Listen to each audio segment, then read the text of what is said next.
Fuck yeah, dog. I'm sick of this bullshit.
Well done.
got an interview coming up, so I'm focusing on that. How are you? Right, so we're getting an interview with Rothschild. He's on good.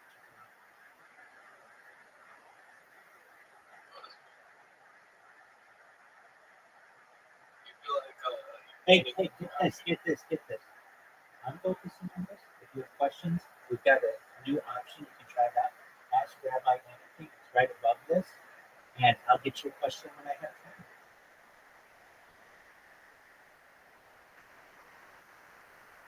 check it out. Cool, thank you. If you want to know, this interview's in about 44 minutes. If you want to check it out, it'll be on kick.com/water.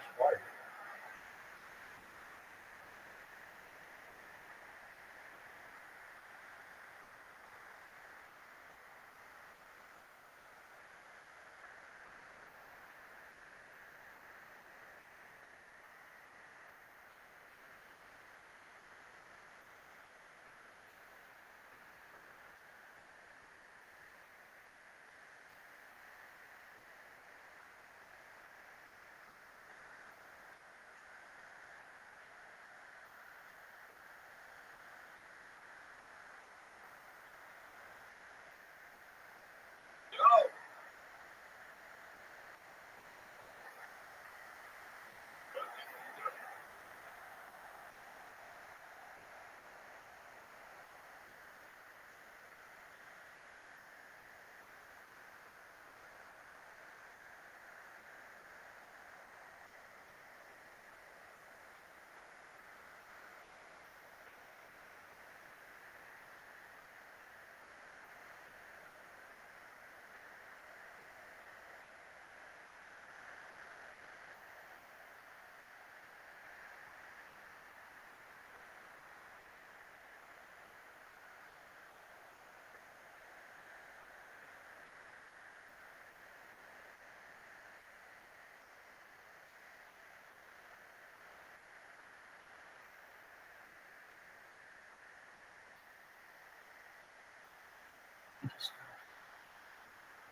With some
Here we go. I'm just giving you a heads up that you're too loud.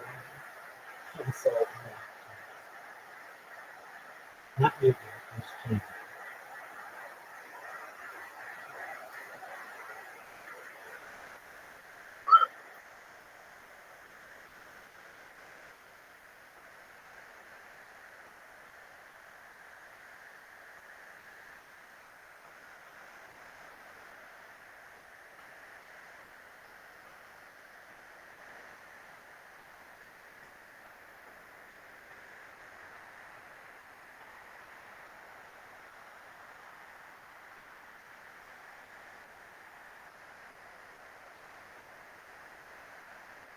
I'm keeping your sound up on all my other devices, but just this one. And it's not anything against you. Actually, it's really good that we can hear you clearly. It's something to get some done. And I understand you watch some. If you would, I just want to test it. Chinese merchant, can you hear me?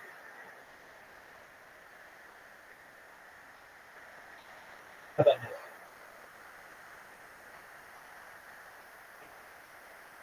Okay, how about now?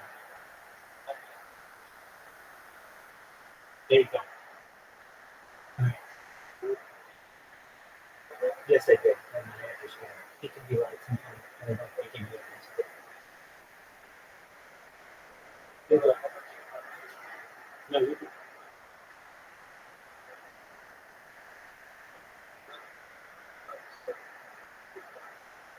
No, I know I heard you. I know I heard you. I know I said I heard you. And then I said, okay.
A person may not be married against his or her will. So, what does it mean? I've been an admirer and follower of your online history classes for a very long time. Though I am a businessman living in Antwerp with my family, I give.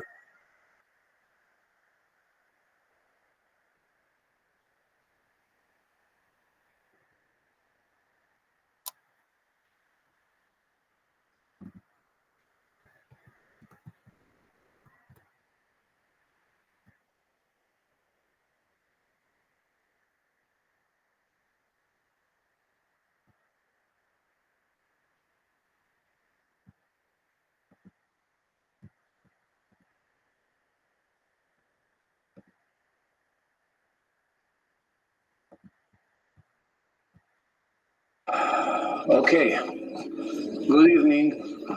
We are a few days before Tisha B'Av, the day.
All right, Jess, you see, fine, so I'm going to mute you.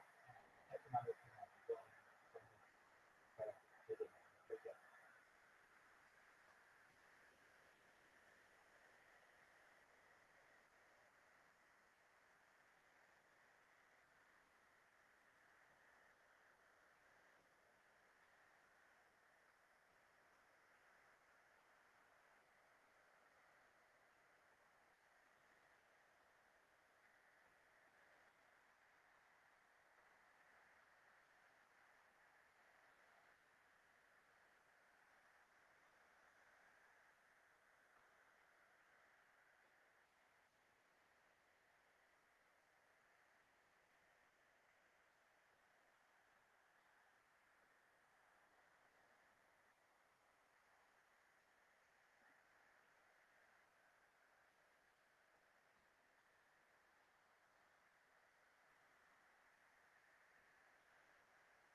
All right, can you hear me?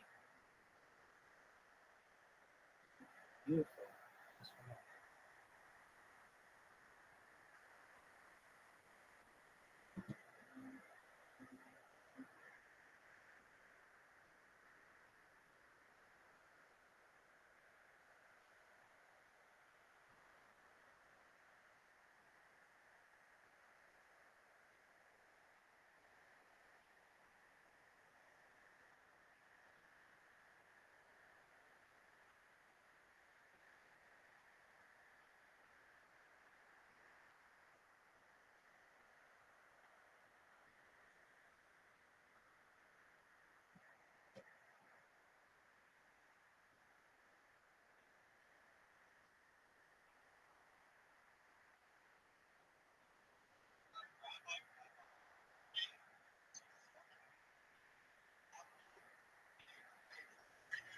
All right, love to see you, baby. You're the legend. How you doing?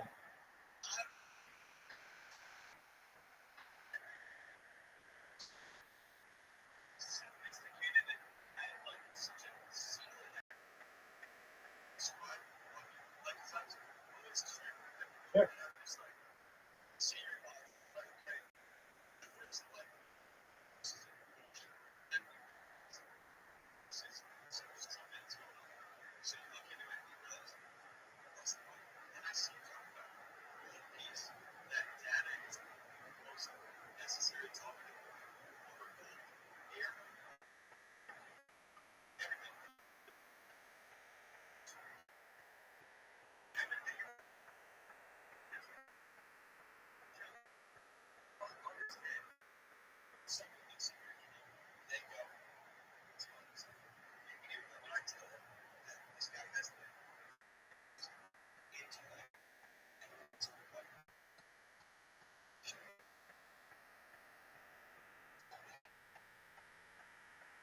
Thank you so much for the opportunity to be here.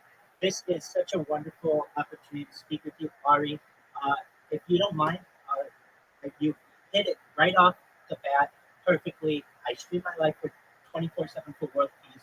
This goes back to the pandemic, more than 3 years. We've seen the death of a queen, the birth of AI, the coronation of a king, and everything in between. You're exactly right, Ori, when you say data is Earth's number one resource. That's correct. And that's not just Rabbi saying that, that's The Economist magazine. He stated that in 2018. Bill Gates stated in the 1990s that content is king, and I'm making it true today, as are you. Are you either one of two things in this world? You're either a creator or you're a consumer, and you are someone who creates content.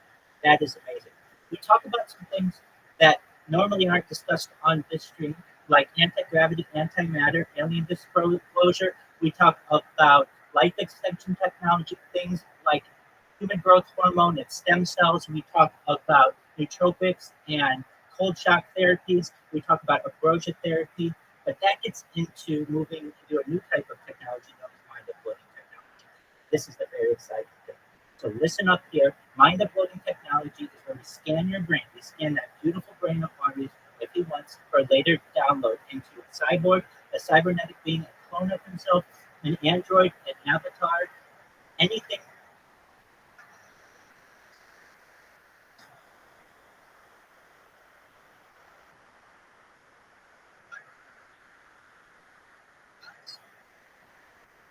Absolutely. Oh, 100%.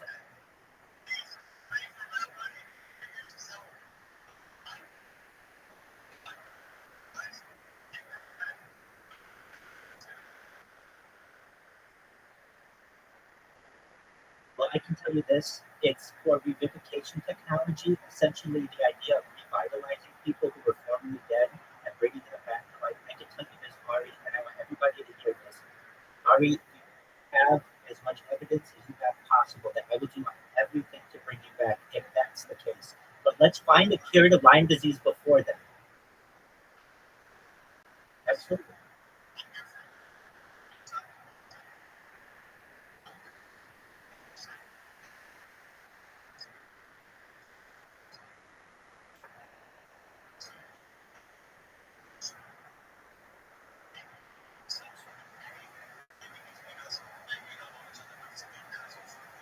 Dude, Ari, I love you. I love you.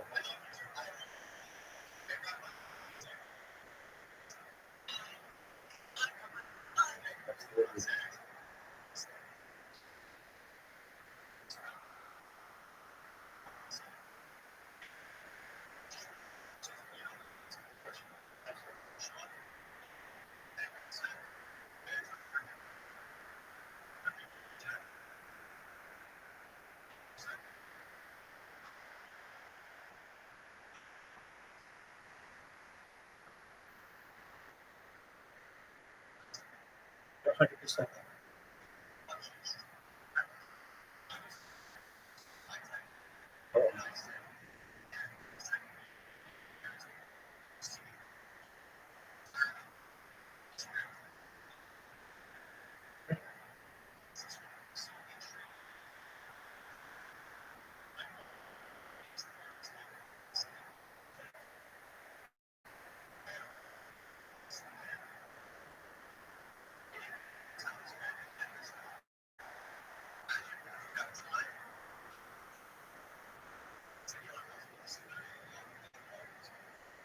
You're so wonderful. Thank you so much, Lori.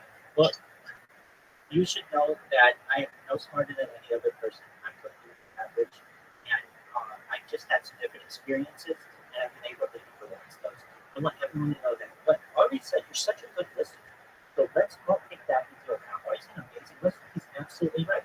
I love world peace. That's what we push. I got for peace. I will do this for no other reason. But I'm sick of hearing about people dying in the world. I dream of a day one day when nobody dies, and whether we're able to get there or not, I want to. If we want to get off planet and eventually start doing space tourism and interstellar travel, we need to have peace at home, and that's very, very important. So, go ahead.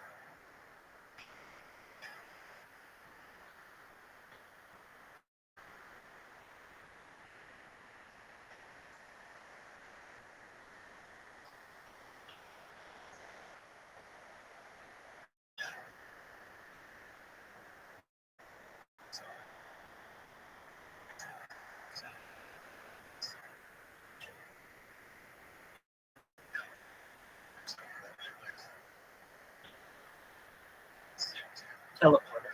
I teleport. So, 100%. These will be known in the future as jump rooms. You walk through a door, a portal, basically, and end up in another part of the world. Or absolutely. So this is known as a jump room, and I'm a huge advocate of it. But some of the things that we discussed as well as our ending world hunger, first and foremost through the use of different technology like agricultural drones, floating greenhouses. We talked about saltwater greenhouses and hydroponics, vertical farming, and cloud seeding. I want to end world thirst through the use of smart straws, through digging of wells, which we've already done with the Harry Potter Ramasonic 10B with cryptocurrency, and we look to keep doing more of that. And most of all, using desalination plants where we pump the water from the ocean onto land and make it drinkable. The earth is 2/3 water. There's no reason why we should have to worry about water shortages anywhere on earth. I'm a huge advocate for the developing world. I'm a huge advocate for countries having water access, both drinking water and ports. I think that's very important as well. Let me give you a quick tour if you don't mind, Ari. Is that okay? Absolutely. Absolutely. So over here, first and foremost, I got the world's best cryptocurrency. Oh, absolutely. But this is better. Excellent.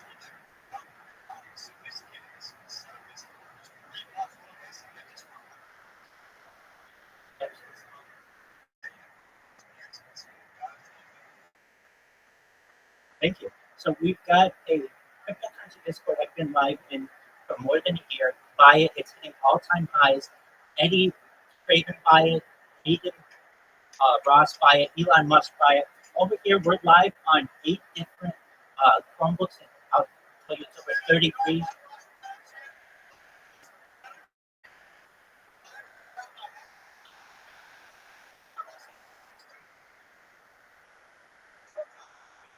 Absolutely.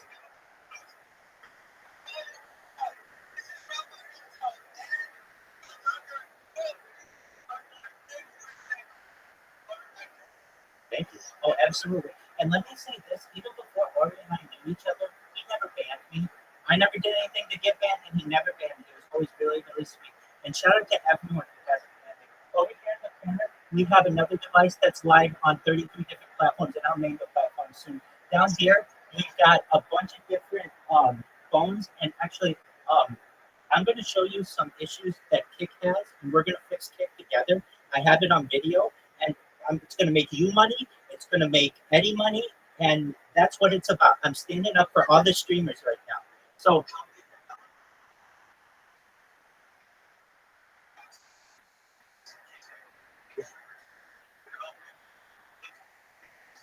amazing.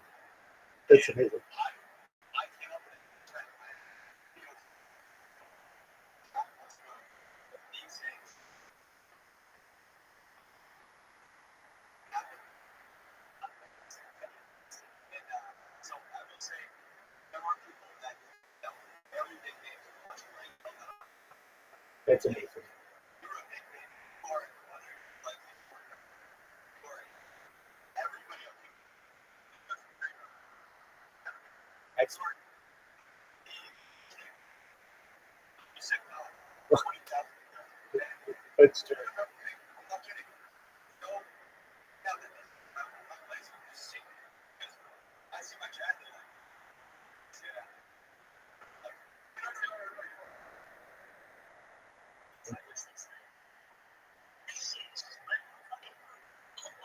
You're amazing. You're amazing. We're going to make you a trillionaire. You're never going to die. We're going to make sure that your friends and family are all taken care of for the rest of the time. I have more data on the internet than any person ever, and data is their number one resource. I'm going to be able to make you rich and Ari rich and his whole community, the whole Ari land cult, everybody. You have to understand, I have more than 100 times more data than Mr. Beast alone. I'm live for more than 3 years. This is a time capsule for society. Over here alone, we're live in Aiden Ross's Discord. Shout out to Aiden Ross. Shout out to his Discord, his moderation team. They've been amazing to me. Shout out to iShowSpeed. Your moderation team has been wonderful. Specifically, shout out to Tootsie. Tootsie took care of everybody in there for me. Shout out to all of the different streams. I've got 3 different Discords on which I'm in here. And I've got a bunch of, not just Discords, but Chromebooks and platforms. Now what we're going to show you is how these bots work and what's... Sure.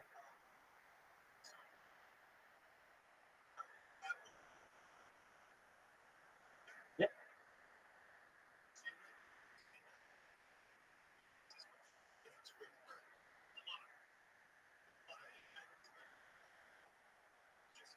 Yes.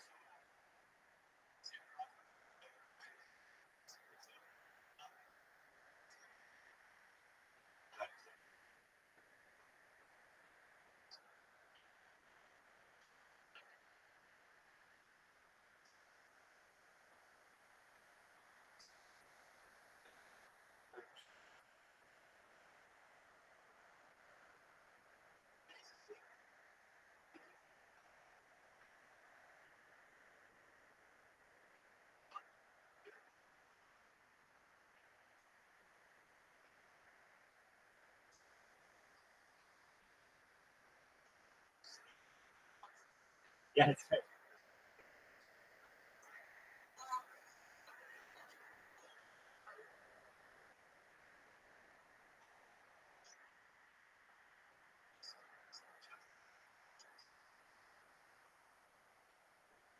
You are a man who can recognize some unique talent for that.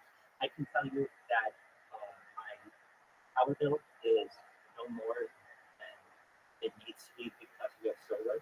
And so basically, every year, one of these days, one of these days, um, let's talk about that for a second because this is really important. And so, Eddie Craven, I know you own Kick, and I want you to know that it's going to be very, very successful. But I just want you to know I'm a certified project management professional, and I do have some experience with app development. I've launched apps successfully on the App Store and Google Play.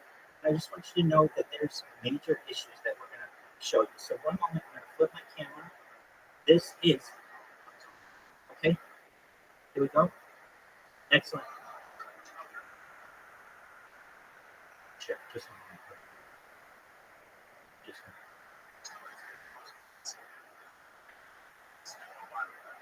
Like this.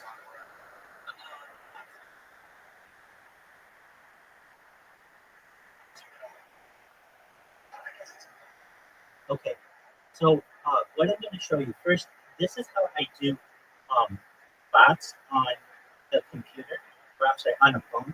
So I use, yeah, I want everybody to see my hand. Really, I'm sick of botting everybody. I'm ready to go viral.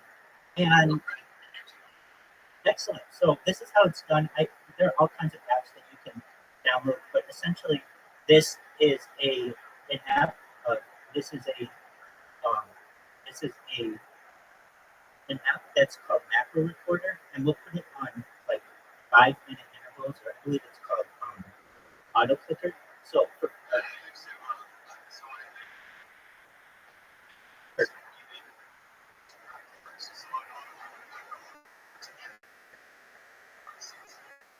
exactly.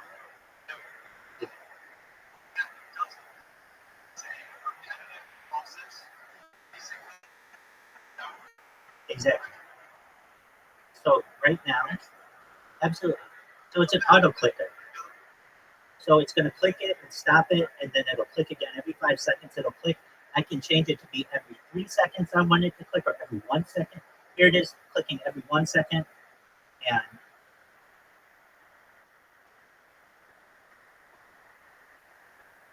there you go. So you can do it as long as you want. You can program it, and it's really amazing. Okay, with that being said, here is a successful sign up. So Eddie, watch this. You have 200 people working for you. Really need to work on the sign up process, because this is costing people money. This is how people, their families are provided for, and I'm standing up for it.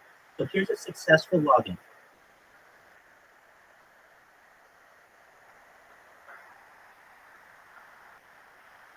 Okay, so that's just so you see, it does work, but it only works about 33 to 50% of the time. So here, yes, that's exactly right. And people don't understand this. And if you're a new user, it's a bad process for you. So here, I know he doesn't.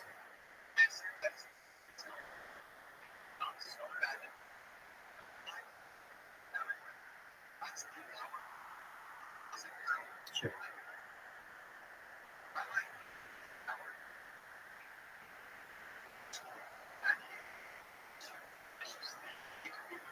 Totally.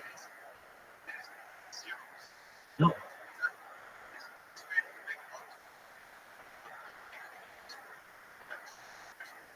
Yeah.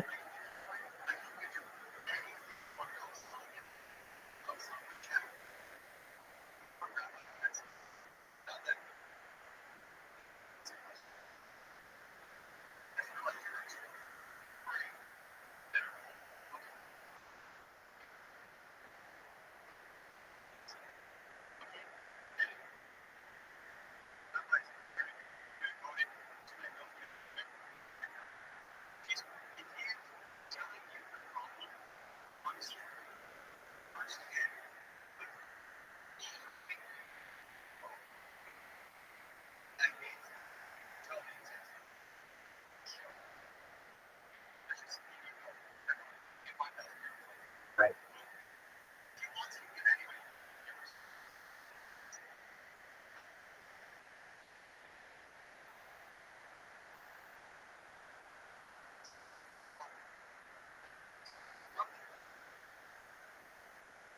Totally. No one wants to make videos for billionaires so that they fix their platform.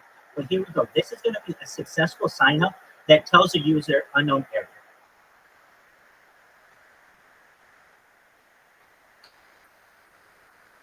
It presses the button. It says unknown error.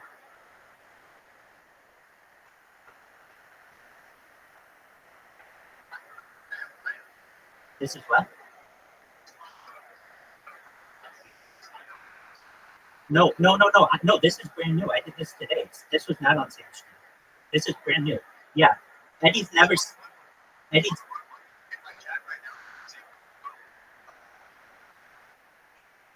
Oh, yeah. I'll show you that bot too. I'll show you that bot too. Don't worry. I just want to make sure that these issues are documented for the platform, because this is costing people money. It's costing Eddie money, but a lot of times you're a new user. You think you did something wrong, and you didn't. I'm telling you, 50% of kids' audience could grow if they fixed this. It's the sign.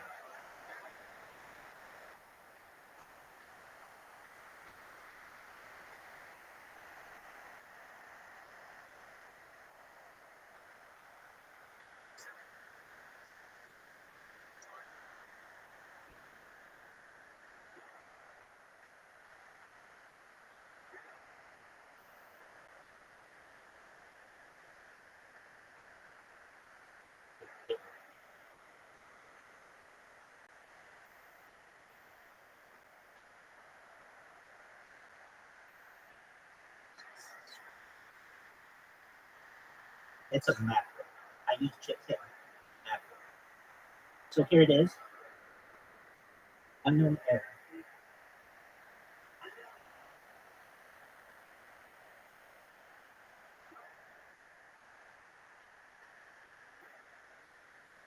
Okay.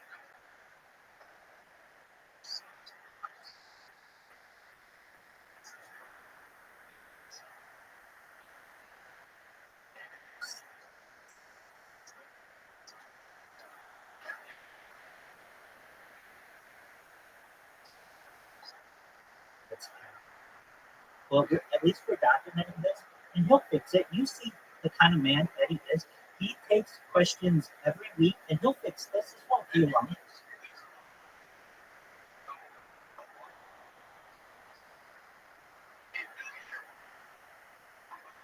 That's amazing. We're gonna make Eddie listen to me. It may be a billion now. I'm gonna make you a trillion. So it's signed up successfully, but then if I log out, watch, you're gonna get another weird error.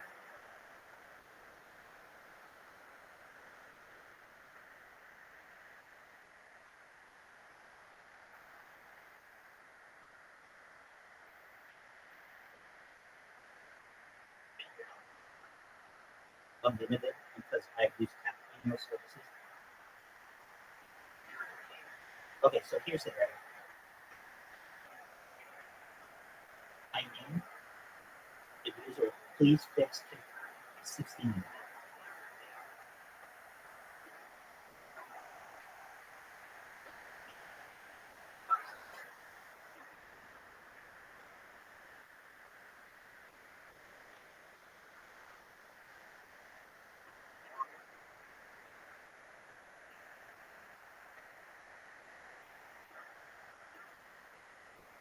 Okay, if you wonder how I did that, that's just a regular login and then a log out and then trying to create another account.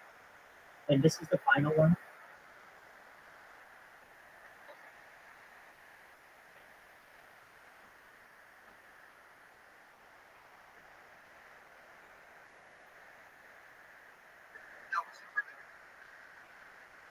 Exactly. Ari's Rabbi made a bot for Ari.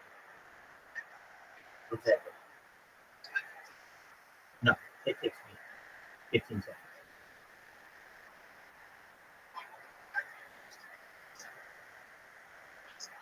You're good.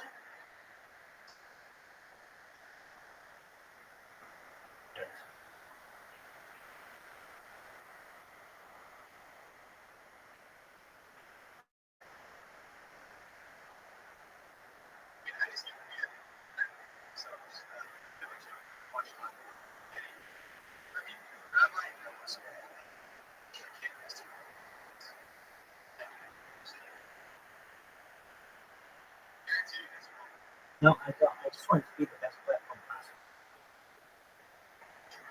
Absolutely. So, absolutely. So, Eddie, what you're going to be seeing from us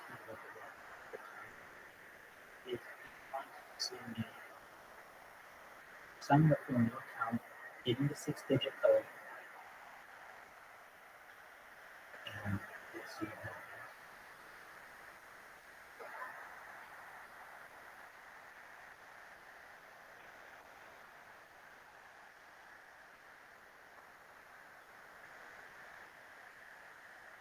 Now, because it took a long time. I'm sure it takes a lot of work.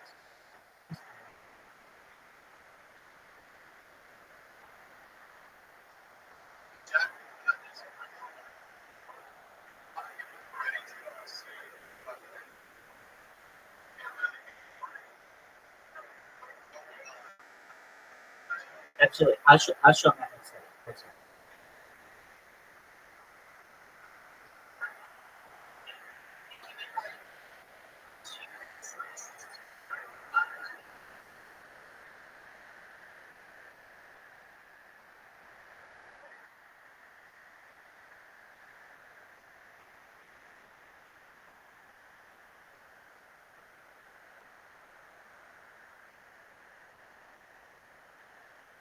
So, Exactly.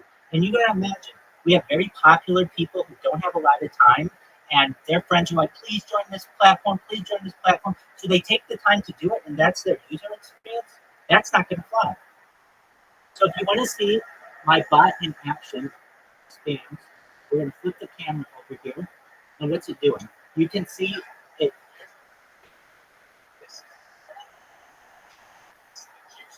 Absolutely. So this person got me banned from chat, so that's good. They're on their A game.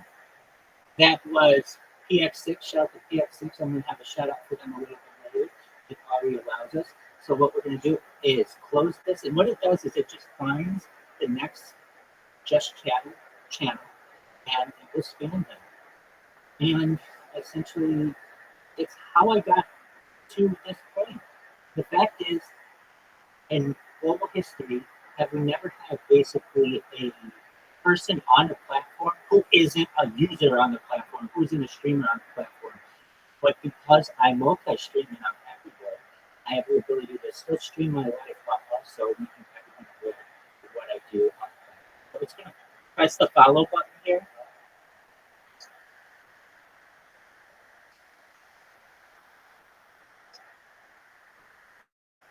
Absolutely. Absolutely. AI will be able to automatically edit my videos over 24 hours and down to a 3 minute or 2 minute or 1 minute summary for people on a daily basis. And you can just find out what I'm doing and we can grow up together. So what it did, it just pressed the follow button. The next thing that it will do is it will create a clip of the channel, and then once it creates a clip, it will spam the person. And when it scans the person, it does it 8 times, and then it goes to the next person.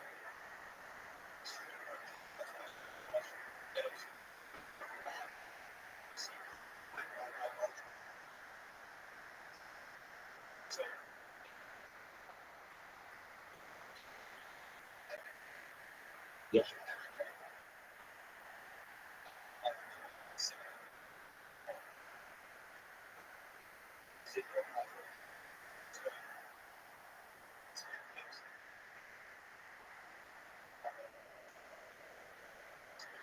Absolutely. Absolutely. Both are excellent.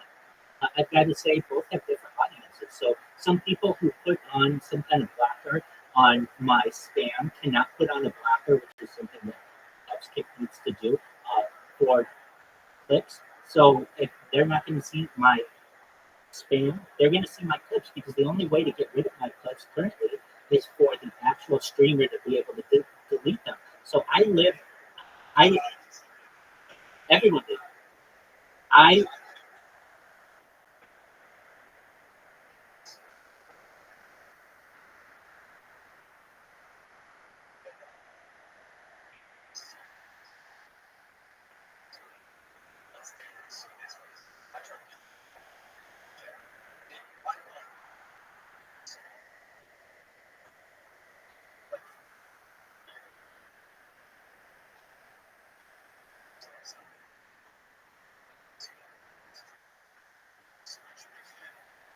absolutely, world peace is going to happen at any time, anywhere. This is the time, this is the place, and perhaps this is the method. And so you've gotten a chance to see bots that work, and also Eddie, if you see this, and Santa Maria, just know that I'm here and everything can help. But you see that things are going to get fixed. I know they're going to get fixed. I know the way that you guys operate, and you're going to put a team on this. I heard Eddie say recently that he had 200 people working for Stick and 1,000 working for State. He really needs to double it. If he wants to be the best, he needs to double it and make sure it's perfect. And then get rid of other people if he needs to. But for right now, we want to make sure that this is the best platform possible. And this kind of team just doesn't have the sheer possibility to push out updates faster. I see how fast you push out updates, and it needs to be faster. You need to be able to adapt to the environment. And when you have people like I am, I'm a nice person. Imagine if I were being malicious. You would really need a big team to be able to adapt. So with that, Ori, do you mind if I do some shout outs?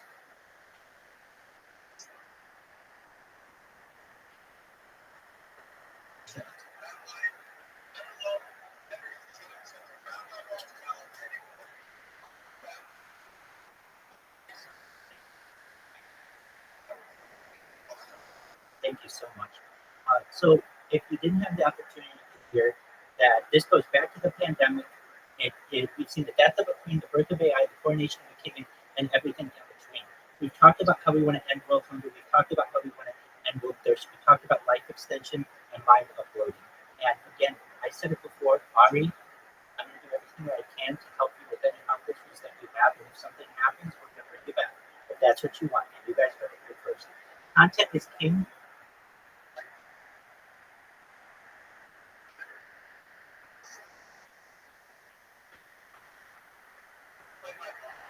Oh, absolutely. Dude, we have your VODs saved now.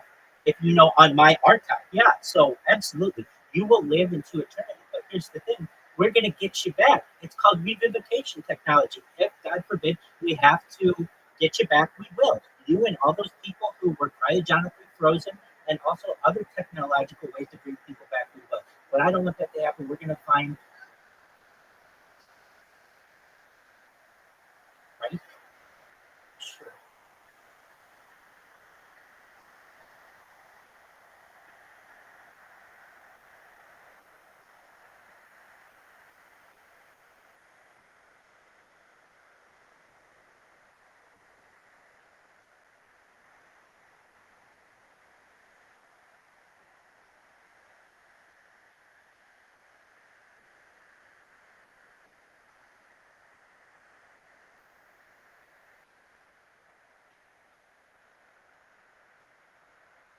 Apologies, Ari, can you hear me?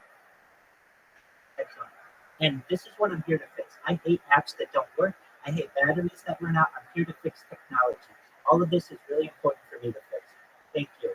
So right now, content is king. Data is Earth's number one resource. And I have more data than any person. So everyone, tell everyone you know, come to Ori's stream right now. We're gonna light this place on fire. We are here. No fear. Get over it. Quit watching all the other streamers right now and watch this stream. Tell everyone you know.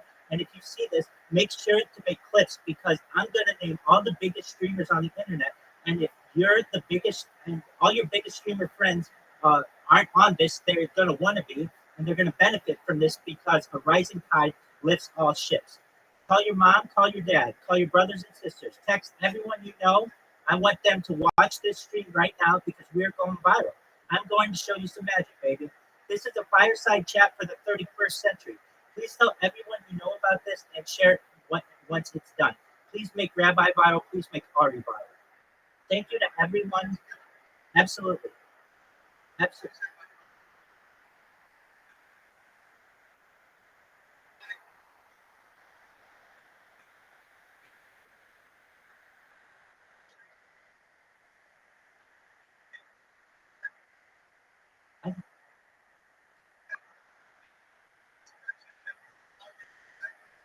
Absolutely.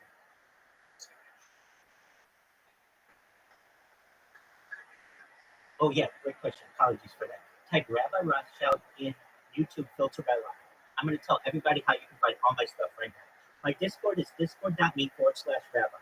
My blog is rabbirothschild.blogspot.com. Just remember to press my face. It's the longest blog entry you'll ever see.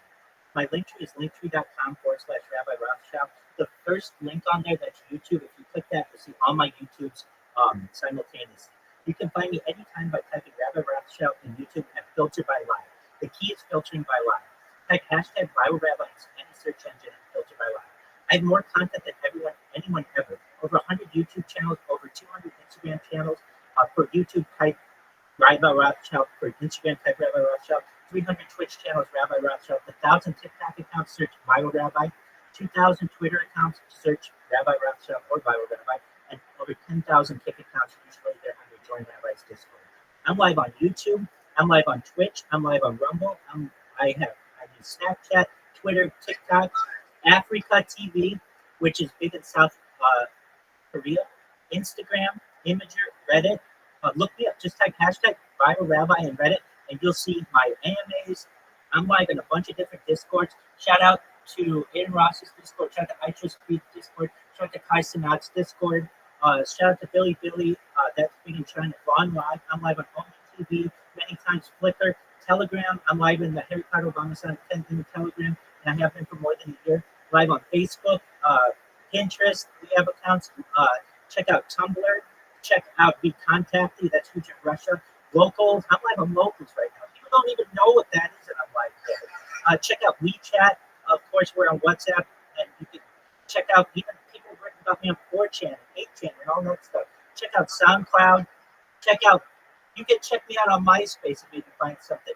Check me out on Camfrog. You can check me out. I'm live on Loco TV. We have Vigo Live, Limo TV, No Live. I have a podcast on Spotify, Rabbi Rothschild podcast. It's the Kick Podcast. D Live, You Now.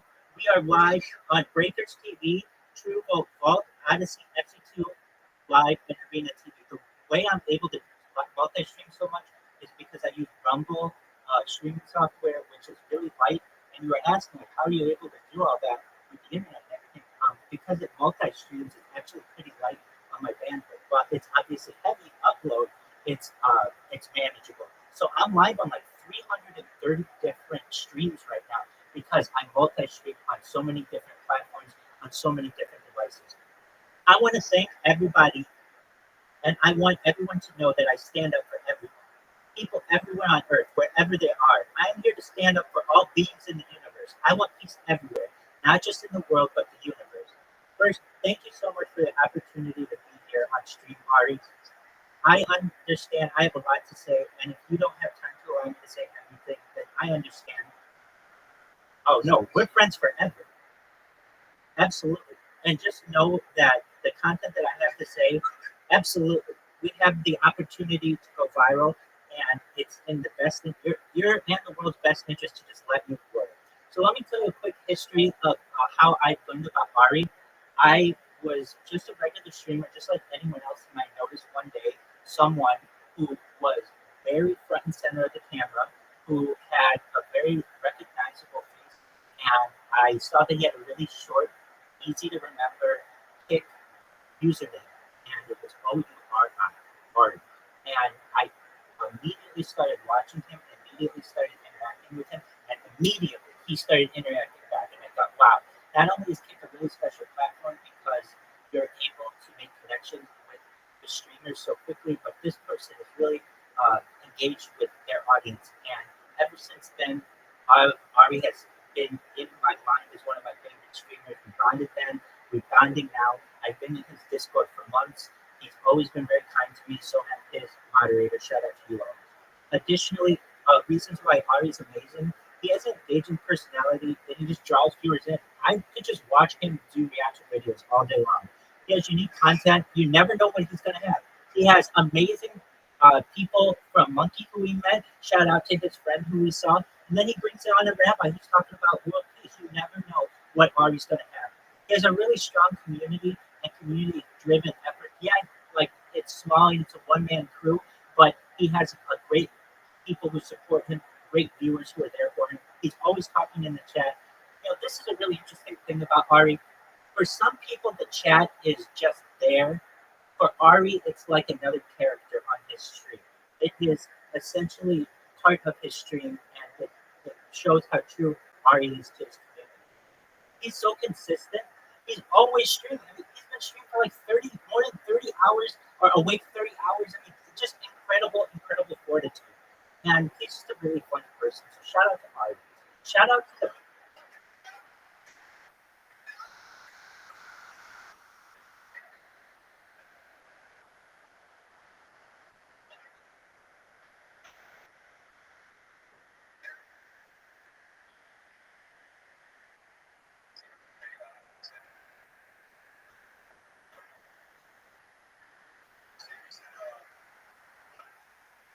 yeah, absolutely. No, it wasn't. That's true. That's absolutely true.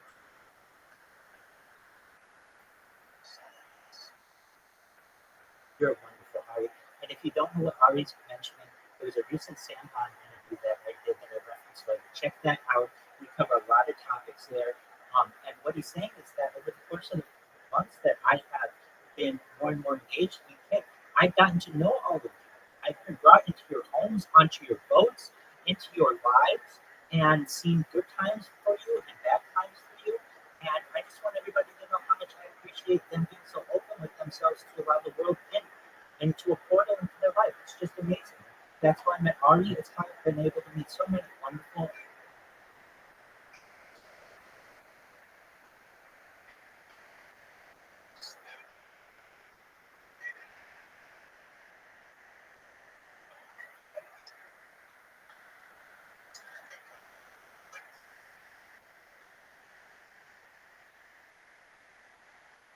Here, here, I'll teach you what you can do if you don't want the bots at all. You can have a pretty long rules message. Just look at Clerk 24's rules.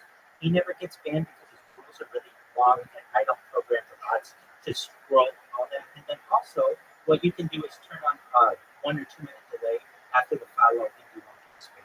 But you should know that I don't think I'm going to have to spam for too much longer.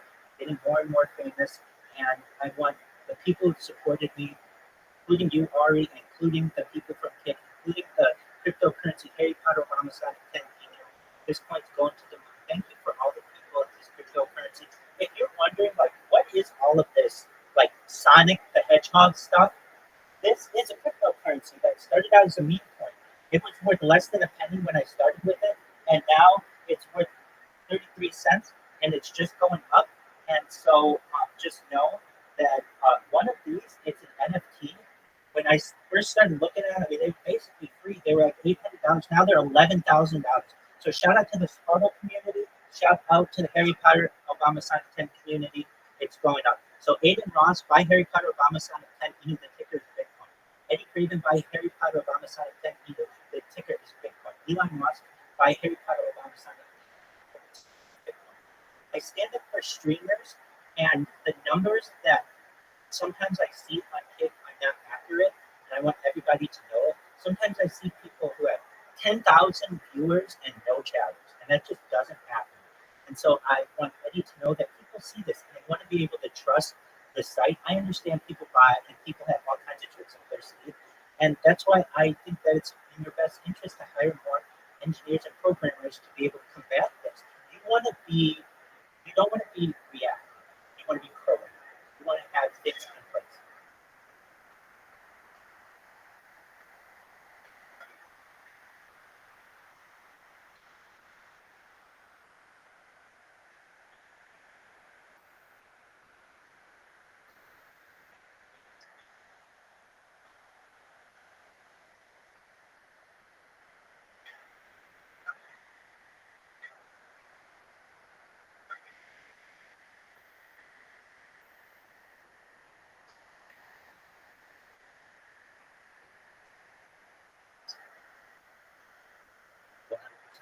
Well, there are ways that these can be combated. Perhaps no system is perfect, but something's got to be done because if you do have the opportunity to be able to log in and not get the server error, well, then how are you supposed to trust a platform? And then I'm going to be honest with you and Eddie Santa Maria, the whole Kick team, how am I going to trust State? When you want to take my money to gamble and I can't trust you with my streaming experience, boy, that's why I say I think State needs a lot more employees as well to make sure that it is the most smooth, most efficient platform possible. And I think that we see it. We have the issue that we're experiencing with Kick. Imagine what kind of issues Stake may have. I don't even use Stake, but I'm going to one day. I'm going to be a huge gambler on Stake, but only once I can trust it. And everybody feels that.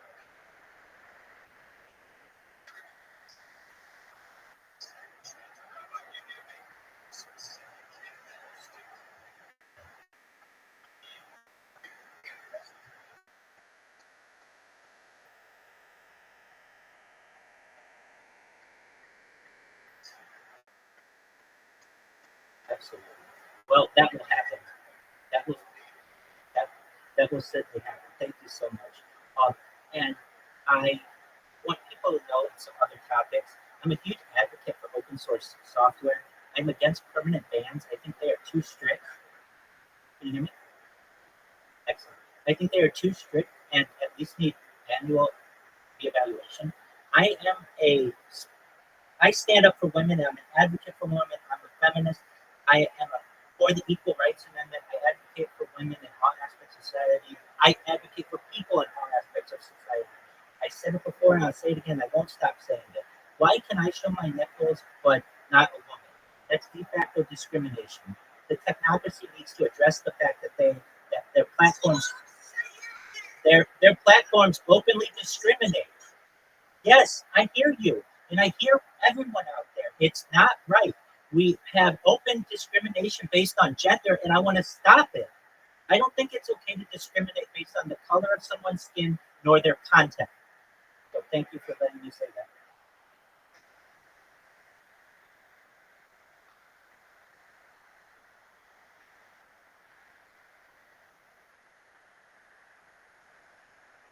That's okay.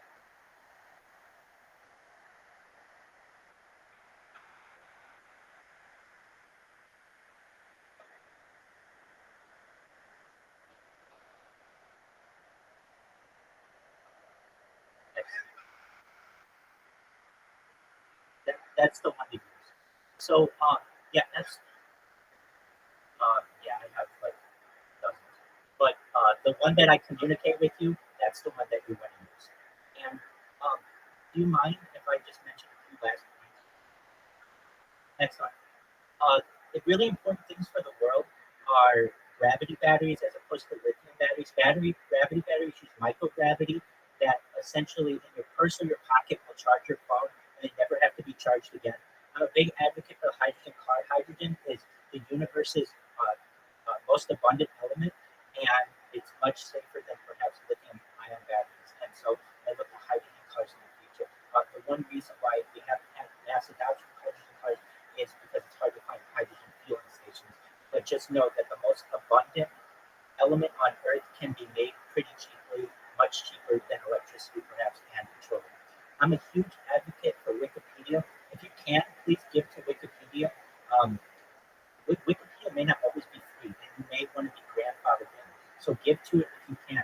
I'm a huge advocate for the Bering Strait Tunnel. This is a tunnel that connects Asia and North America, and that would allow you to drive from New York to London or Cape Town. Additionally, and it's only 51 miles that need a tunnel or a bridge or something. And then also about 70 miles known as the Darien Gap between Panama and Colombia. If we're able to build a road with the Darien Gap and the Pan American Highway, you would be able to drive from Buenos Aires to London, or Buenos Aires to Cape Town, or Rio de Janeiro to wherever in Africa, to Cairo, to perhaps Cape Town and hold on a second, Pretoria, or anywhere else. Well, thank you. I appreciate that. If people know who Bob Lazar is, I'm a huge advocate for Bob Lazar. Absolutely. Thank you, Ari. I love you so much. I didn't even need to know that you knew who Bob Lazar was. Exactly. Shout out to Bob Lazar. Shout out to Element 115, also known as Moscovium and Lumenpentium. This is really an opportunity at anti-gravity here and ability at huge amounts of power. I think we need to study in chemistry the higher level elements. Sure, we know what hydrogen and helium are, but how about Lumenpentium? We don't really go into them too much, and I'd like to. Okay, so I'm just going to go into it. Ari, I got a lot of shout outs for individuals. I'm going to run through them. This shout out to West Call. You have an amazing Discord. Neon, tell your mods to quit kicking me out of calls.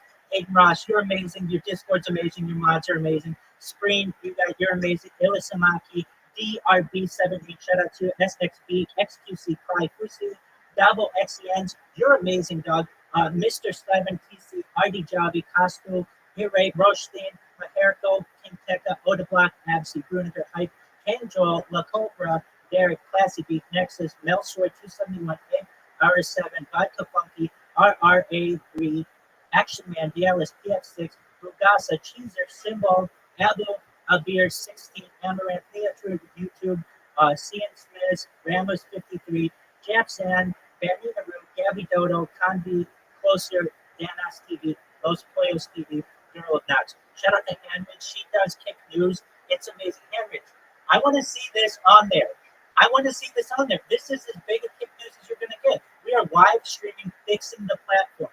Watch Kick News. Watch Hanrich. She's amazingly talented.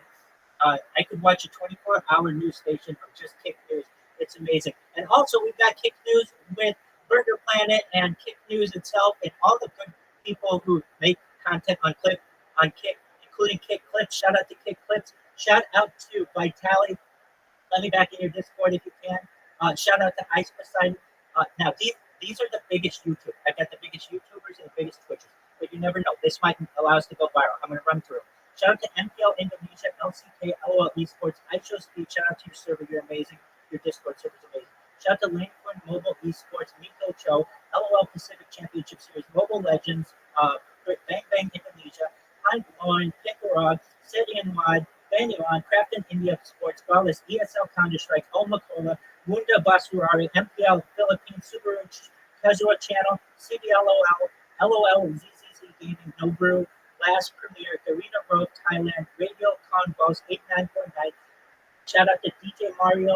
Shout out to all of the Japanese channels that I can't pronounce. Matsuhip. Shout out to Johanna Tien. Shout out to R7 Tatsumaki, DNKT. Shout out to Koyori. Shout out to Chuck 3 Cyril. Shout out to Capcom Fighters Japan. Shout out to Ludwig. Shout out to Zin. Tycat Gamer. Botan. Mobile Legends Bang Bang. Shout out to MPL Malaysia. PGL Dota 2. Steludo TV. Jonathan Leandy. Shout out. Now, these are the biggest Twitchers. KG Ryle, and this is this week. All this is hot, baby. Riot Games, Pebble and Ibai, Elisa 97, Echo Esports, Hassan Abbey, Case O, Goras, OT Ploy, Zach Roar. Shout out to all of you guys. Please watch my recent interview with Sam Bond and like, upload, and subscribe on YouTube. Sam Bond, thank you so much for that interview. And Ori, thank you for yours, Jim. Follow Sam Bond on Kick and Sam Bond, Sandy Bond on Instagram and Sam Bond on Kick. If you are a fan of these streamers, please click this video and publish it everywhere you can. I'm here to make people trillionaires. For these streamers, please feature this content. Watch this content on your stream. I'm going to make all of you, your friends, your families rich. I have more data than anyone. Data is Earth's #1 resource, and this is a big deal. You want to document what you did to best promote this stream. Shout out. Go ahead.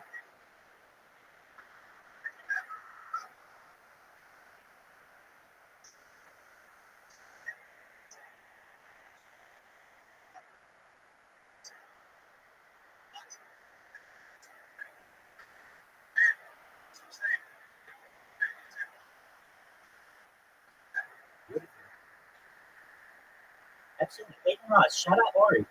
Eddie, shout out to you. Thank you for building such a great platform. Santa Maria, I didn't send you that middle finger candle. I think you can see I just want to help you. I think you're building a really great platform, but that was it. Someone impersonated me. Aiden Ross, you're amazing. Shout out to you. Buy Harry Potter Obama Sonic 10 Eddie, buy Harry Potter Obama Sonic 10 Shout out to Neon. Shout out to X Straight Savage. Absolutely. Shout out to Orlando Jet, X Straight Savage, XQC. Lucy, I know I named some of these people already, but I don't care. Malibu Bailey, shout out to Lil Scam Live, Ari, you're amazing. I love you so much. Shout out to iShow Speed. Shout out to Mr. Beast. I'm going to overtake you, and that's going to be a great day. Shout out to T Series. I'm going to outpace you on YouTube. Absolutely.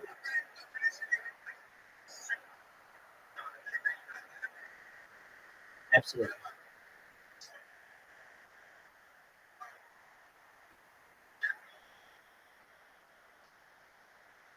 Absolutely.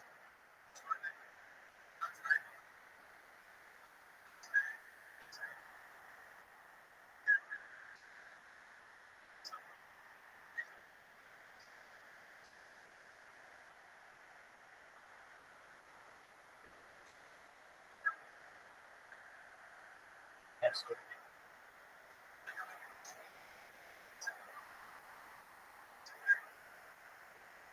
Oh, excellent. Shout out to Beyonce. I love your name. I remember the Caspian Sea, Elisa Jordana. Shout out to Davio Exinese. This is the guy who I was talking about with Spanish, who speaks Spanish with Messi on the wall. So, just one moment. Let's see if we can get this going. Just real quick. This.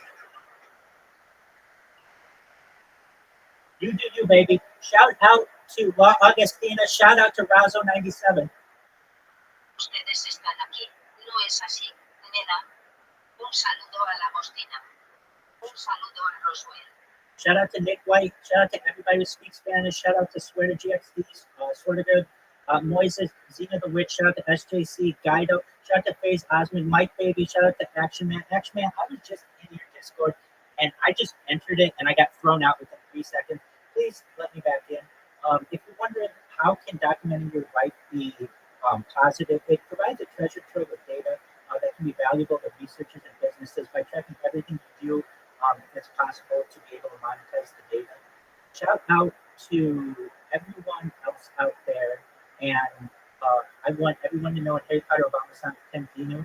I love you very much. We're going to take this coin to the moon, and you should also know that I'm in a fantasy football league, and I'm going to now shout out Team BMU. What you say, bro? $1 million Mobile, Local, All Glory, the tickets, the Spastic Specialist, Team Hurricane Nate, Scroto 69ers, Black Cats, Chip Club, Bitcoin Q, $69, 69.42 can't catch him. And when Ari returns, I'm going to tell him some of the things that we talked about in the future. Shout out to Adele, Ringo Starr, Beyonce, Paul McCartney, Taylor Swift, Drake, Elon, Elton John, Ed Sheeran, Billie Eilish, Lady Gaga, Bruno Mars, Kendrick Lamar, The Rolling Stones, Bono, Slash, U2, Jay-Z, Rihanna, Coldplay, Imagine Dragons, Dua Lipa, The Weeknd, Lizzo, Travis Scott, Billy Joel, Ariana Grande, Fleetwood Mac, Red Hot Chili Peppers, back. I'm almost done, baby. Foo Fighters, Maroon 5, Rosier, Camila Cabello, John Garcia, Post Malone, Nicki Minaj, Shakira, Florence and the Machine, Mumford Sons, Paramore, Jason Derulo, 21 Pilots, Panic at the Disco, Katy Perry, Pearl Jam, Blackpink, Metallica, Kings of Leon, Controllers Effect, Jesse Ward, Nora Jones, Lenny Kravitz, Tame Impala, Usher, Bryce Vine, Wiz Khalifa, Eminem. And when we talk in the future, some of the topics we can talk about are future clocks, atomic clock, nuclear clock, optical clocks, astronomical clocks, and then also just to give some people an idea. When Rabbi and Ori talk next time, what are some topics? An acne vaccine, a vaccine aimed at preventing acne by targeting the bacteria and inflammatory processes, and perhaps an anti-prion drug, a medication aimed at preventing treating prion diseases, artificial gills, a device that allows humans to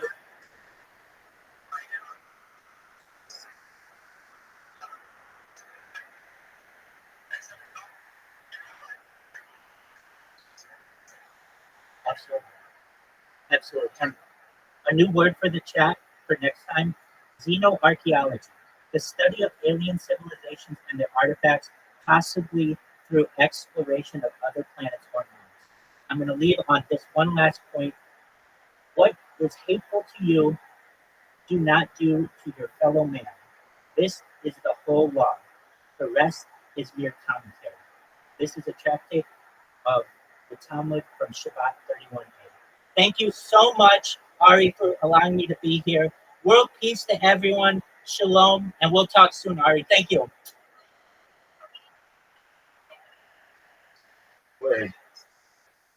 Absolutely. Thank you, everyone. Make this go viral. Share with everyone you know. Shalom, everyone.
Zeno Archaeology, motherfuckers.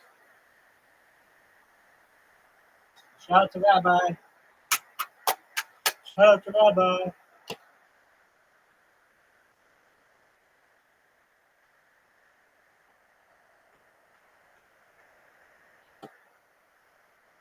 תינוקות של בית רבן, babies that sits and learn Torah in yeshiva, because of their Torah, if something probably went wrong in their Torah, that there are so many sins over there. Why? If they would do what they're supposed to do, supposedly this sin should not take place. So that means something is wrong, and chas v'shalom it can affect the kids. That's why the Gemara say, Kol Israel arevim ze lazeh. A Jew makes a sin in New York, a Jew in Tel Aviv can die because of it. We are all connected. So it's a system. If you take out one screw from the laptop here, something can go wrong in the other side of it, in a different system. It's a chain reaction. You don't see the connection, right? Sometimes you go, you tell the doctors, my finger hurts, right? You tell him my finger hurts, he goes to your back. You press on certain places. You tell him, what hell, you fool. I'm telling you my finger hurts. Why are you touching my back? I say, you are the fool. It's all the nerve system. The root of this finger starts here in the spine. You don't understand how it goes. This is it. You know, if your feet are not proper, your back hurts. It's all the same thing, you know. This is how it goes. Then the Gemara continues, 3 things makes the person poor. I'm sure nobody wants to be poor, especially now when everybody becomes poor anyway. You don't want to speed it. You know, we try to prevent the decree as much as we can. What are they? Not all of them applies to us, Baruch Hashem, but let's say it anyway. One is a person, in the old days there was no bathroom like today. You go in, you close the door, you have air conditioning, lights, marble, mirrors, towels, all kinds of creams. 5 Spanish were there today to clean for you, you know, from Peru, from Zimbabwe, from Guatemala. No, a different world today in the old days. Bathroom was a little bucket. A person wants to make what he needs to do, and not every 5 minutes he's going to go to the street or go to the forest. So they used to have, we call it in Hebrew, paila. They have a little bucket, round bucket, they take it to the corner, they make, and lay there once or twice a day. They go and they spill it somewhere in a shavy or something like that, or in a lake that takes it away. That's how it was. That's the life like today. Which toilet paper should I buy? This is not soft enough. What was the toilet paper? Leaves from the tree. Leaves. They used to take the leaves, clean it as much as they can, and that's what's the bathroom. I remember when I was a kid, there was no disposable diapers. You have to make laundry to the diapers. I can't imagine how it was possible, but I know everybody was doing it 30, 40 years ago, right? So I guess it was possible. So anyway, the Gemara say 3 things makes a person poor. 1, who stays naked in front of his bed, the bed that he sleeps at night, and make his bathroom, standing and making into this bucket naked in front of his bed. It's mystical thing. Don't ask me what's the connection, I don't know. But I'm telling you the secrets of the Talmud. That's one way to become poor. 2nd, someone who disrespects Netilat Yadayim, he has plenty of water, but you know, he puts a little bit. No, you have to put tons of water. Don't be lazy to refill it. The more water you spill, the better it gets. What's the secret here? If you make a bracha, אשר קידשנו במצוותיו וציוונו על נטילת ידיים, abbreviation אני. על עין, נטילת נון, ידיים יוד, אני. You don't want to be poor, make sure you put a lot of water. Water is parnasa, it's bracha. And 1, that אשתו מקללתו בפניו. A person that got to a point with his wife that she cursed him in his face. That was something very rare in the old days. Maybe they did not dream that today it will happen every 5 seconds. They didn't dream. It used to happen once in a blue moon in the old days. But if a person got to a situation that his wife cursed him in his face, that's already like a red line that nobody can think of, you know? And in that case, something like this can lose the blessing in a house. It takes away the blessing and brings poverty to this family. Okay, so then we continue. Amar Rabbi Shimon ben Lakish, in Talmid Chacham, if someone is a real Talmid Chacham, what consider Talmid Chacham? Who is a Talmid Chacham? Is every rabbi is a Talmid Chacham? Is every speaker is a Talmid Chacham? No, the answer is no. Talmid Chacham means a person that every question you ask him about every subject in Judaism, he knows what to answer. Of course, once in a while, he can forget one or two, questions, answers. Nobody is an angel. But in general, over the years, every question you call, you ask, you come, you ask, right at the spot, he knows the answer. He knows the answer, or sometimes he knows where to find it. In a minute, he pulls the book, he opens the book, there is the answer. That's called a Talmid Chacham. Okay. So, what does they say about Talmid Chacham? They say like this. אם תלמיד חכם נוקם ונותר כנחש הוא, חוגרהו על מותניך. This if is a Talmid, the Torah say you should not take revenge against any Jew. Don't take revenge. What does it mean to take revenge? There are two ways to do it. One is called nokem, and one is called noter. The Torah say lo tikom velo titor. Linkom is to take revenge. What's lintor? It's to keep in your mind what he did to you, and then later you mention it to him. I give two examples. Lo tikom means you ask your friend for a hammer. You needed to bang some nails on the wall. He told you, no, I can't give it to you. 2 weeks later, he needs a Like hammer. that motherfucker He comes here. to you and says, can I borrow your hammer? You're not allowed to tell him, you want the hammer from me? 2 What's weeks his ago I name? asked for you, you didn't give me. I'm not giving you. That motherfucker You from don't deserve ER. it. This is a sin from the Torah like eating pork. Here's my hammer. Why? What's the point? The next time he will learn his lesson. This will achieve improvement in his life better than tell him I won't give it to you because you didn't give it to me. What does it mean, lo titor? Same thing. You ask the hammer from him and he did not want to give it to you. 2 weeks later he comes to us, so you give it to him, but you say one thing. You say, you see, I'm not like you. When I asked for you, you didn't want to give me, I'm giving you. Just saying that, it's also a sin from the Torah. Like eating shrimps. That was, well, these are shrimps. Why? I gave it to him. I wanted to teach him. No. The Torah say no. So it means not tikom and not titor. However, we find something that is a complete opposite here. Completely the opposite. What? The Torah says if he's a Talmid Chacham, sometimes it's mitzvah for him to take revenge. What are we talking here about? Not about personal things about his own life. No. Somebody who disrespected his Torah, he didn't give him the proper respect. Now the problem that this person has is not with that rabbi, is with Hashem. I can forgive my honor, the rabbi should say, but I cannot forgive in the name of Hashem. Then when he has a problem. So sometimes it's mitzvah to teach the people, listen, we are not expert when and what, but just to give you an idea that something like this exists. Watch it. Oh, that motherfucker. If He didn't do it. your neighbors are complete ignorance, That was season 2 then. Fuck it. He comes out of that motherfucker looking like a T-Rex. they don't know anything, your neighbors, make sure Raptor you this and neighborhood immediately. Don't continue to live because Michael with such Crichton did the neighbors, fucking not because Jurassic you have Park. to hate them. No, that's not what we're saying here. The risk of living in a bad Maybe it was neighborhood season that 2. nobody knows Torah, What's his they're name? too modern or they're I not don't know. religious at all, They just it's fucking- almost guaranteed that Maybe. they're going to ruin your children. Guaranteed. Why? Who Season your children 2, is going to play with? With his thing. kids. His kids walk without yarmulke, without tzitzit. They cares.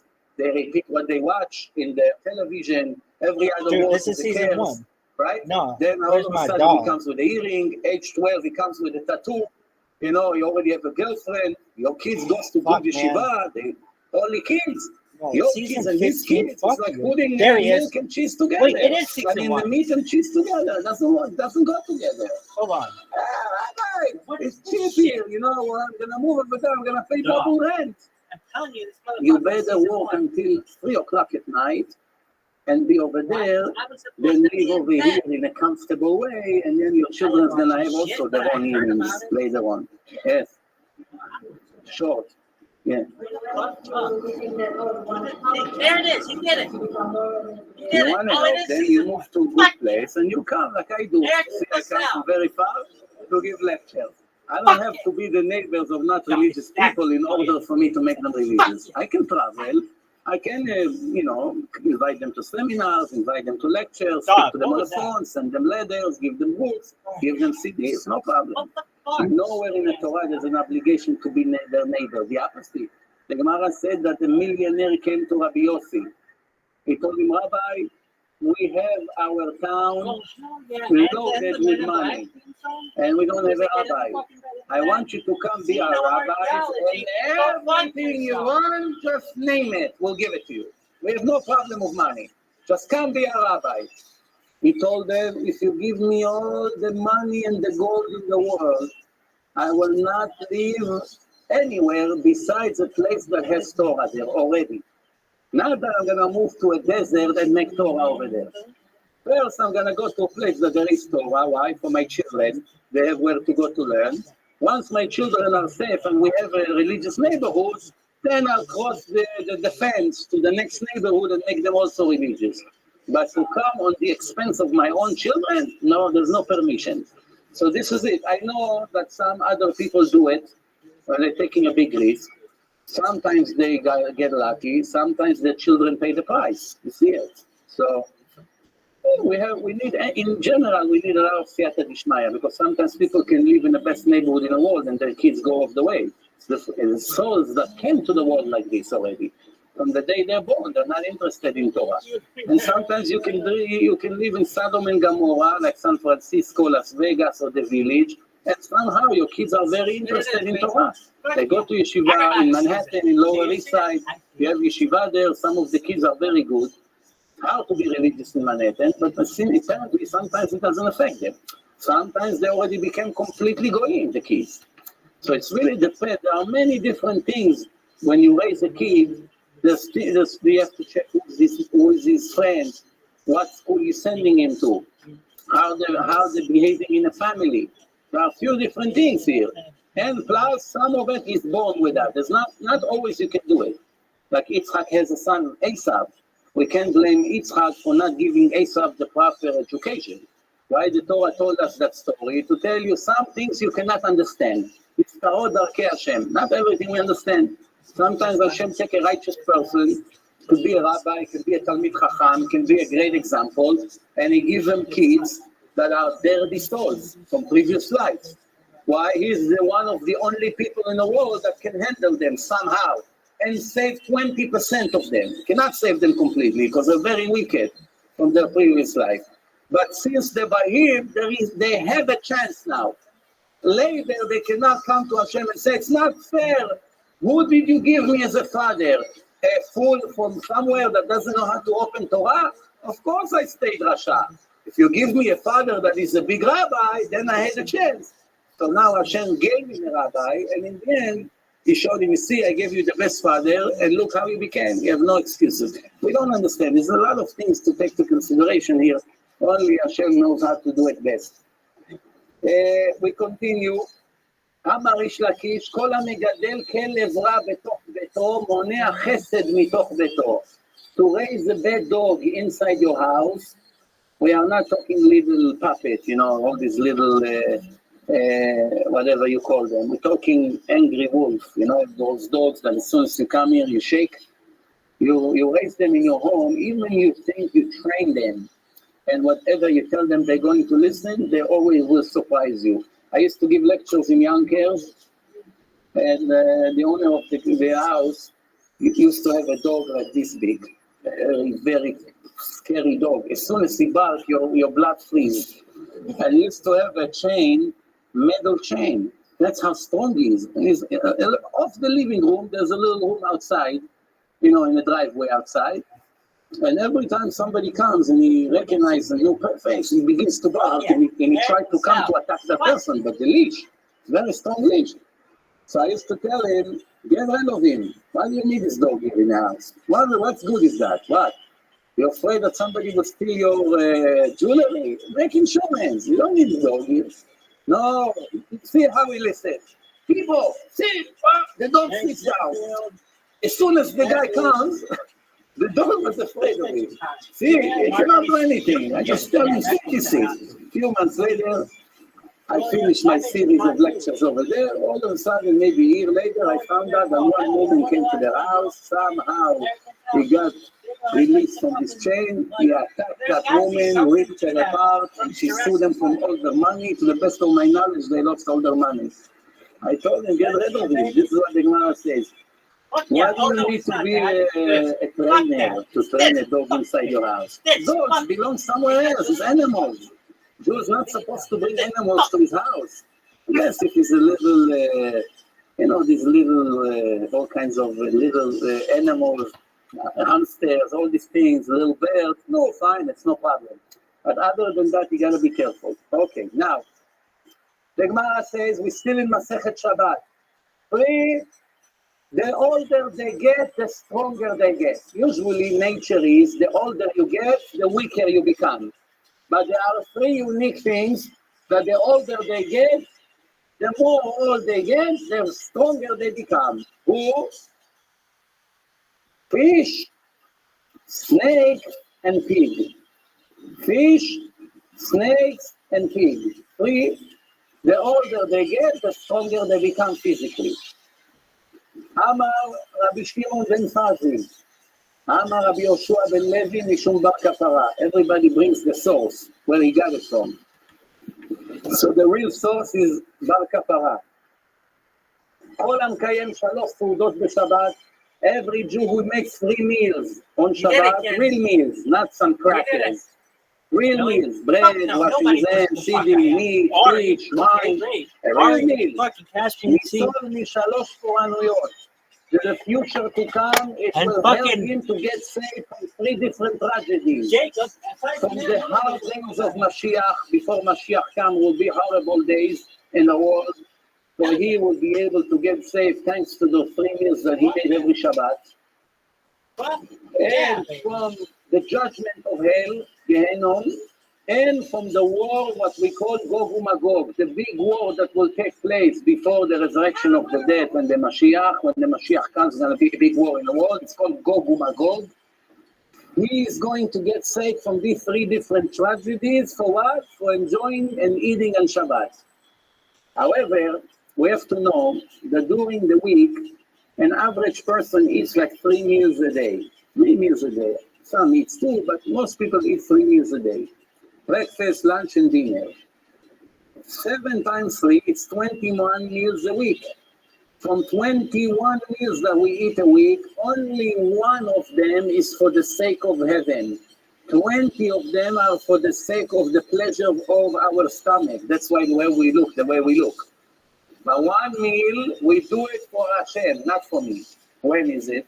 In the summer, it's Seudah Revi'it. When Shabbat finished, it's finished 9:30. You just ate Seudah Shlishit at 9 o'clock. You stop. An hour or 2 later, you have to eat another meal. But you stop. You just finished. You went to shul, you got in Arvit, you come back, you have to do Seudah Revi'it.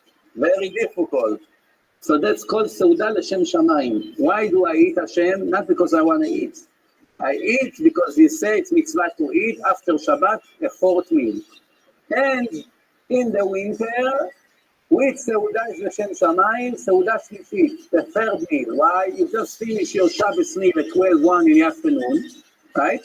And 2 hours later, you have to sit and eat again, but you stop. It's very hard. Those 2 meals are the only meal for the sake of heaven. That's why 3 meals on Shabbat is mitzvah, and the reward is tremendous. Kol ha'me'aneg et HaShabbat, someone who is me'aneg et HaShabbat, not me'aneg himself. What does he mean, me'aneg? Gives pleasure. Mit'aneg means receive pleasure. Me'aneg means gives pleasure. How do you give pleasure to the Shabbat? You serve the food in the best plates that you have. You put the best tablecloth. You light the candles in some silver or crystal things that you have. You wear the nicest clothes that you have, the nicest shoes that you have, the nicest ties that you have. Everything for Shabbat. The food is the best that you have. It shows that you love Hashem and you love Shabbat. But if Shabbat for you is just a day to sleep and snore with the newspaper in your bed, that's like someone who is sick and takes a day off from work. It's not really Shabbat for him. You understand? So automatically, what's the reward for that? נותנים לו נחלה ולא מצרים. He has no borders to his success. He continues to expand literally more property, more blessing in his businesses, in his property, in his real estate. Thanks to this, that he gives respect a lot to the Shabbat.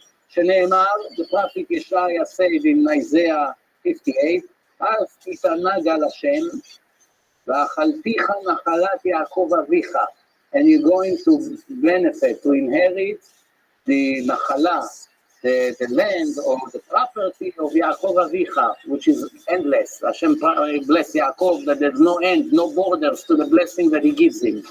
And that's from here we learn. We're still in Masechet Shabbat.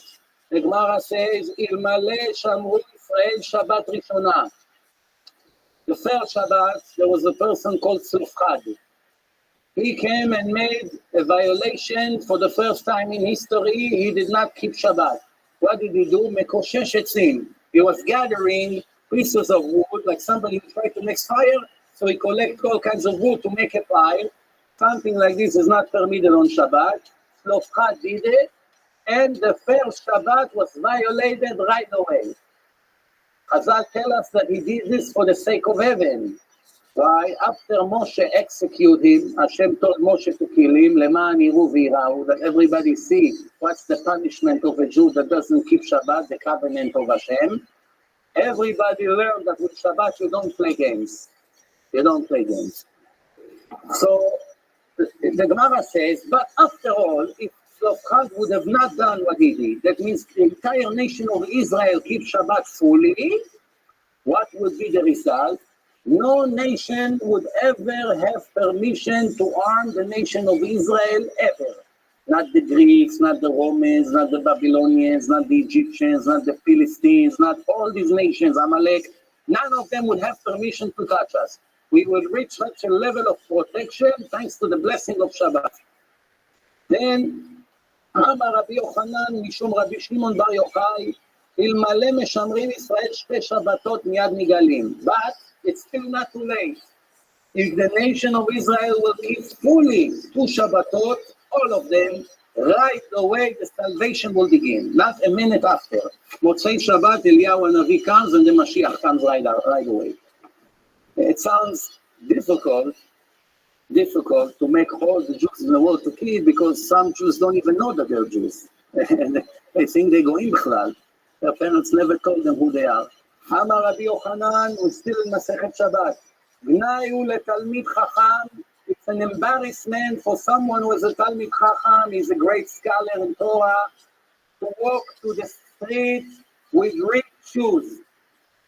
Remember, in the old days, it was very difficult to get shoes. It wasn't like today, every woman has 300 pairs of shoes in her closet.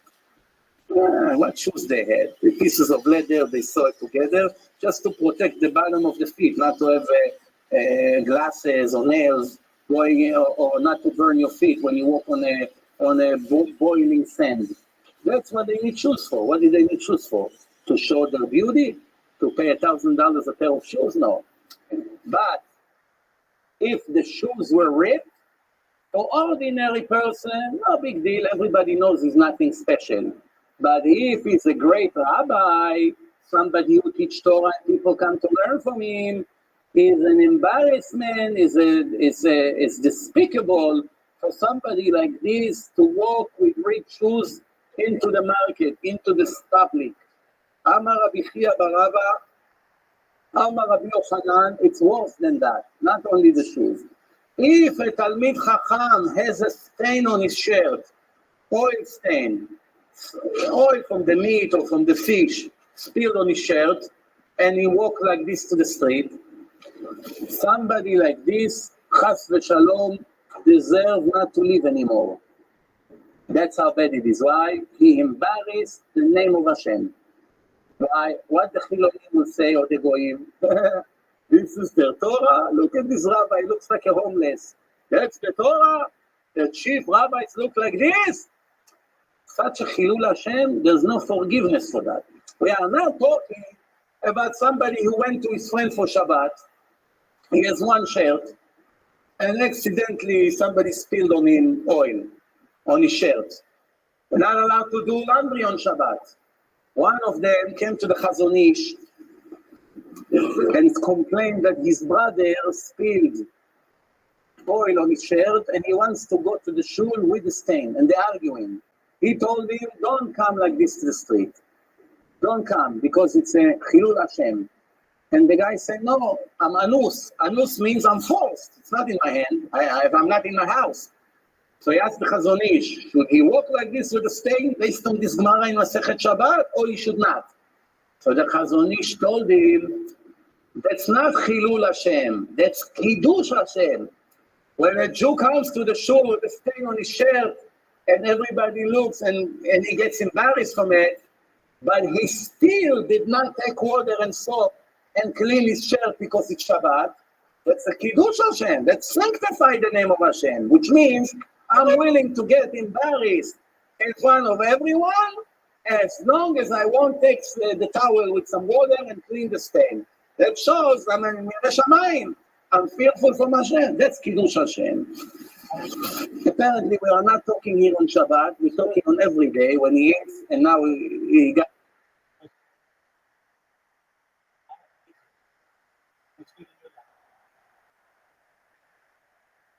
I'm amazing. What's good in your life?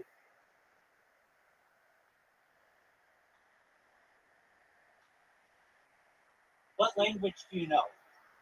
What language do you know? What language do you know? Okay, one second.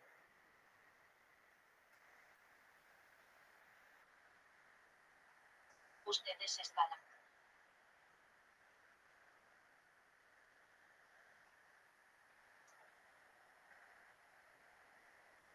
I won't make it.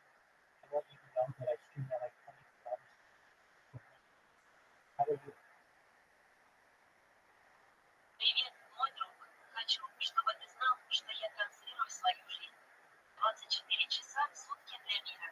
Мира, как дела?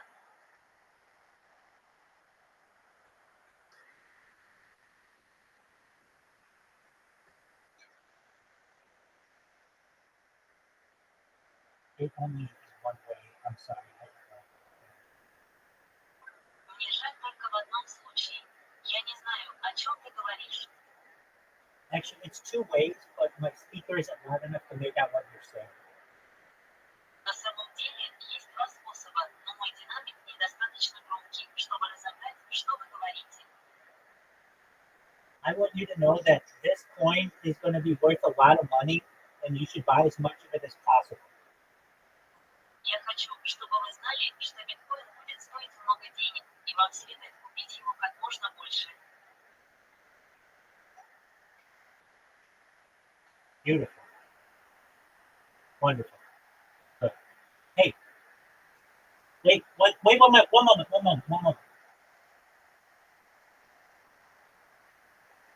I'm going to send you an interview that I did a couple days ago. I just did another interview less than an hour ago that is going to go viral. When I tell you that it is maybe a good idea to buy more Bitcoin, I mean that. Do everything you can, because I just did another interview and it was with a big stream. Я собираюсь отправить вам интервью, которое я дал пару дней назад. Я только что дал еще одно интервью менее часа назад, которое станет вирусным. Когда я говорю вам, что, возможно, хорошая идея купить больше биткоина, я имею в виду, что делайте все, что можете, потому что я только что дал еще одно интервью, и оно было с большим стримером.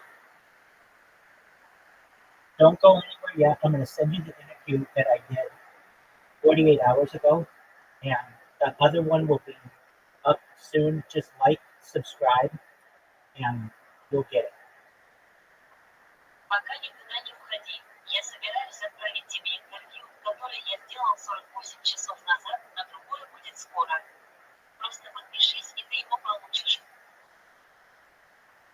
It was a big interview with some big streamers and a billionaire who owns a platform. And then I even told Elon Musk to buy Bitcoin. Это было большое интервью с несколькими известными стримерами и миллиардером, владеющим платформой, а затем я даже сказал Илону Маску купить биткоин. Wait, I'm sending you this. Just one moment. I'm just opening this. I know you. Here.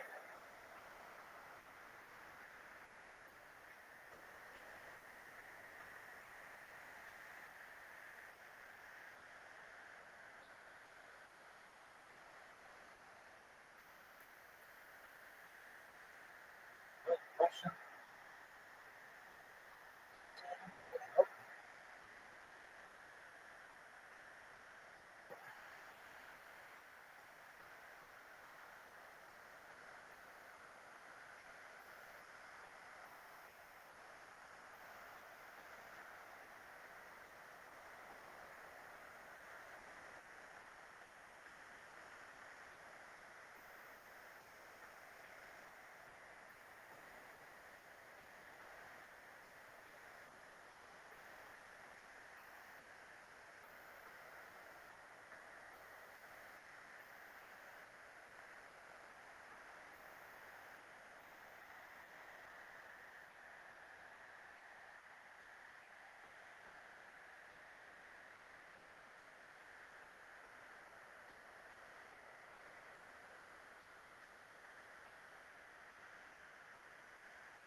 That is a good question.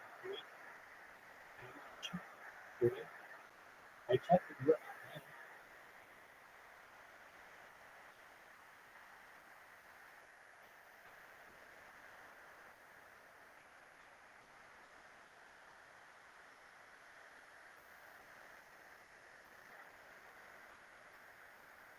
Is it?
No.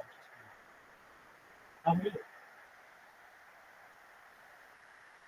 Excellent. Yeah, I did. I did find it, and it was really good.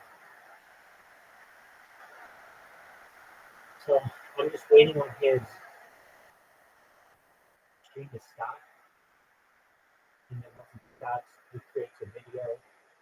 I know you're probably like, why don't you just get it now? It doesn't. It's not available till he's done. So once he's done, I'll get it, and then I'm gonna upload it. Did you watch my other video? Yeah, you did. You did. I am sure. How are you?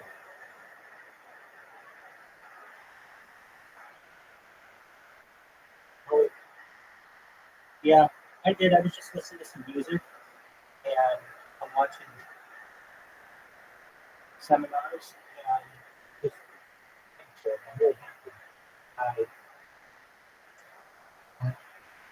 yeah. So in answer to your question, I heard you ask me that question earlier, and it's like normally I would be like, "Doug, you can ask me the question," but when I'm preparing, and I'm like trying to remember a whole bunch of last minute details, it's just important for me to be able to focus. And, here's what I don't like. Just I'm just saying. Somebody just comes in here and says, "Take into the question." And it's like, dude, I'm fucking in the middle of something right now. I don't have time to just be right now taking like 30, 40, 50 questions for someone. Just hold on. And if you really want your question answered, then just type it. I will get back to you immediately. I have three people ask me questions here. I've gotten back to all three of them. And they've asked me follow-up questions, really good ones. And so I'm totally going to get back to everyone on every single question that they have. But people don't realize they get it because they think they just come in here like it's like a normal. Basically, the person's ready to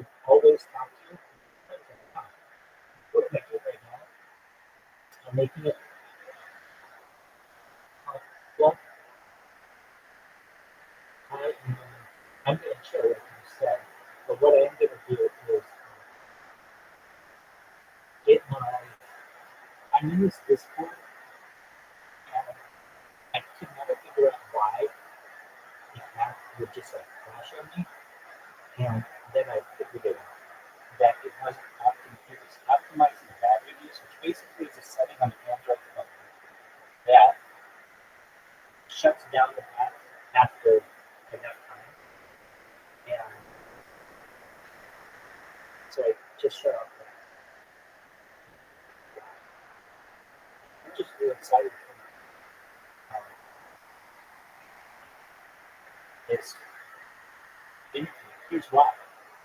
The guy who owns the platform, his name is Eddie Craven. He's a billionaire.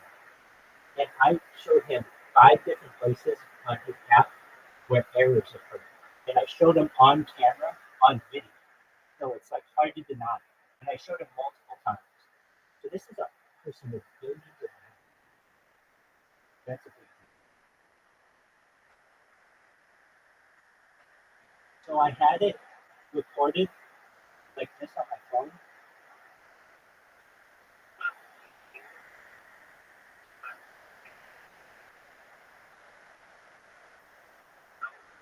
Like what you can see is this.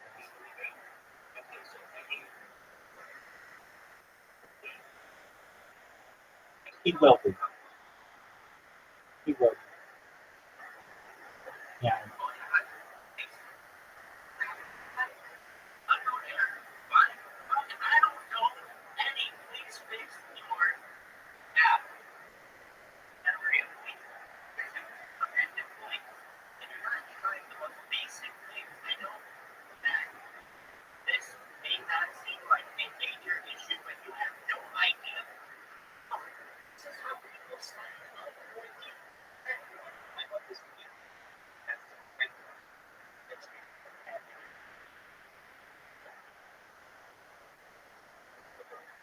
So basically, I'm calling out a billion without any fucking care.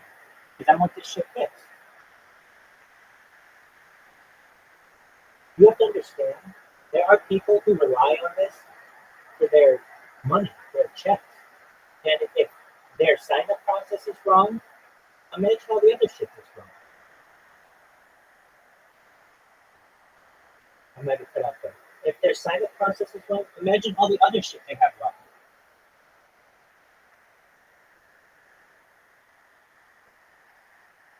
Oh, he's gonna see it. No. The person with whom I did it interview had 300 people watching. Yeah, he'll see it.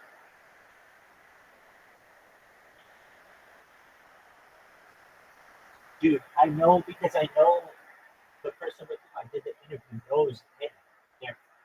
Eddie's given to this person, given him money. So the person with whom I did an interview is paid by pick to stream. They get an hourly rate.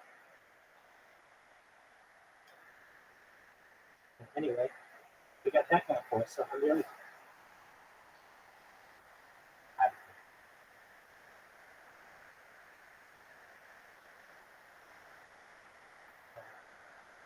But the second that Eddie goes, or I'm sorry, the second that Corey, the guy with whom I did an interview, the second that he stops his stream,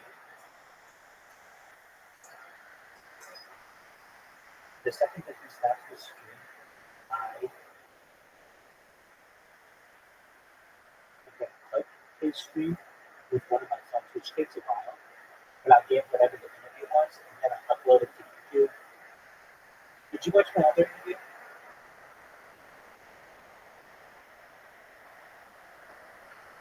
Did you watch my other interview?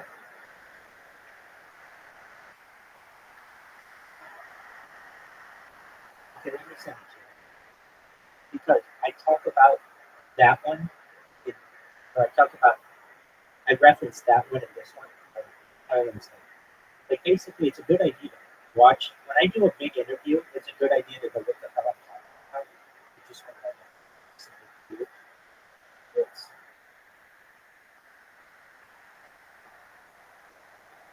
yeah, I don't do that.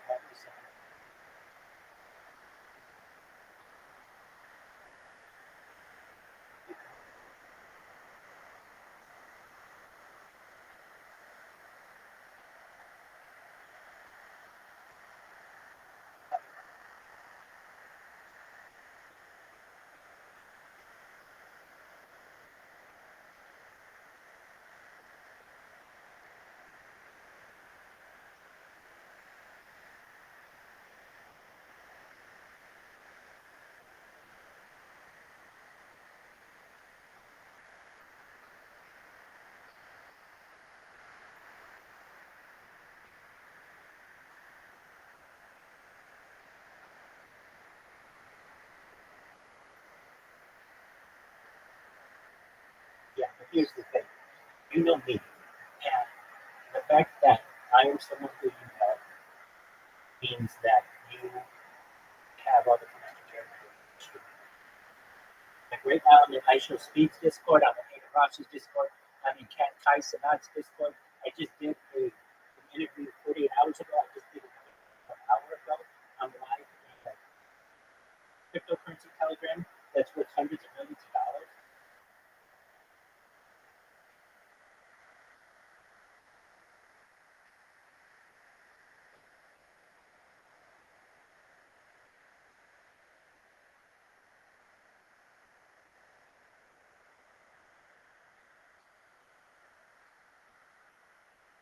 I'm not sure on the site.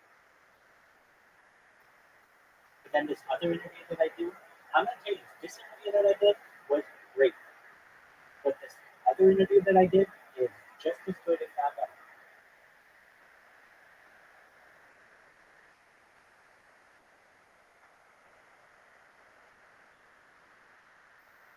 I'm gonna bring in a test account. Okay, who's that?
Go down.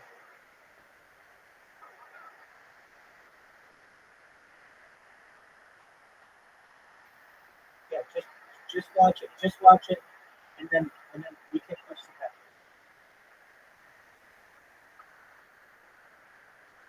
What's your problem? What's your problem so I can think about it?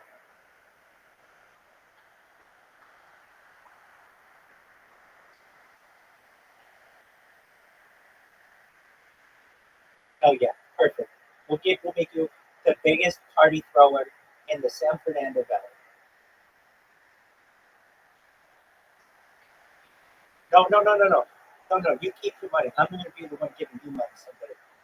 Just know that really quickly before we continue, this is what you would do. Create a link tree specifically for these parties, or whatever you want to call it. SF Valley Party, whatever. Or LA Party, whatever.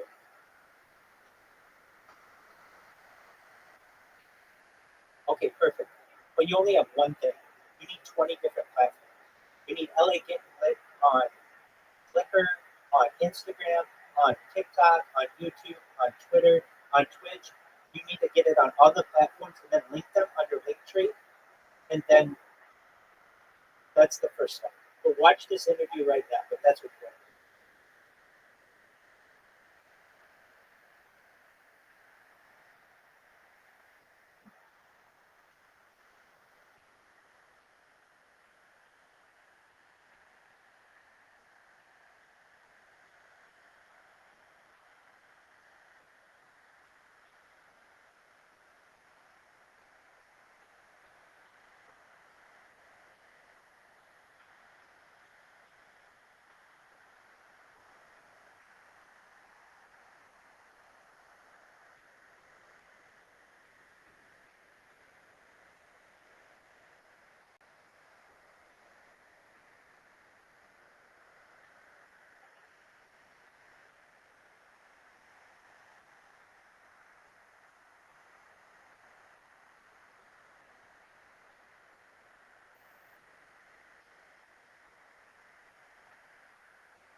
Casper, Steve. How did you? Did you hear I said your name? Good. And was it on camera? Was I on camera at the same time? And I was on camera, right?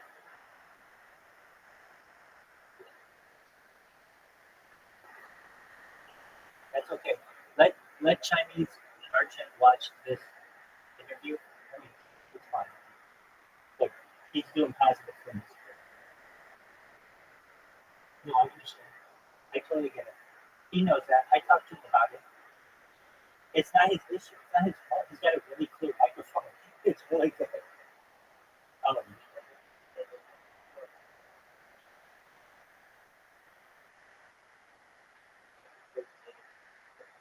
I almost want to make it so that you can't mute people in this chat, but you could just turn them down all the way. And if you're wondering why would you do that, because then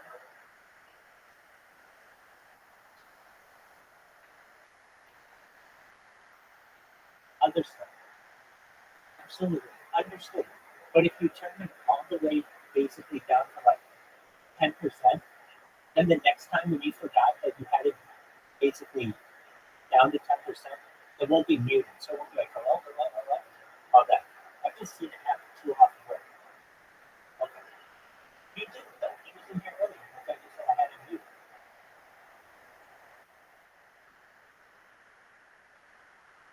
Okay, that's fine. 10%. No. Casper, 10% is perfect. I mean, when he's being loud, just what I'm saying, don't mute him. Because if you mute him completely, there's no way you're ever going to hear it. And then it takes someone else to tell you that you have a person. Then you're talking over each other. It's just easier if it's almost all the way down. If we don't like you, we're going to kick you. But you're going to really have to work with that by playing like jackhammer sounds.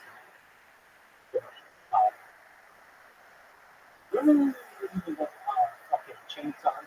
Okay, but yeah, Caspian Sea. I didn't know if I was going to be able to follow up this interview as well, but I did. I know I did. I can't wait to see it. But I was able to show him all the shit in the app that doesn't work, or on the platform that doesn't work, and I was able to shout out like fucking. I shouted out like fucking a million people, but that's cool. Because in the future, that'll be so fucking uniting. Somebody be like, yeah, my uncle was on that list.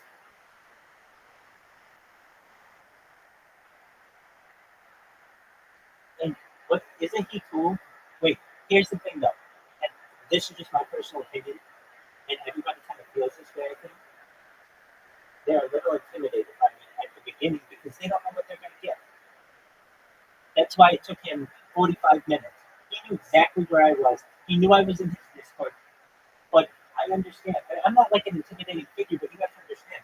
At least I was thinking, this whole account is on the line right now.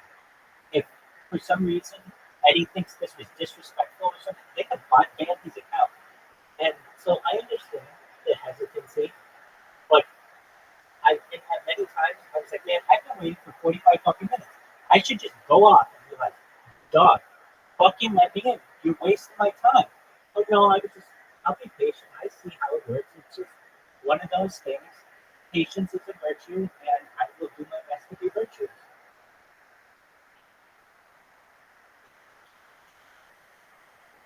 Thank you.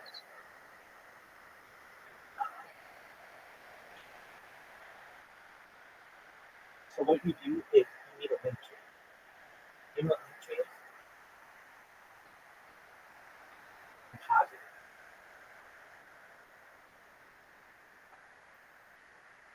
Dude, you want this to be an underground thing. It will spread like wildfire. So I know the name of your thing is like, I don't know, LA Party, whatever. But if it were something like Secret House Party Club, everybody would want to be. No. That's straight to the point and easiest marketable thing. Then you follow that wherever you want to know where a cool house party is in LA. And it has the word secret in it. okay, if you want to throw your own, I can advise you this. Make a link tree with whatever your username is. It's not bad. Use that one, and then create a YouTube account and a Snapchat and all of the different ones that I need.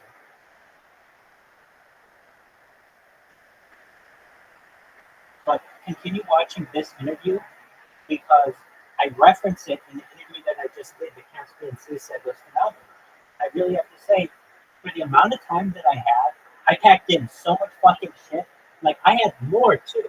Everybody could tell I had more, but I knew I'm like, man, I'm just going on too long. It's too much information, but I don't really care.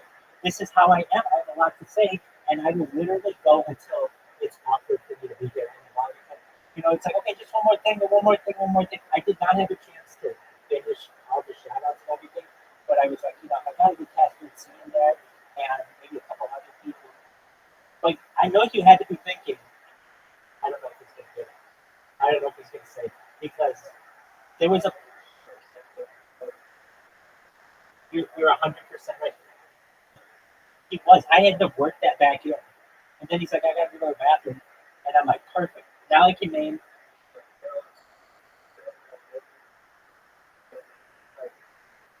Exactly. No, you're 100% right. No, you're fine. And immediately when I heard him say that, I was like, okay, I have to have one more round of shout outs. And shout outs are going to be the thing that make me famous. Why? Because it's so fucking brilliant. It's like, why the fuck didn't I think about this before? If you get up, well, here's the thing. Nobody's just going to put you on their screen feeling nobody. So you have to have something. But then if you do a bunch of shout outs to people, okay, so what if one or two people didn't care, whatever? If one person does, then you book your next interview. So, I'm fucking thrilled how that thing went, especially because it could have gone really badly. It could have not happened, which is probably what it was looking like. It did not look like he was going to invite me in. And so I even created a bot that fucking had his name in it. When I do that to people, it's hard to deny. It's like, okay, you could easily now make that bot negative again, too. I mean, it's a power. But I don't use it in a negative way. For my best in my life, in a negative way. And I know people may consider it negative. That's all subjective. And anything more is subjective. Except the sentence, that's in the fucking introductory one. Yeah. So what I can tell you is that once he's done streaming, I'm going to take that interview, which is, I think, the longest interview I've ever done on camera. Probably the longest one I've ever done. Which that isn't like, that's like a published, I would say. I'm trying to think of the others. Usually they're like, I have more to say, but, you know, like, I can tell I'm boring a person at points. Like, if you're not into futurism, then me talking about de-extinction is not interesting. So I understand, you got to know your audience, basically. But I knew Ari would let me run with it a little bit. I didn't get a chance to really get into too much more in terms of future technology, but like he said, we have next time. And that's cool because then I can just go through. I got this glossary of shit, and he did let me give a teaser of xenoarchaeology, which is like when you hear that fucking word, it sounds made up, but then it's like, oh no, that's what that you would call fucking archaeology on another planet. So that was really exciting. It went, from my perspective, I mean, I consider it a 10 out of 10, even though my app crashed or something crashed. I was able to get right back into the call, which is always an issue when you're doing these things. My internet can go down, his internet can go down, his app can crash, my app can crash, his computer can go down, my phone can go down. There are so many different variables. So to be able to make this thing work and then be able to clip it and then produce it and have other people see it is such a marvelous gift of the modern world. I'm really excited to talk about it. No, wrong one. No. Change the name. You don't want to be confined to one area. Because what if there's a party in Beverly Hills or Beverly Glen? or the Hollywood Hills. You don't want to just be the valley. No. What do you do? Beverly Hills is the valley. Yeah, totally different. If you talk to someone from Beverly Hills and say this is the valley, they're gonna laugh you down Beverly Hills. You got to know your audience. So you could make it. You could give. Here are some good names. Beverly Hills Secret Party. That's a really cool one, but it's small. You could just have it be Secret Party Account or Secret Party Club. If you give it some exclusivity, everybody's going to want to be there. So here's what we do. I'm just going to call it this. Call it LA Secret Party Club. That's the best name for it. Because all the parties you're going to be throwing are in LA, but not necessarily the Valley. Not necessarily, because you got the Valley, but you've also got San Gabriel Valley, you've got LA, you've got the West Side, you've got the East Side, you've got Westwood, you've got the Beach Town. You've got so you want to just cover everything.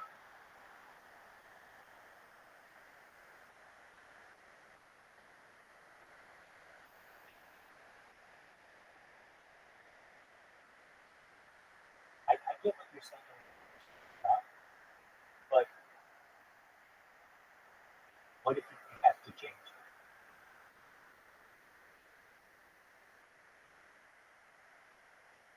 So if you make it, I know you don't like LA Secret Party Club, but that's so fucking perfect. Why? LA is super cool. Secret means it's not for everyone. A party means it's cool as fuck, and it's a club. Or you can call it LA Party Secret Club. LA Secret Party Club. It's like so to the point. It's like, okay, what is this?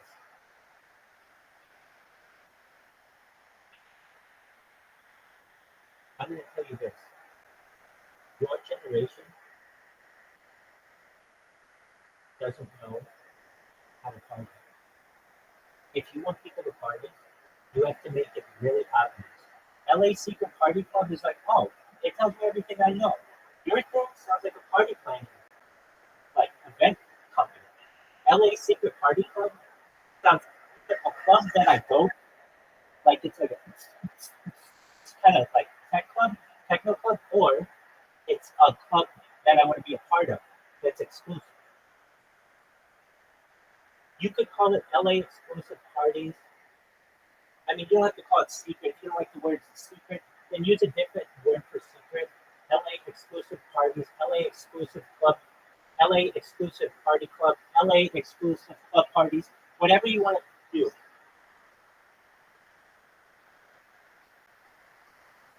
Cool.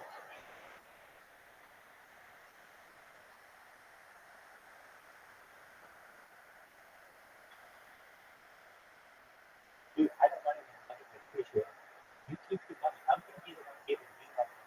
So you hold on all your money, and the way that you do this, though, is you get that name. Then, literally in here, if you scroll down, it shows 50 different social medias. It shows 50 different social medias, including YouTube and Rumble and Kick and all that other shit. You go find your name on every single one of them, so that that's you on YouTube, and that's you on Kick, and that's you on Facebook, and all that other shit. So that you have all 20 of them. Then you link them together with LinkedIn. And then you have something. Then if somebody follows you, if somebody's interested on Snapchat, see, it makes your reach 20 times stronger. Normally, when you're like, "Hey, follow me on Instagram," and nobody's following you on Instagram, well, yeah, but if they saw you on Instagram and Facebook, there's a 50% better chance they're going to follow you because,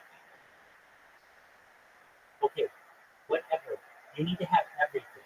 See, here's the thing: you're not cool, and you're talking to someone who is. Okay, if you want to be cool, you need to listen to me. You need to make the information available to people. So be everywhere. Essentially, what I do is I throw an online party 24/7. I'm telling you to take some of these same strategies and apply them to the party throwing industry.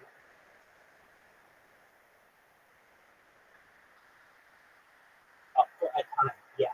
then you're gonna get caught and you're gonna maybe go to jail. Okay.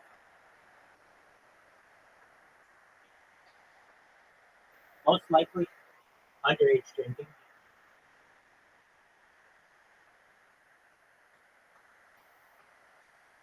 You're what, 18? Yeah, so you're fucked. Basically, what are you gonna do? Have a party where just people smoke pot? And even still, you gotta be 21 to buy it. But generally, for legality purposes, you have to be 21 to smoke cigarettes. So not even people at your party can smoke at the house.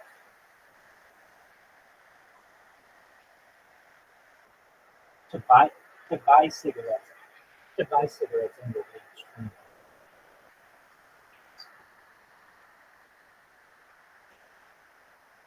Okay, I mean, whatever. You can know a guy, but I'm saying if you go to like a normal 7-Eleven, then argue, make sure that you're 21. Nevertheless, if you still want to do this, the best way to do it is to get on all of these platforms. And a big one as well is Whisper. That's where you'll fucking get tons of people there. Whisper and Snapchat. Because you can turn on the location and just say, hey, party for anyone 18 and over at this address, show up, and then you can say, like, whatever. I wouldn't put into writing anything regarding, like, you're going to be charging a cover charge. Just once people get there, it's a whatever cover charge, $20 cover charge. And then what you do is if you need girls, you don't charge a cover on girls until you have enough girls, and then you charge a cover on everybody else.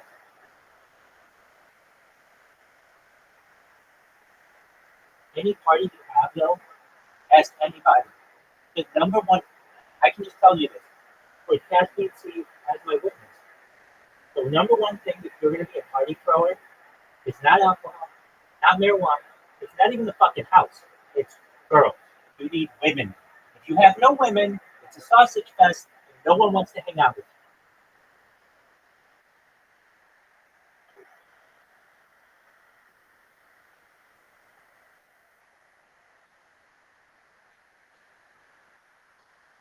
No, you don't charge girls until you have to have them.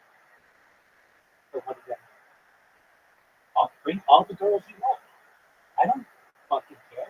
If you're like, oh, we need to make money, then guys are $30.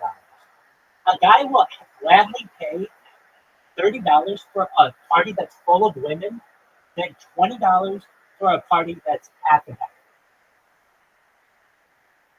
You're telling me right now, let's just put this into terms.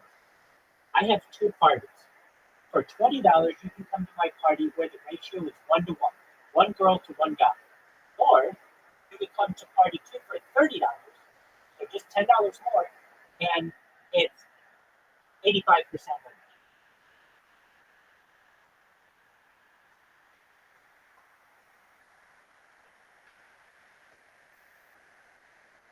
Here's the thing. Here's the first fucking rule about being cool. Do you know how you know if you're cool Chinese Frenchie?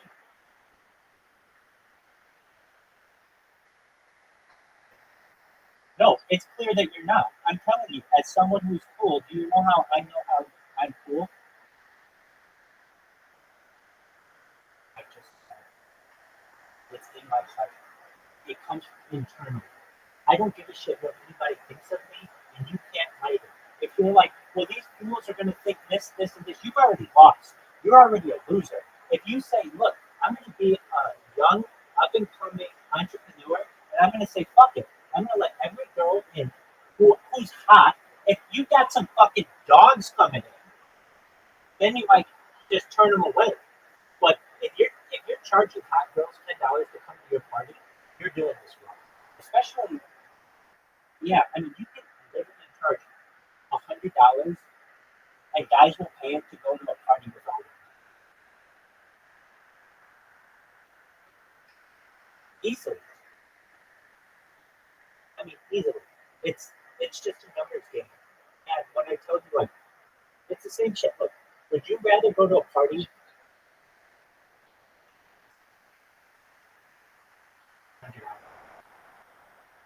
Here's why. Here's why. Do you know how fucking exclusive your parties would be if it's all women and then like an easy round number? Hey, you want to come to this party? It's $100, but we've got 40 women who are going to talk to you much kids.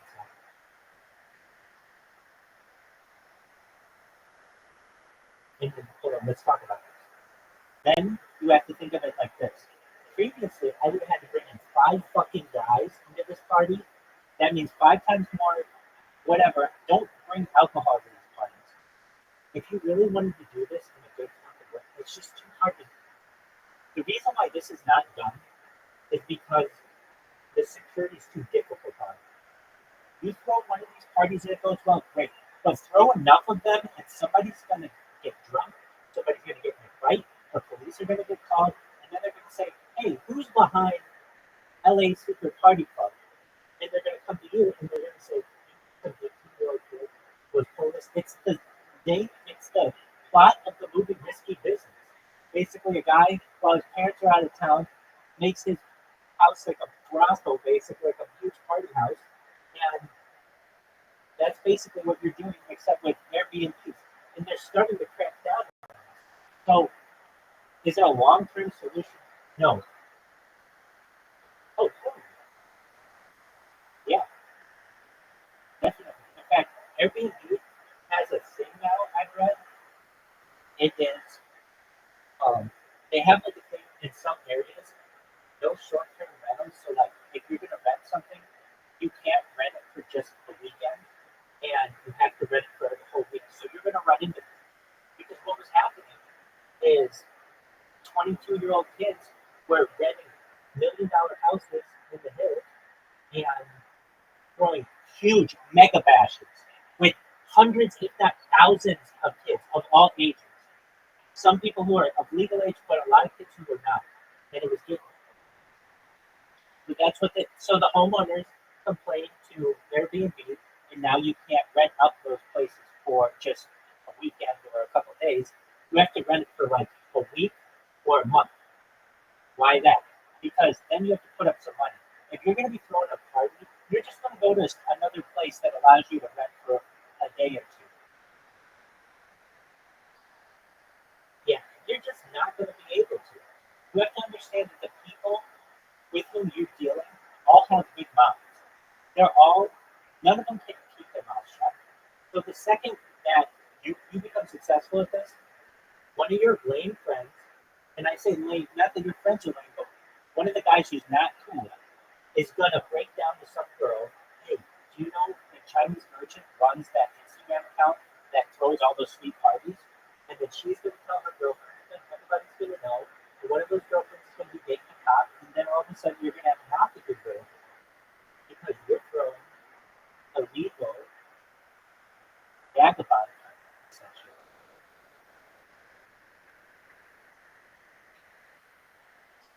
It's not. If you have enough money, you can easily do it. But what do I mean? If you had the money, you could throw a party with 500 people of all ages and have a tent for them, have proper security. You could have areas where people could drink alcohol and smoke marijuana, and you could have children's areas. This can be done, and these events do happen. They're just expensive to have. That's why it's not done in the way that you're thinking.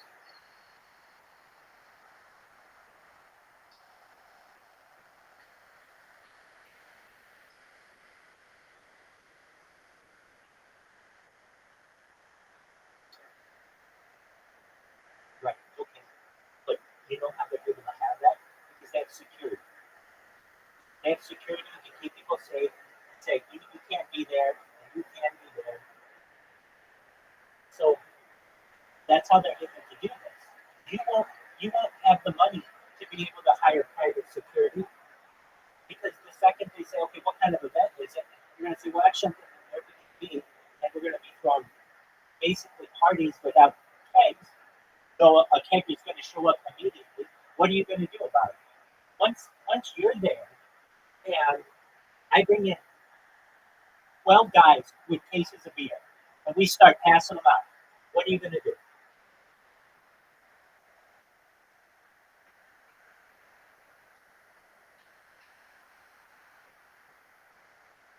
Okay, you're going to get in trouble though for providing, but you're going to get in trouble for underage intoxication, underage possession, providing alcohol to minors. You're going to get a lot of trouble.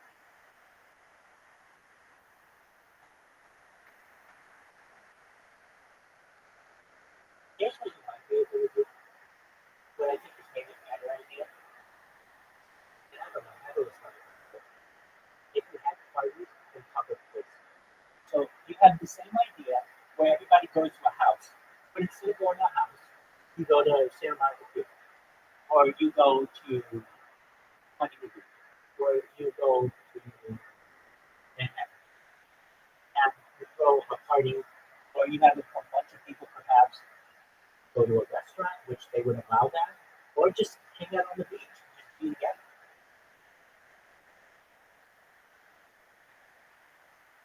But that gets into a legitimate Instagram account. But it's like if you want to go the illegitimate way, you're going to lose your Instagram account really, really quickly. So is it even worth it? That's why it's good to be basically on all these different platforms so that you can tell the followers, hey, they took down our Instagram account. Here's our backup Instagram account. Everybody can do it. It's a lot of work. And if you want to do it, you can. Do I think you can make money? I told you the way I thought you could make the most amount of money. And that is just selling gummies. And just go to the fucking Rose Bowl and sell gummies.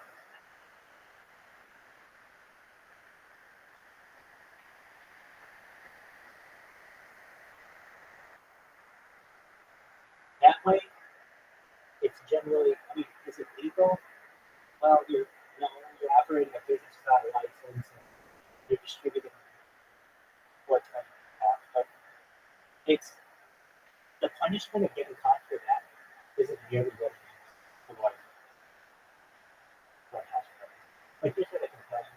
And this goes to the comedian Tim Conway is probably sure.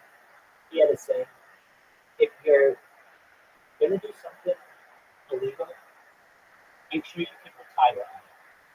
What does that mean? If you're gonna embezzle or if you're gonna steal something, don't steal $100. Steal $10 million. So what you're doing, what you're talking about, isn't like, in my opinion, necessarily worth it. Okay. With that, I'm gonna watch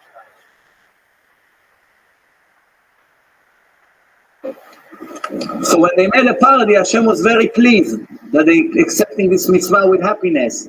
Every Brit Milah singing, happy, always happy. Technically, it's Chinese merchant. Keep watching. Keep watching the interview because I reference it, and so you'll be like, "Wait, when did you talk about that?" And I'll be like, "It was in the first interview." If you almost done, I'm watching everything.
Watch the rest of it. Don't look up.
don't use that.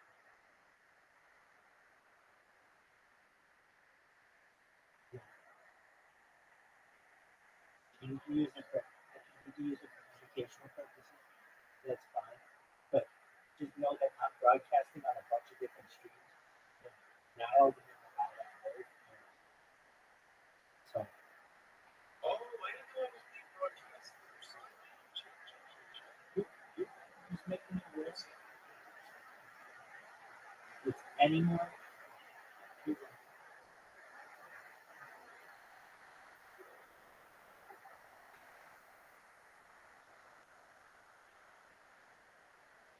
Dog, it says 24/7 live stream at the very top of this thing. I didn't know. I thought he was being broadcast on these. I mean, I can only do so much. It says 24/7 live stream.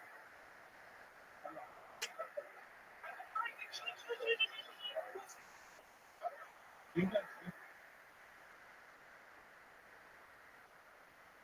Hey, guys, please, shut the fuck up, dude. oh, hey, dude, right there.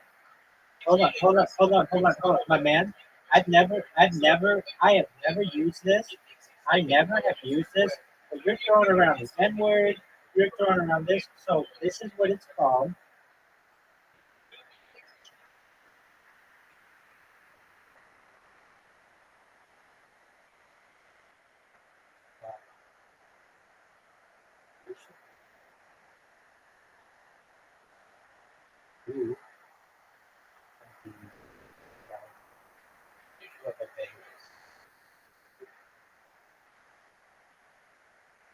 Apologies to you, Robert.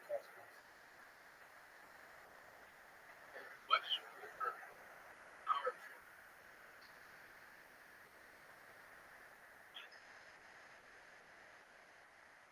Well, how do you work?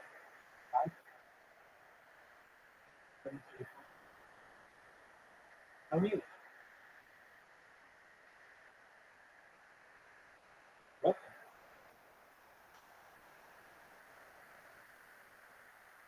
Yeah, how are you?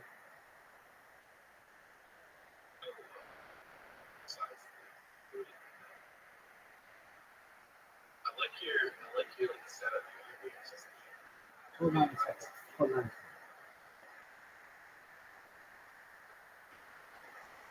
Were you? Did you see the other? This was me, yeah. Oh, just one moment.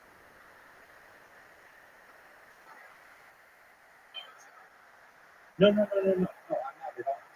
No, I'm not at all. All right, just one moment.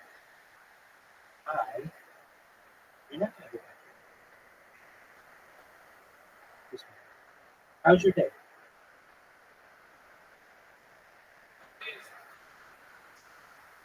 Okay, what's good about it?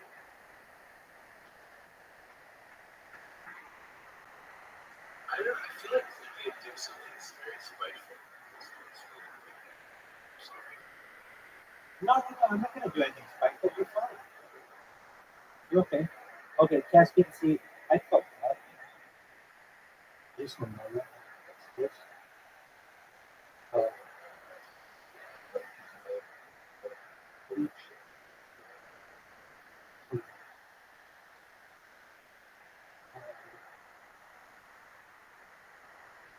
I'm like,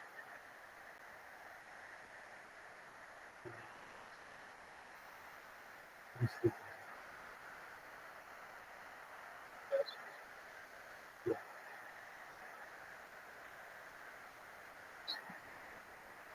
No, I'm not.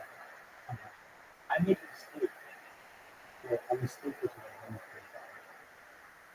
That motherfucker and Chinese merchant to me sounded extremely similar, and I didn't realize that was not Chinese merchant. I thought Chinese merchant just started coming using the N word. I'm like, whoa, oh, yeah. What the fuck is that? I didn't realize that was not.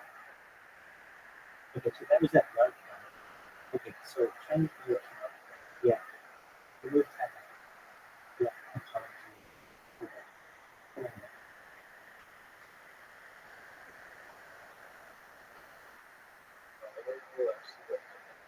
thought Chinese merchant was that guy, and I didn't realize because I just looked at my computer and there are some extra things in here because I have this fucking. I made a mistake because they sounded to me very similar, and so I kicked it. And all of a sudden, he starts using the N word, and he's like, "Fuck you, Caspian Sea." I'm like, dude, what the fuck? You were just fine. You were in here just fine. So,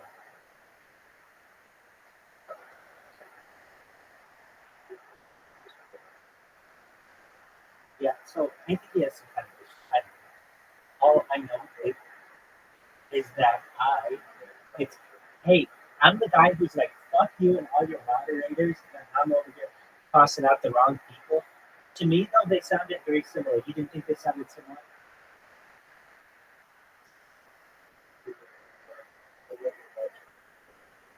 Same, same. So I'm not extremely.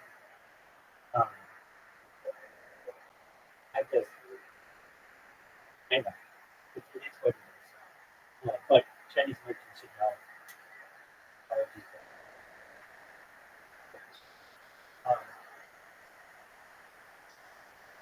Okay. Ari needs to fucking end his stream.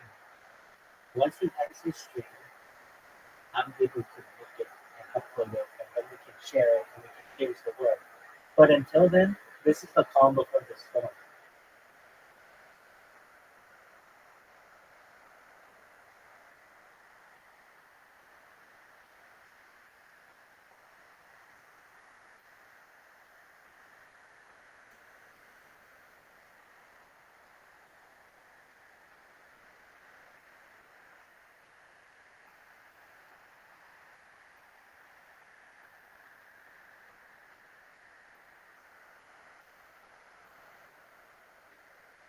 Dude, oh, Ari, 12 hours.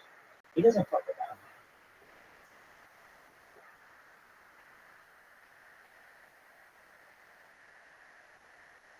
Dude, I didn't know he had Lyme disease. We gotta find a cure for him or something. I know I personally have given money to Lyme causes. All the things that to which I've given, I've never had huge amounts of money, but I gave it to Lyme disease. And I hope that we're able to group you know the history of like the town that has Lyme medicated me.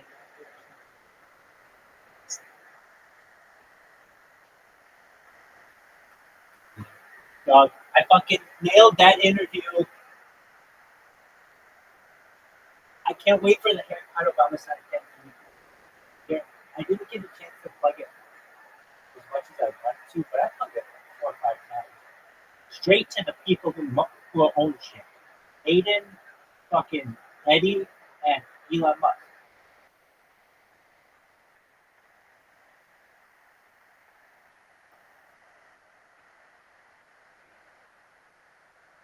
And what else did I say? I was screwed up. Well, let me just say this. I think it'll work in the future. People just give me a well, I understand people want it to be interactive. And I'm just such a fucking steamroller that it's like, dude, just let me fucking talk. Let me talk. Let me say all this, and then I will literally just fucking stay here and answer questions until, like I've done my due diligence. But let me get out everything that I have to say. And I understand that completely. No one else is going to just let you read lists of people's names, and you're not even pronouncing them correctly because they're not like words. They're like fucking letters sometimes. But what I'm going to do is take that list and put at symbols in front of them, and then put it in the description of the YouTube video. And one of those motherfuckers is going to watch it and be like, oh shit, this motherfucker, I'm a top 50 YouTuber, and he fucking saw it, and now at least I know who he is because it raised a little notification in their inbox. Does that make sense? It's fucking brilliant.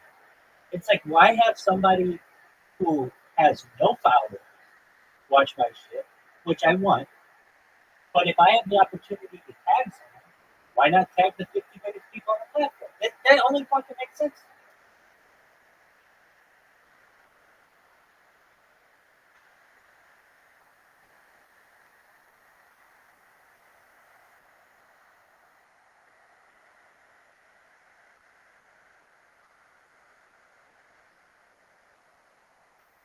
This one guy, it's funny. I'm gonna hang out with all those people someday, and it's gonna be like, oh, this is so fucking funny. This guy's channel literally is all my fucking spam. His whole screen is just says my shit. And he's a really big streamer. He's hanging out with Action Man and my page right now. There's 500 people watching him. It's literally just a wall of text. And I don't mean in the fucking corner. I mean, if this were the screen, it's like pow, pow. It's fucking. And you can hear it in my voice. It's like, remember I talk about that meme of that diamond miner, and it's just like we're getting closer and closer. I feel, and I just can't turn it out. I mean, of anything you've ever heard, I never talk about anything stream, like ever. Like of anybody, have you ever known, like ever seen motivated about anything in their fucking life? I am the epitome of being motivated by something, and there's no like in my mind ever like, well, like you'll have to kill me.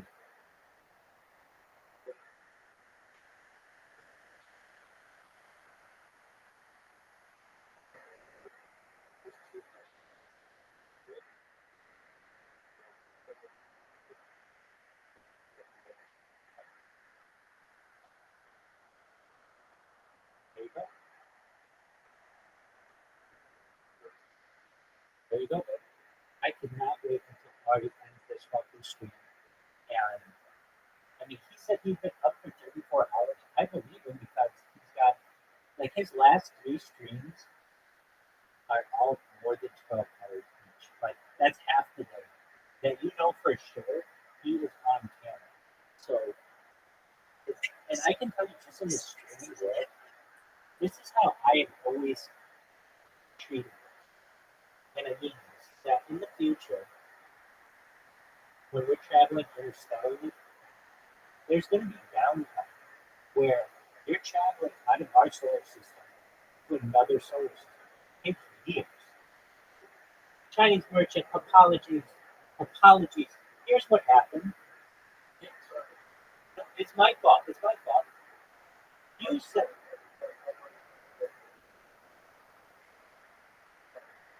No, apologies. Chinese merchant, how are you? Let me explain what happened. You sound.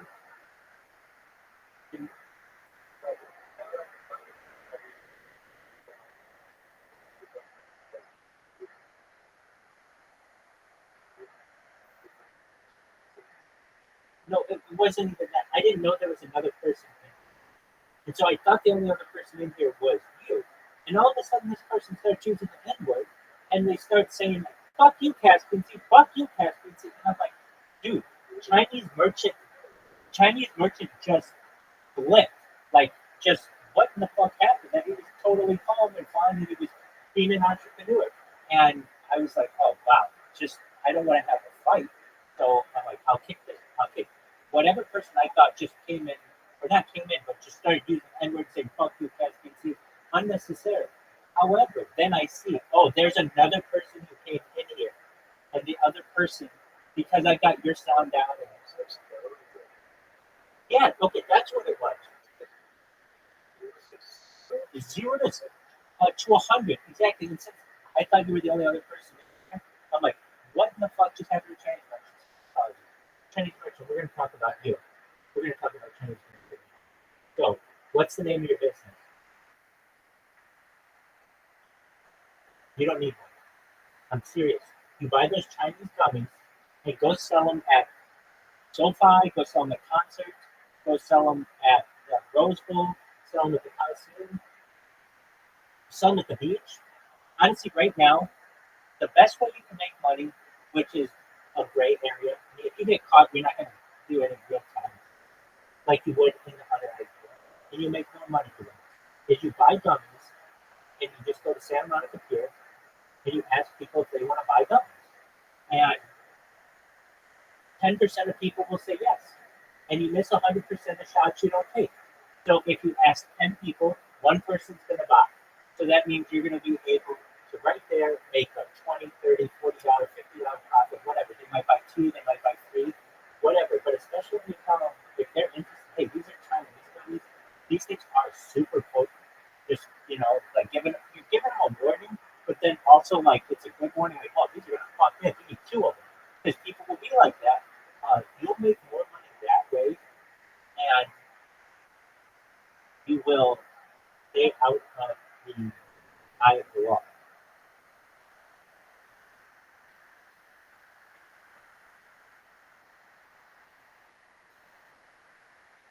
Now, if you want, let's think about your idea for throw parties, but let's just do it for 18 minutes. Okay? So, basically, if you have a party with your friends, how old are the people going to the party? Some are 17, some are 18, right?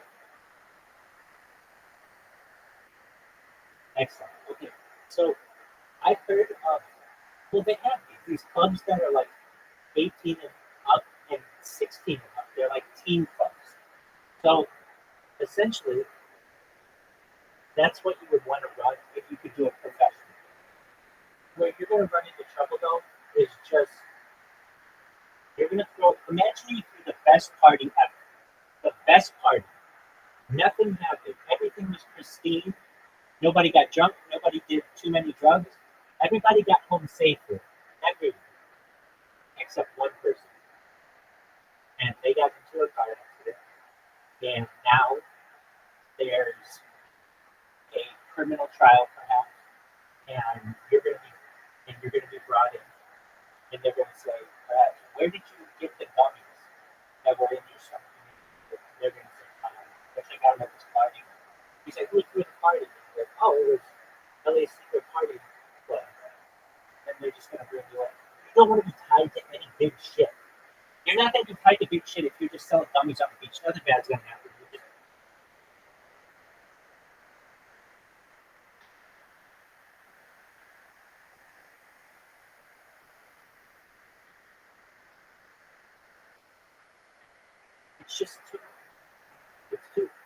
It's too easy to tie you. The best way you could do it is to do it and never go to one of the parties. If you did that, maybe you can make it.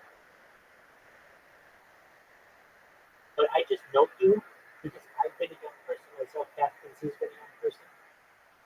You're going to want to go to the first party that you throw.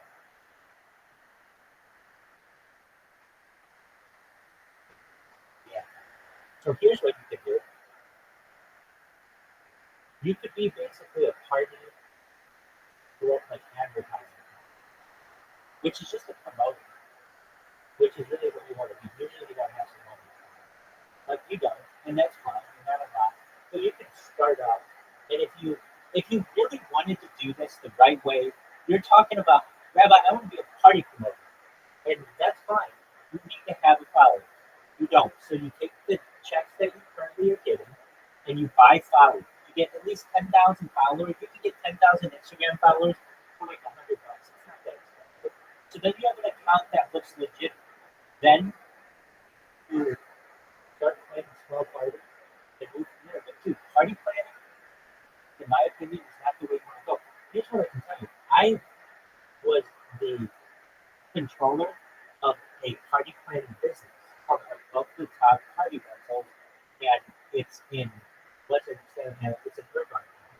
And I can tell you that, like, I know that industry very, very well. I know the wedding industry very well, the bridal industry, and I know the party planning industry because I was the accountant for the company. I can tell you that it's very competitive, and you're going to be running a big risk with 16-year-olds there and 17-year-olds there. If I were you, sell fucking gummies on the side if you need a little bit of scratch. And then when you get to be like 22, 23, 24, and your friends are older and everybody's above 21, then go fucking do the house party. everybody's above it. Or at that point, you don't do house parties. Then you would be a party promoter at clubs. That's what you want to be. But the way that you start is you can start by creating an account and having 0 followers. That's cool. It's going to take you all year to get 1,000 followers. Or just take $100, buy 10,000 followers, then you're cooking with fire.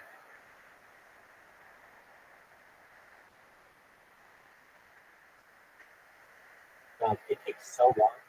I can tell you that every single day on Twitter, if you work 24 hours a day, you will get less than 100 followers per day. It's very, very difficult. You can get even more difficult. If you're going to have more software to be able to get by. So what you do is you just I go to a company called InstaFollowers. InstaFollowers.com. You just say, I need 1,000 followers, I need 10,000 followers, and you will have 10,000 followers in 5 hours. So basically what I'm saying is, if you want your dream of having like a really great social media account, go make some money. You can make some money with dummies, you can make some money working a job, do whatever, get $100 together, and then get 10,000 followers on Instagram. Then put together another $100 and get 10,000 followers on Twitter. Then another $1,000 to get 10,000 followers on YouTube. Another $100. Basically, on your 5 major platforms: TikTok, Instagram, YouTube, Twitter, and perhaps that's a big one. If you have that, then your company has some credibility. Then you can say to one of your friends, "Hey, do you want to throw a party? Yeah, let's throw a party. Okay, great. I'm not going to attend it, but I have a company you can rent my advertising services. Then you can keep it separate. But it's all up to you. It's the temptation that you're going to want to go to these parties, and that's when you're going to get in trouble.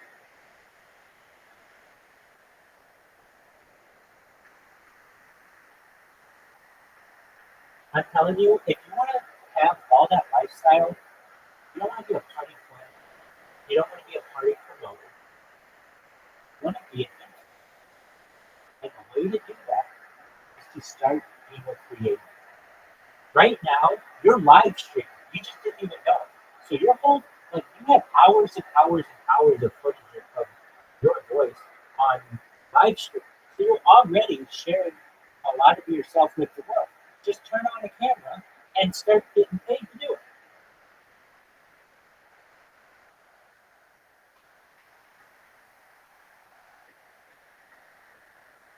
And if you're like, I don't know what to do, it's like gaming is huge, but also sleep streams are good for some people on some platforms, and as are IRL and reactions and monkey or chat roulette or any of that stuff. Like if you want to do all the stuff that you want to do, I know you want to jump from planes and you want to have high-rise real estate and you want to drive Bentleys and Lamborghinis and be able to get BMWs and all the other cool shit. And I want you to be able to do that too. I think I'd be able to help you with that. But let's say I can't. Let's say it's all on you. And you just have me as advice right now. And I can't be a money teacher like I want to. And then I think I might be able to be right now, since I can't do that for you, I can give you the advice of this. Let's do this the legitimate way. Forget the gummies, forget throwing parties. All you have to do is create a YouTube account, a Twitter account, a TikTok account, a Rumble account, a Kick account, Odyssey account, the major platforms. I'll teach you how to multi-stream with the push of a button. You'll be live on all of them. And then what? Then you do whatever you want to do. You can be a streamer. You can just do your voice. You can do a voice changer. You can use they have these things. Well, you can wear a mask. You can wear paint. You can just not show your face.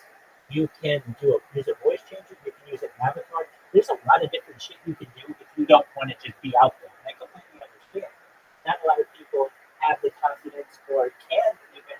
They have a family or they have a job So I understand that, but you got to start creating content. And once you start creating content, you're going to start the ability to have the ability to network. You're going to have the ability to get donations and subscribers. And by this time next year, you'll have a full-time job live streaming. Basically, Kevin will pay you to live stream.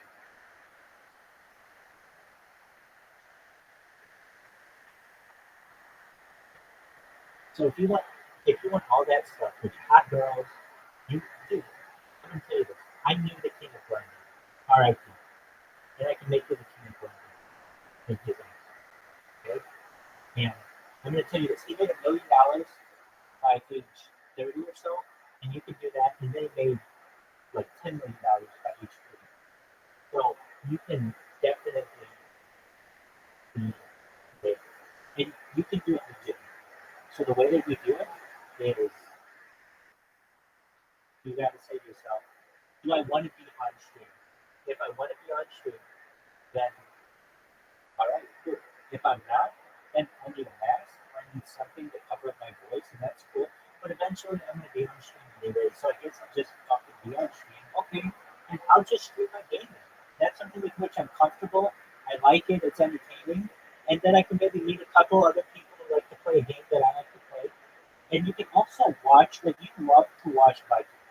You can watch Vikings on Kick. Their DMCA is a lot better than a lot of other companies. Where if you're doing a reaction video to it, and you pause it every once in a while and you talk about it in an educational way, then they'll let you do that without getting you in trouble. And that's all the same stuff that you're doing. And basically, you are already a live streamer and you don't know it. And you're going to be able to. We have a lot of.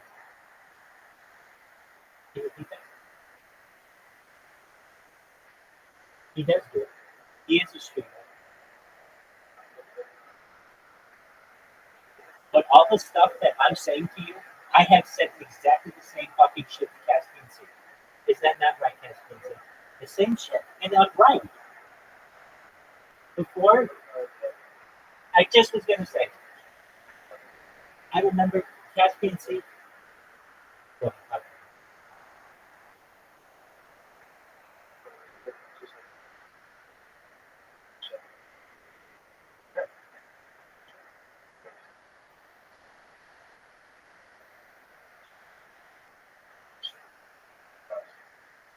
that's perfect, man.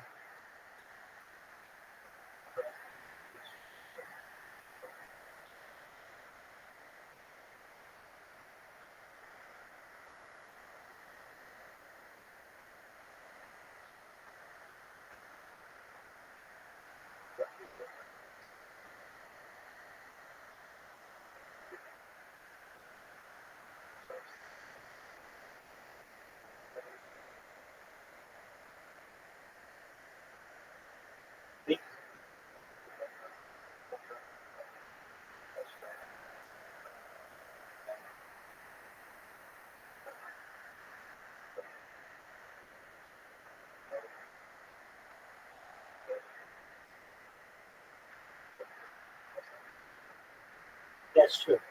That's absolutely true.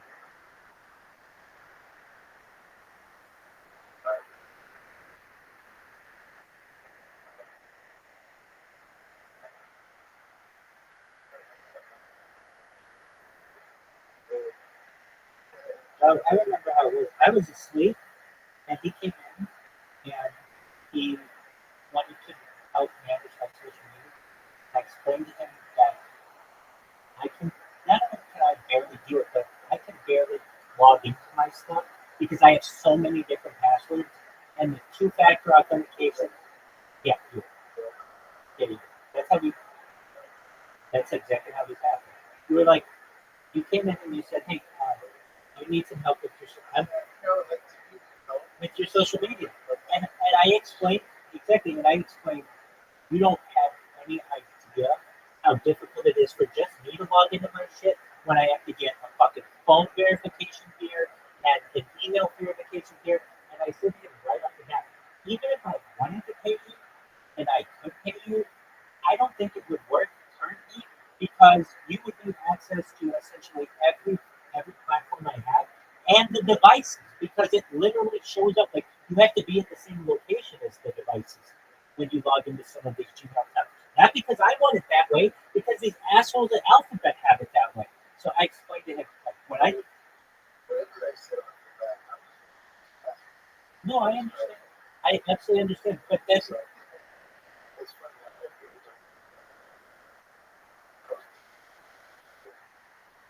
you wanted something to do. I remember you were like, I need something to do. Absolutely. And it was that day, absolutely. And it was that day that I was like, hey, so even if you wanted to help me, I don't think that you could unless you were here. And unless you were here with me because of the two-factor authentication. Just logging into things is very, very difficult. And sometimes I can't. I have to abandon an account because I can't get into that authentication for whatever reason. But that was the day that we were like, hey, we went through your skills, we did some chat GPT, and within 36 hours, it was working.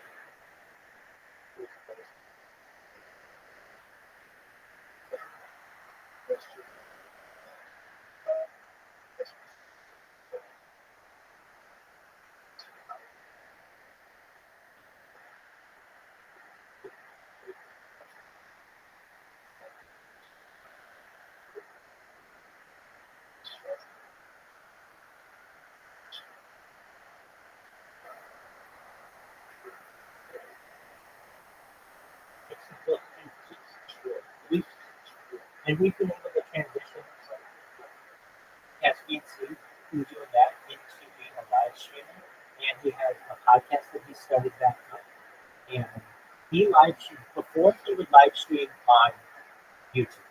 But now he live streams on Kick, Rumble, YouTube, Twitch, Twitter, quite a few different ones. I mean, if you just look at the amount of content that Caspian C had, even though Caspian C had his own podcast that was a video podcast, he had like 22 of something in the 20s. That's still only like 50 hours of content in total, along with the other stuff that he has. But the fact that he multi-streams means every single stream that he puts out an hour, he's multi-streamed on 10 times that amount of platforms on the multi-stream means that for every 5 hours he puts in, it's 50 hours. It's the equivalent of what he had in his entire.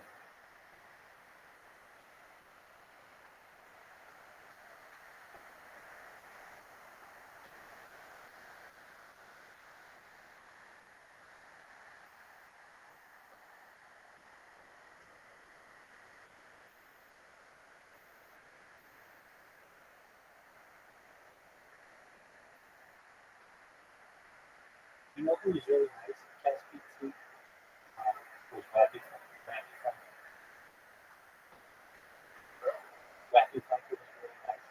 The, the day, the day after, like, there were only a few people.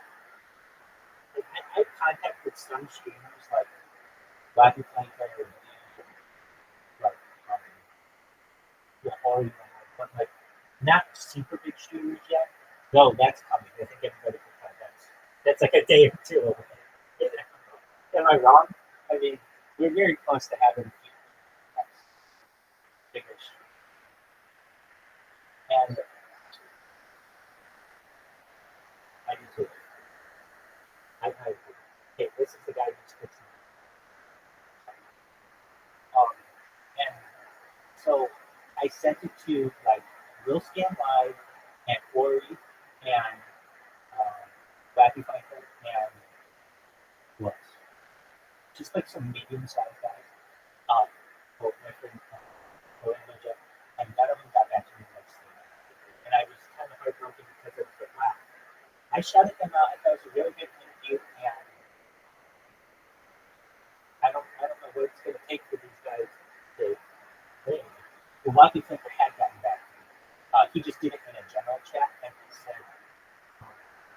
said, thank you so much, Rabbi. This is about I'm going to get this. And that was really great. And I know Wacky Fighter's had his own issues, and so by me doing like a big, like, hey, everybody needs a second chance kind of a deal, I just, it's water under the bridge. And then I sent it to other people too. Ari got back to me then, like 24 hours later, so a little bit later. That's how we set up this interview. And I'm just telling you, man, I fucking knocked it out of the park. I am waiting on this motherfucker to finish his stream. Shout out to Ari. But, I mean, all the things that I covered, I'm just going back through it. And it was like, hey, there were shout outs, but like what made it different than the other ones? I was able to show that their fucking platform doesn't work. And a billionaire is going to see that, and he's going to say, hey, I've got 200 employees. Why hasn't anybody else seen this? It's going to be really exciting. That's going to go fucking viral. How doesn't it? It would be like Elon. It's not the same, but it would be like having Elon Musk or giving Elon Musk a video that goes that he watches of Twitter broken. Like that is a great opportunity to go fucking viral. And this does too. It's just not as big, but it is still very very big because he's a billionaire and he's a very public person. So Ari, hurry the fuck up and be done. Here's the thing. I don't know if this is true now, but I look at the length of his streams. They're like 13 hours. He's at 12 hours and 48 minutes now. So I don't know how it works, but I imagine these guys set in their head like, if I want to make X amount of money, I need to grind out to 12, 14, whatever. Yeah. I mean, it's like this. Oh, thank you for that link for the boss button. It's like this. It's like an unlimited money. If you buy enough viewers, people will pay you to stream. But you need money from the viewers to get the money from the viewers. It's like, but once you get it, it is like a money. Go ahead.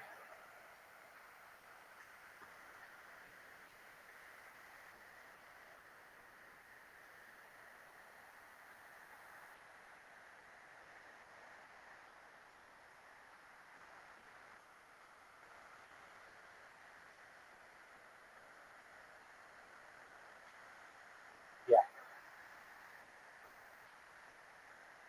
But here's the thing. If they can detect who has bots, then they say they know, but it's very difficult for them to detect. Chinese merchant, if you really want to do this, the best way to do it is I'll teach you how to build a headless browser, which is basically allows you to create your own bots. All you have to do is pay for the server costs, which is very, very low. And so you can have like 1,000 people watching you 24 hours a day, 7 days a week for not a lot of money. And it's through using a headless browser. And the question might be, Rabbi, why don't you do that? And, I mean, I tried a lot of these things in the beginning, and it seems like a lot of times like, I had to make it work. Like I would buy these when I had more money. I would buy 1,000 viewers at once for an hour or whatever. And they all come, and that's great, but then they go away. And then you want something permanent. And to be honest, I just didn't know how to build bots as well as I do now. And so it's called the headless browser. And what does that do? Server costs.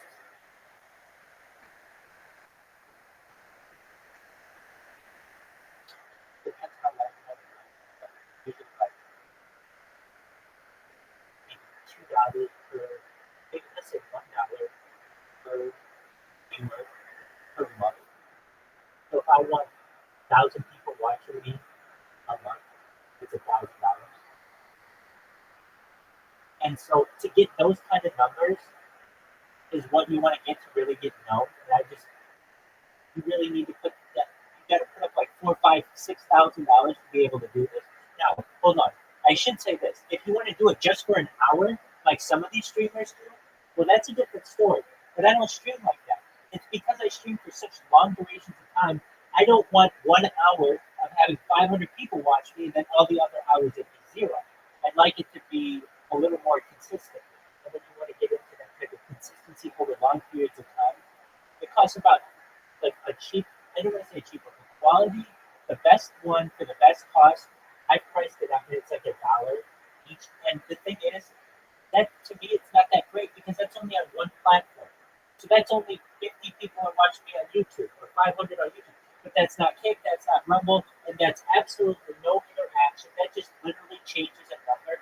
And to me, that doesn't do anything. It's not worth the money, in my opinion, for what I do. Because I do such long streams now. If I were a different streamer and I was going to have a big time Saturday night stream and it was going to be 2 hours and I was going to have a bunch of people I was going to interview, yeah, well, that one's easy. And then I could pay that. Then I could pay for the server cost for that. It wouldn't be that bad. Now, the thing would be you could do a little bit of both. You could do for the interviews and stuff, pay for the server costs and then not have it the other times. But frankly, even the server costs cost money, a good amount of it. Like you're saying, for one day, 1,000 people or something is $1,000. I don't think I haven't tried it. I have done that in the past where I bought for 1 month. I've even done this. I even bought people services from India. Real people who spent 1 month with me in one of my chats so that I had real chatters. 5 people I bought for 1 month. And why didn't it work? When I would do my live stream, sometimes my internet goes out, and when it does, I have to get all the people back on. Like, okay, so either my internet can go out, or every 12 hours I have to start a new stream. So here's what would happen. I would say to these people, okay, here are the 8 links that you need to watch for the next 12 hours. Then 12 hours would go by. Then I'd have to start up all my different streams, and I'd be like, okay, here are the 8 new links that you need. And they'd be like, wait, what about the previous ones? So it's like herding cats here, because some people think we're using the old links, now we're using new links, and then in another 12 hours we need another set of 8 links. And then another 12 hours, another set of 8 links.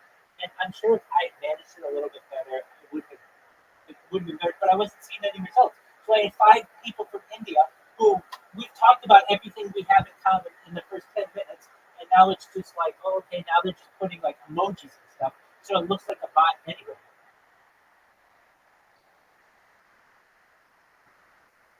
Sure. Sure.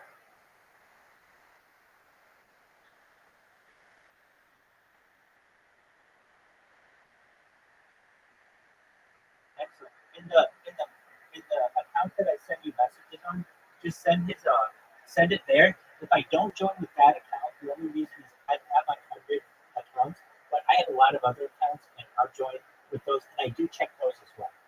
And if it turns out to be a good server and active, I'll add it to my list of accounts.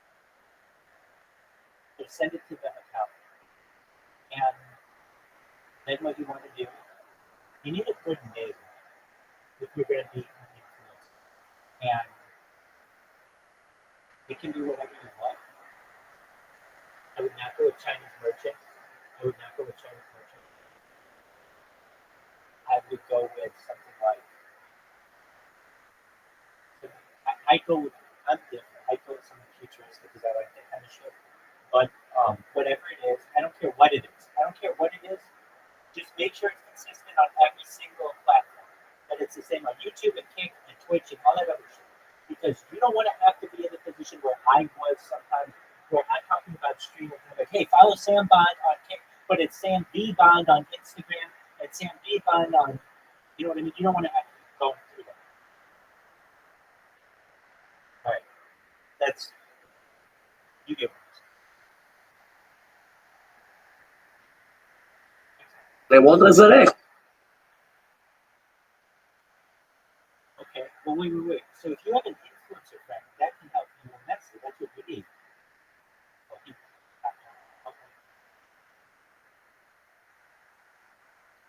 Ori, stop streaming.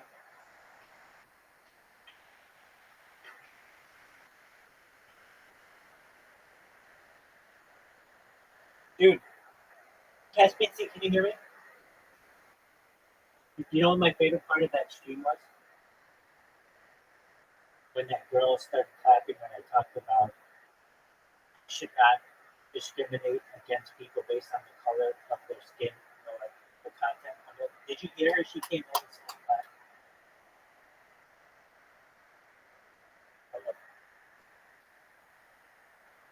Don't stop, talk! We read it in Yom Kippur, it's called Chazon Ha'atzamot HaYeveshot. The vision of the dry bones. It's a legendary part from the Tanakh. Even the Goyim admire this. He says, can they revive? He says, start saying a prophecy. And the prophet described, slowly, the pieces of the bones got connected. They started to roll, get connected. All of a sudden, he started to see ligament, veins, flesh, skin, everything. And they got up, they came up, they stood, thousands of people, and they started to shake the dust from their clothes. They got up, all of a sudden, you see thousands of people, they hug each other, they're all friends, brother, sister. He says that there was a huge noise in the valley. You couldn't hear anything from the noise. Thousands of people are excited. So what does the Gemara says? Those who have a defect in their body, they get up with their defect. You don't have a leg, you get up without a leg.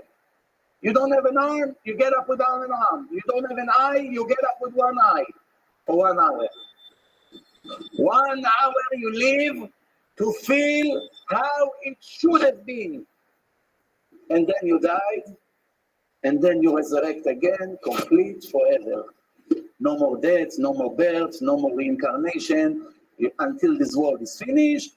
Then Hashem takes the soul one more time out of the body and sends them to life of eternity. Olam HaNeshamot, Olam HaNetzach. Over there, nothing can help you. Not Kaddish, not Mishnayot. There's nobody to say Kaddish. This world will be over. What you are, that's what you get for eternity. Bezrat Hashem, we hope to be in the top of the pyramid. Baruch Adonai Olam. Amen ve'amen. We continuing the series that we started.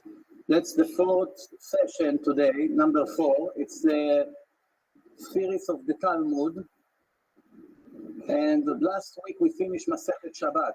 We already finished Masechet Brachot. We finished Masechet Shabbat. Today we'll start Masechet Eruvin. It will be called in 5 minutes. I just tell them. And the last week said, to refresh your memory for those who were here last week, that a person that has no jealousy, is not a jealous person, when he dies, if you open up his grave after a long time, there's a high chance that his body will still be full. And I gave few examples last week how they sometimes open the graves of righteous people after years that they are buried, and they find a complete body. And sometimes if they bury a wicked person, even 5 days later you come, almost the half of the body is eaten already. And it's very interesting. So this is what we finish with, and then we spoke about what's going to happen in the times of the resurrection of the dead, Tchiyat HaMetim. And that's where we finished last week. Okay, today we're starting at Masechet Eruvin, Tanu Rabanan. 2.5 years, there was a big argument between Bet Shammai and Bet Hillel. Bet Shammai and Bet Hillel is 2 different yeshivot. About 2,000 years ago, Shammai was a very big Rav, and Hillel was a very big Rav. 2 giants, the biggest of the generation. And they had hundreds of Talmidim and thousands of people who followed their Shita, their way. We know that Shammai was more strict in many things. Hillel was more lenient in many ways. And today you should know that every argument that they had, almost in all the places, with almost no exception, the halakha is like Hillel.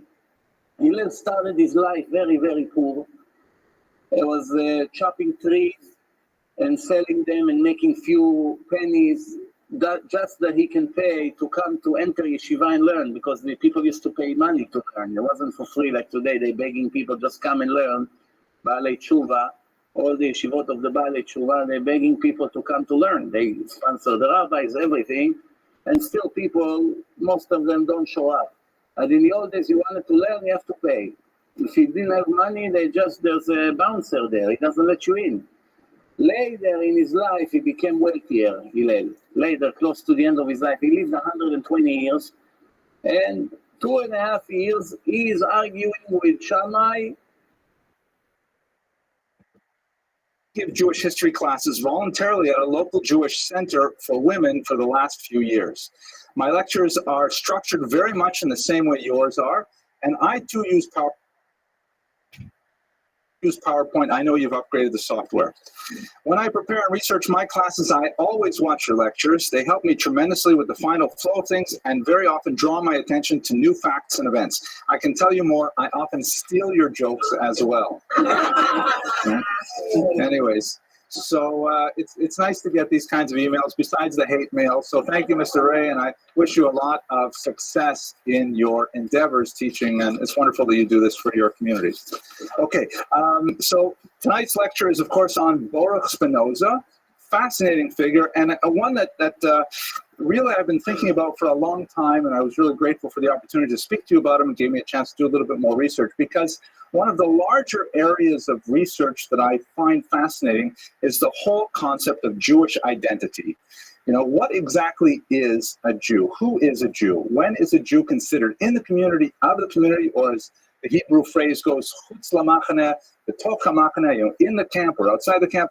Those kinds of questions I find very fascinating, and Spinoza is an excellent test case.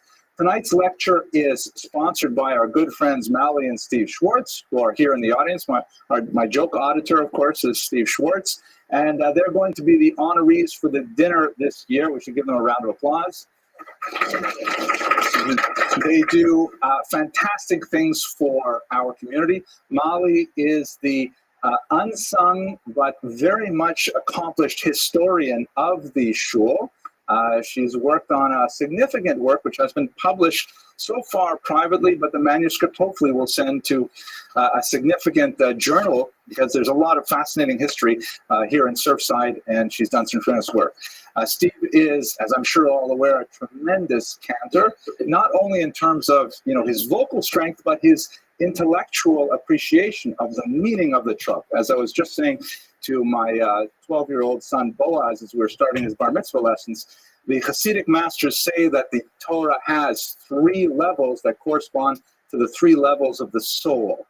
The lowest level, the nefesh, is corresponding to the letters themselves. But the letters without the consonants cannot be pronounced. So the next level up is the vowels that are added to the consonants so that you can make words out of them.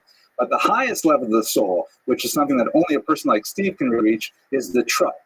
You're able to pronounce those words with vowels and set them to the music that people can appreciate. So Molly and Steve, we're really grateful, and hope you'll support the shul and come visit them, honor them later in February on the 23rd when we have the dinner.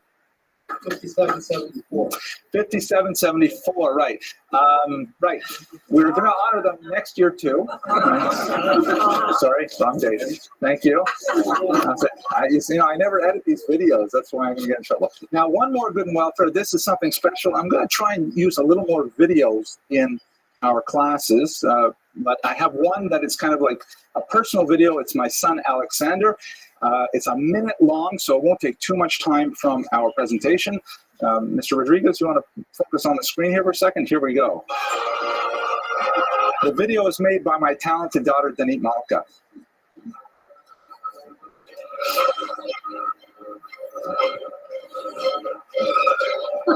Yeah.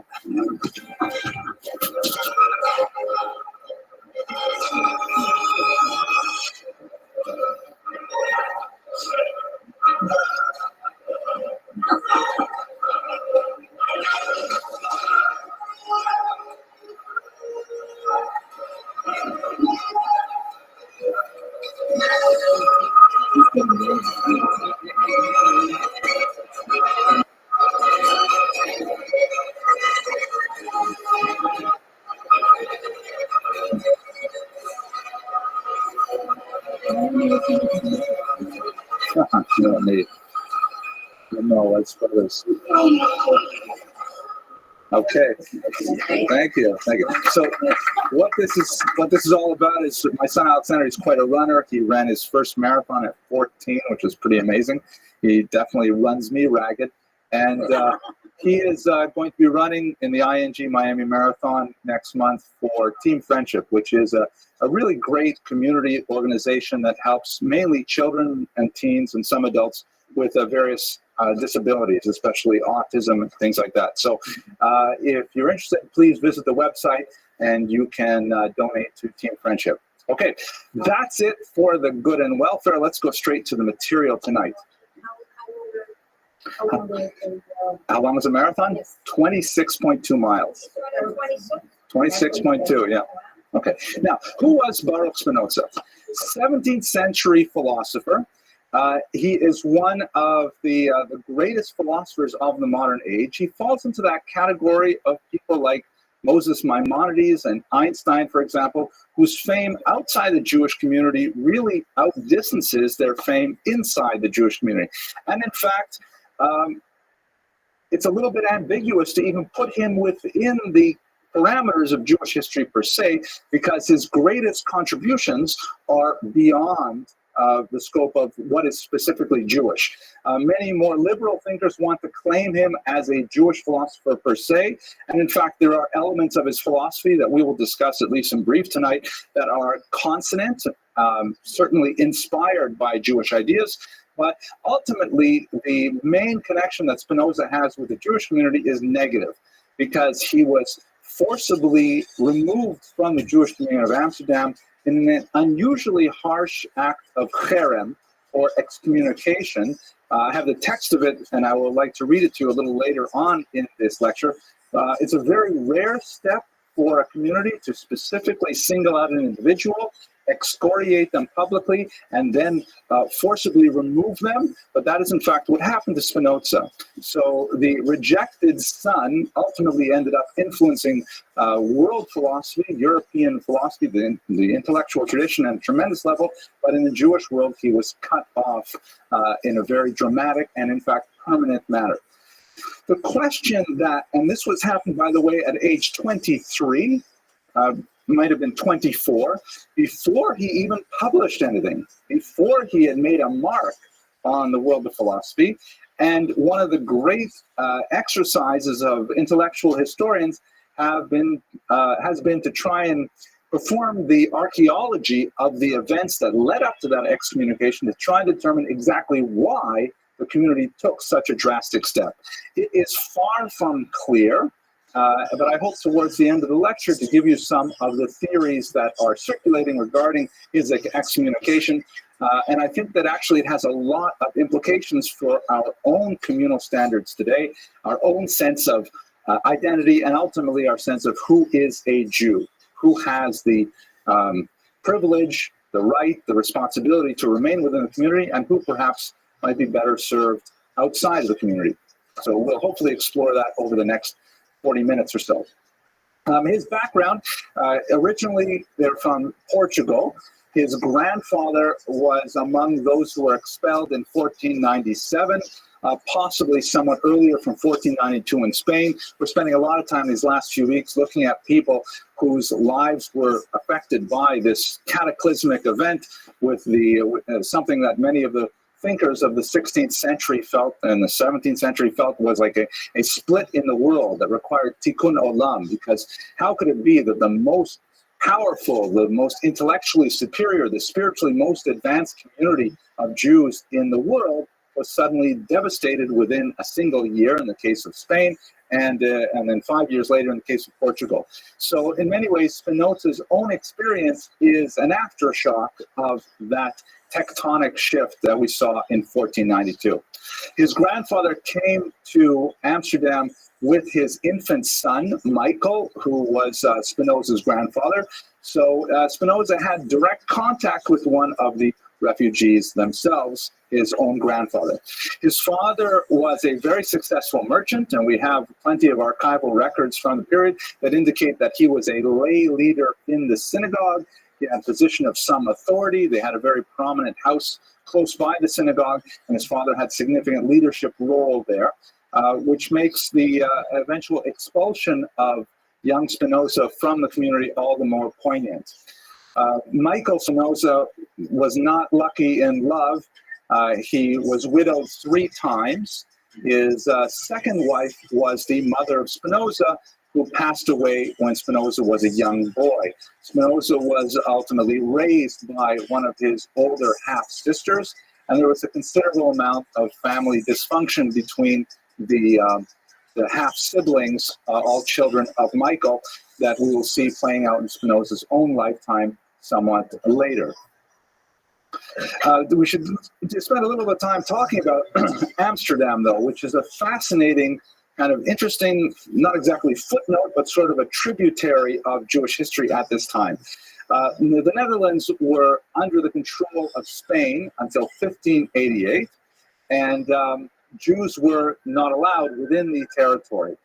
Under the Union of Utrecht, there was some movement towards granting freedom of religion, but that freedom of religion was a very difficult one. One that in many ways, now that I'm thinking, we were speaking a little bit in Quebecois about Northern Ontario, maybe I'll relate it to that a little bit. The people of the Netherlands were sandwiched between the French Calvinists and the German Lutherans, byproducts of the still quite young Protestant Reformation, and as a result, there were significant doctrinal disputes between these two Protestant movements. The only thing they had in common was their hatred for the Catholics, and as we shall see, that had some ironic implications for the early Jewish community at the time. What it reminds me of in my own life is that I grew up in a small town in Northern Ontario called Iroquois Falls, Ontario. If you ever look at my Wikipedia page, there are 6 famous people from this town, population 4,500. I'm one of them, I'm proud to be one of them. 4 of the others are professional hockey players. So you get a sense of what kind of town this is. But what's interesting about it, for our purposes, is that it was almost evenly divided in population between Anglophone Protestants and Francophone Catholics. And it was tremendous, the degree of conflict between these two bifurcated populations. And the kids who had it in many ways the worst were me. I was the only Jewish kid. And this Chinois, right, my Chinese friend, Peter Chin, who's now a lawyer in Toronto. And there was a black girl who lived about 30 miles away in Matheson. And we had it the worst because we didn't fit in either camp. So this is a lot like what the Jews of Amsterdam were like at this time as well, because obviously they were not Calvinists, and they were not Lutherans. They were somewhat different, but there was always a little bit of a push and pull over what do you do with the Jews? Which camp do they fit in? Which camp do they sympathize with? And certainly they should not be associated with the Catholics. And within this kind of tenuous environment, where there is at least nominal allegiance to the concept of religious freedom, it was often obeyed more in the breach than in its observance. And the Jews had a unique kind of pressure placed upon them to conform to orthodoxy. And I say here orthodoxy with a small o, meaning conform to the status quo. Jews should not step beyond their boundaries, socially, religiously, and otherwise. In this context, I'd like to introduce you to a theory that was advanced by a European colleague of mine named Heinz-Dietrich Löwe, who wrote a tremendous piece on the evolution of anti-Semitism as a consequence of Jews stepping beyond their borders. Meaning, it is his contention that anti-Semitism is quieted, we should say anti-Semitism is quiescent. It does not, raise its ugly head, except in those moments when Jews begin to challenge traditional norms, when Jews begin to seek out new employment, to seek advancement in educational institutions, to seek advancement in cultural institutions. When they begin to break beyond the boundaries that society has placed for them, that's when they begin to test the kind of tolerances that have been laid out for them so far. Heinz-Dietrich Löwe was specifically referring to the 19th century in the Russian Empire, where the advance of socialism and other secular movements were beginning to attract Jews away from traditional Orthodoxy, not to mention Zionism as well. And that, he says, exacerbated tensions with the Russian population, which ultimately led to pogroms and so on. I think a lot of this can be said about the Amsterdam Jewish community, in that there was officially a level of tolerance, but the Jews should not get, to use an American term, uppity. The Jews should not be going beyond what is their acceptable borders. And once they start challenging some of those boundaries, that's when anti-Semitism can be felt in the community. So in this context, it seems that the Jewish community of Amsterdam, and of course I remind you, we're talking now about the 17th century, there is no non-Orthodox community. There is no liberal congregation. There's only one congregation with one leadership, my way or the highway kind of Judaism. And the community itself is a little bit unhappy with anyone who is nonconformist. They want to try and keep everyone in line. So let's bear that in mind as we go through Spinoza's story, because I think it says a lot about the reasons for his excommunication. Okay, I'm going to pause for a second to sip my coffee, and I will ask if there are any questions. Yes, please. I was under the impression that not so well the Netherlands, but in Amsterdam in particular, the Jews were invited because of their political, their experience, and various runs of hiding money and so forth and so on. I wish I could remember these. I'll tell you exactly. I'll tell you exactly what happened. It's not entirely that they were invited, but they were not disinvited once they could prove their economic worth. You reminded me of a joke for a minute, and then I lost it. It was like just right there. And Steve says, Baruch Hashem. Okay, all right. No, did I? It's been a long time. The car with no pedals and no brake pedals? Yes. Yeah, okay, all right, okay, we'll go past it. Okay, anyways, so there are legends of Jewish settlement in the Netherlands, which are, fascinating.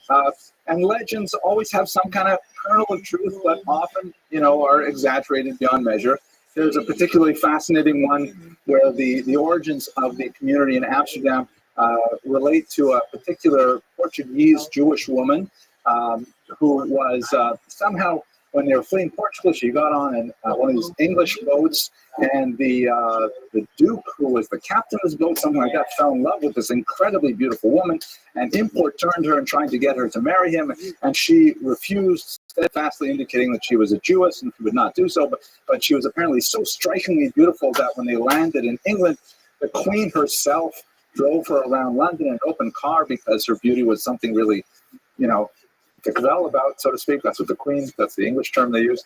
And it was like something shocking. It was kind of like a princess story in reverse, that here's a princess who refuses to marry the prince because he is not Jewish. Boy, I got so many jokes, but they're really not kosher. I can't tell those. So, and then she ended up moving to the Netherlands. That's one of these kind of like Urgeschichte stories, these origin stories. What we know happened from some of the record books, however, is that even though Amsterdam had never formally allowed Jews to enter, they entered anyways, 1593, so that's really quite early, right? The actual expulsion is 1497. That is a typo? No, it's okay. We have Jews, Portuguese Jews, surreptitiously moving into Amsterdam, and they're claiming status not as Jews, but as Portuguese merchants, which is true. They were from Portugal, and they were merchants. They just didn't mention that they were always Jews. But again, in this anti-Catholic atmosphere, there are a lot of suspicions about, what's Tutzach? What are those Jews doing? What are those Portuguese merchants up to? And there were suspicions that they were actually Catholic, not Jewish. So they organized an armed raid on one of these Portuguese Jewish homes, thinking that they were actually holding Catholic services. They didn't realize it was actually Yom Kippur, and they were davening in a home. They arrested all of them, and by the time it got sorted out, and they said, listen, we're not Catholics. Don't worry, we're actually Jews. And they said, okay, Jews, fine, but they had to decide what to do with them. At that point, they talked about their economic acumen and their resources, and they said, okay, fine, you're here already, as long as you're not Catholic, so, Gesundheit, and that's how the Portuguese community was established ultimately in Amsterdam. But it took a long time for that small beginning to actually flourish into a community. And we have to bear in mind the very, very tenuous nature of their toehold in Amsterdam.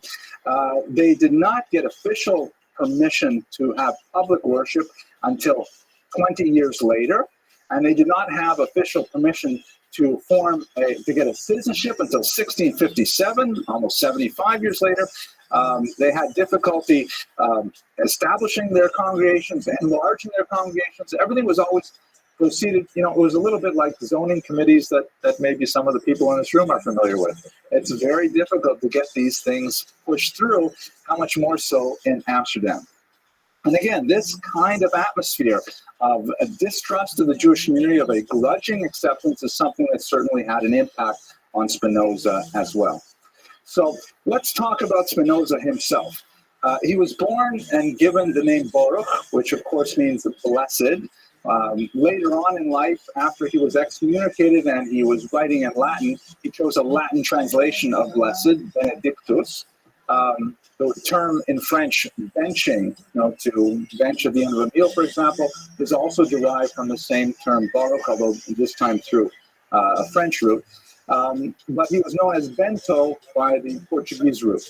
He received a very traditional Jewish education with the most prominent educators in Amsterdam at the time, rabbis who were famous on their own right for various things they published. And also, fascinatingly, he was not taught by closed-minded, very insular kind of rabbis. He was taught by rabbis who themselves were sometimes censured for being perhaps too open in their attitudes, translating certain texts into Hebrew or out of Hebrew into vernacular languages and so on. He received the kind of education that you would associate with, a good balanced education of secular values, history, mathematics, literature, and so on, with the Jewish education. So the idea that somehow, he broke free is simply not the, corresponding to the reality of his upbringing. He received a very well-balanced education that was offered by rabbis who themselves were very comfortable in the milieu of 17th century European culture. However, towards the end of his teens, he came under the influence of a defrocked Jesuit priest named Franciscus van den Emden, who was someone who was asked to leave the Catholic Church because he was known as a freethinker, that he had significant questions about Catholic doctrine and Catholic theology. And it was van Emden who ultimately taught him Latin and introduced him to the wider world of thought as a whole. He ended up living with Emden for quite a while, and as we shall see, he formed a relationship of sorts with his daughter, who was nearly 20 years his junior. But it was under van den Emden where Spinoza really began to encounter the world of ideas as a whole. Without a doubt, the most prominent influence on young Spinoza was René Descartes, who was a very famous French philosopher who was also a devout Catholic, although not necessarily in the dogmatic mold of most of his peers. I'm sure you're familiar with his most famous statement, cogito ergo sum, which means, it's translated usually as I think. Really, it means I perceive, therefore I am. Let me take a moment just to talk about Descartes, and you'll get a sense of how his philosophy could really shatter Spinoza's entire Weltanschauung and affect the way that he went through his own philosophy. So Descartes, of course, the author of many works, but the most well-studied are his 6 meditations on first philosophy. And in these meditations, Descartes begins with the proposition that nothing can be relied upon, that absolutely nothing is true. Everything that he's investigating in his life, religion, politics, Greek philosophy, there's no way to really get on solid ground. So Descartes says, this is first philosophy. I'm going to start with the assumption that I cannot rely on anything being true.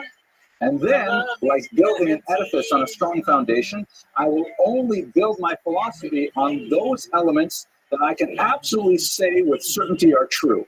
And ultimately, he says, I will be able to form a solid edifice upon which I may rely. So he starts by saying, what do I know? I don't know anything. I don't know if this table that I'm writing at exists. I don't even know that I exist. I don't know if the breeze on my face is real. Nothing. This is, by the way, the actual way he writes. A very, very compelling text. It's only about 150 pages in length, and it's really quite engaging. And then he says, well, wait a second. So what's real is I certainly feel the breeze on my face. I feel the pen in my hand, the quill in my hand. I feel my weight in the chair. So then there are two possibilities that exist. Either these things actually exist, I exist, in other words, to feel them. Maybe the chair as itself doesn't exist, but I have a direct, immediate sensation of the chair, so I can't deny that fact. I sense it. So either I am here to sense it, and it's there, or some evil genius is confusing me and giving me the sensation of this chair and this breeze and so on. Like I'm dreaming, or I'm under, say, hypnosis or something like that.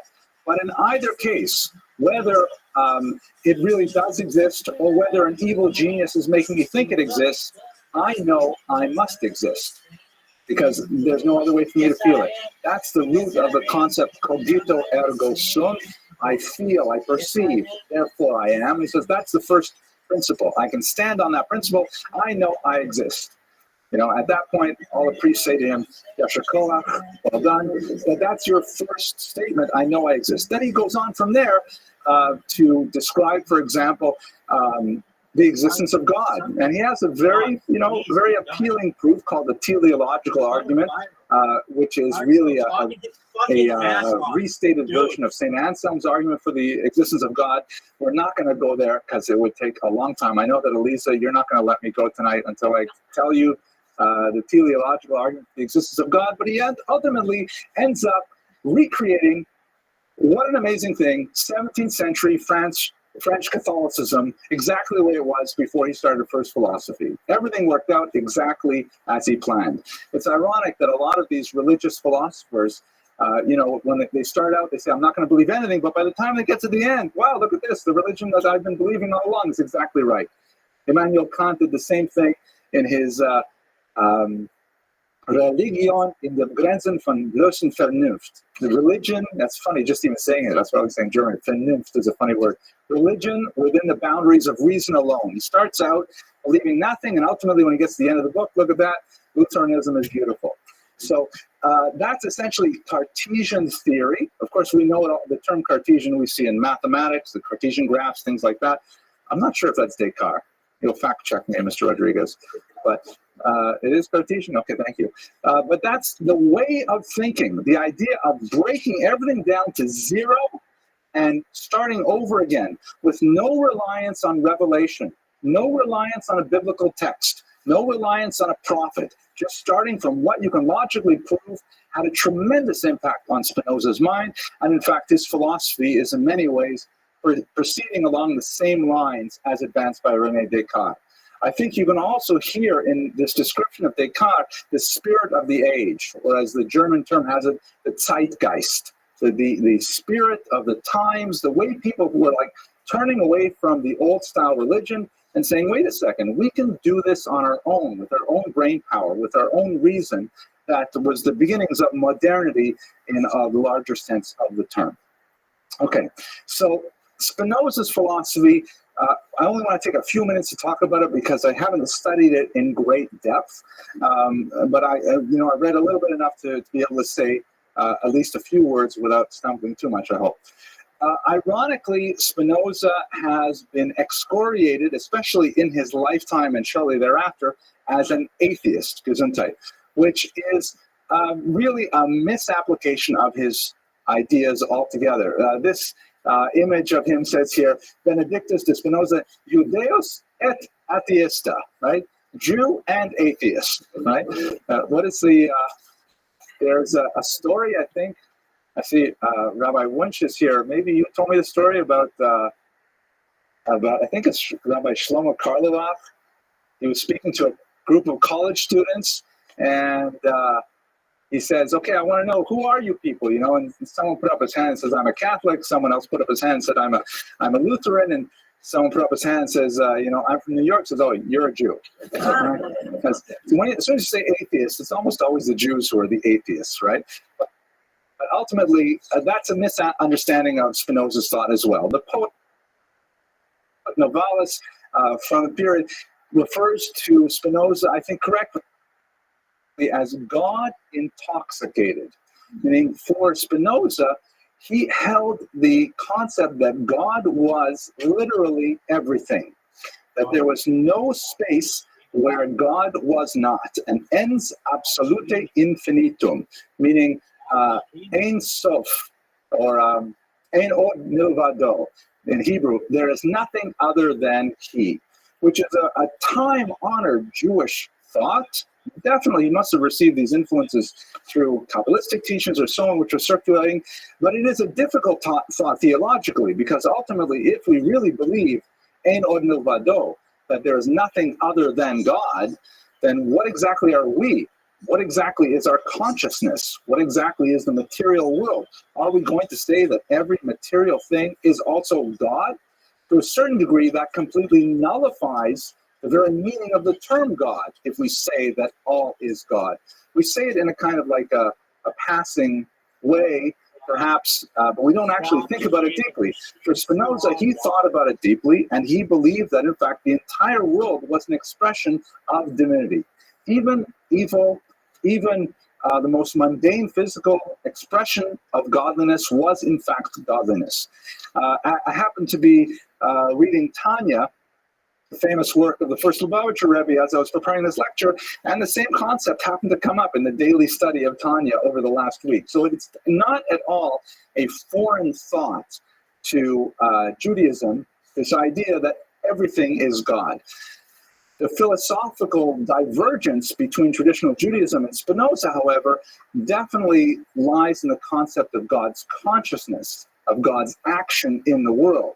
The God that Jews believe is a God that is active in the world, a God that intervenes in the world, that will create, a miracle like the splitting of the Red Sea. The concept of hashgacha pratit, individual supervision, the idea that God is personally aware of what is happening to every human being, and in fact every animate being and every inanimate being, and somehow directs these things.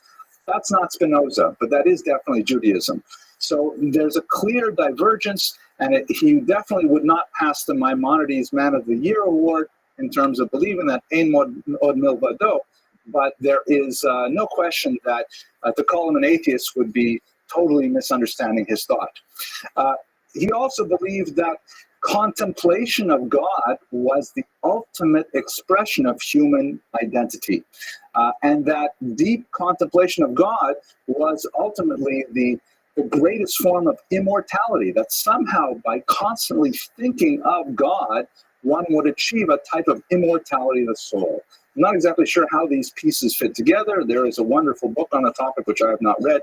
But one of the criticisms that was levied against him was this idea that he did not believe in resuscitation of the dead, revival of the dead, but in fact he did believe in an immortality of the soul, which he called in Latin amor Dei intellectualis, the love of God that is of the intellect, an intellectual contemplation of God at all times.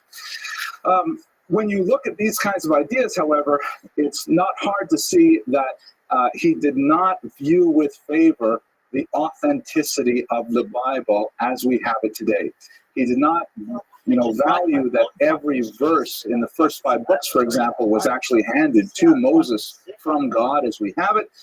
He felt that it's a human invention, perhaps inspired by this larger concept of godliness, but he was openly critical of the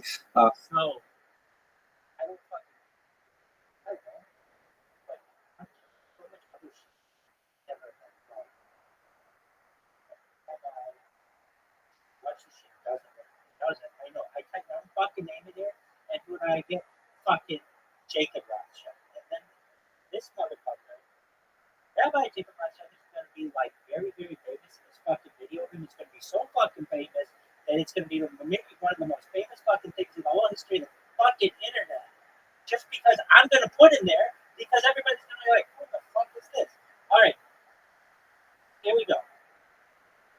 We have to literally change the fucking settings. Why is this? Why do I have to press request desktop stuff? I literally have to know a little bit of programming to be able to find my fucking self on YouTube. Why is this such horseshit? I'm gonna let everybody know how much this fucking sucks until I hear myself live. Now, Eddie, why don't you have your shit work like YouTube, where we can just listen to it now and not have to wait till it makes a law? Like, dude, we're gonna make it right. We're gonna fix this whole fucking site.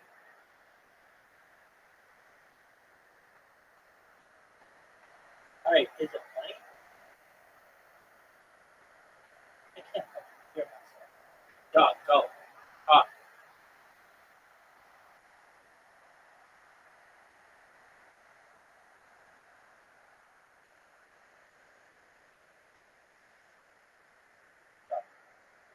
Already 0 for 1. It recorded. I can tell you. I don't have my fucking patience for that angle. When I know I have another fucking 18 angles on which to watch it. So why watch it on that? Here we go. Now fucking work.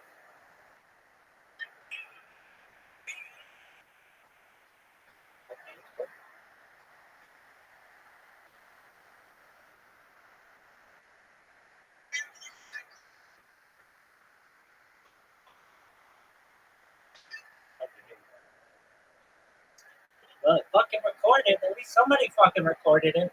Hey, Eddie, how did they fucking figure this out? I make fun of their company, and their company gets this shit to work. So imagine when I'm thinking of your company, when I'm having to show you all the shit that's broken.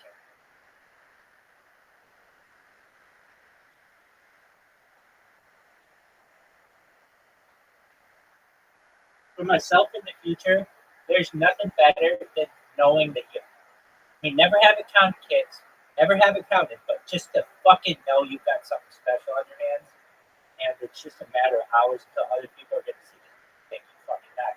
Not only the previous one out of the park, but this one too. We'll see.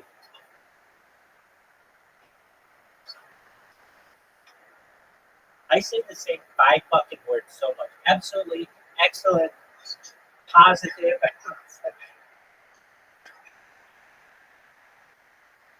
Ari listened. Shout out to Ari. I know I told him this in the interview, but he listened. He knew he got it. So he knew about data being words, most valuable resource.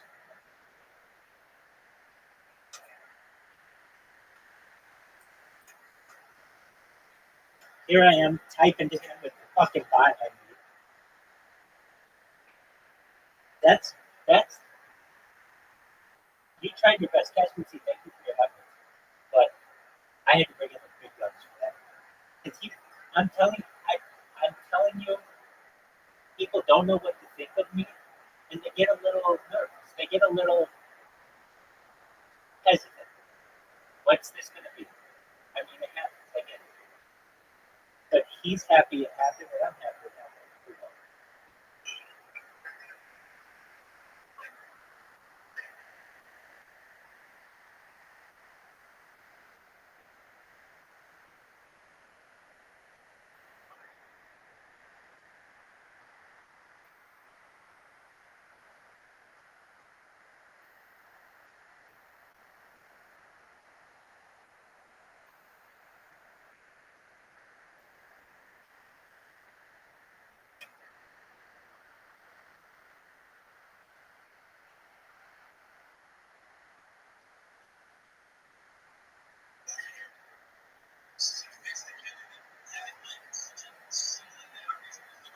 Here we go. Can you hear it?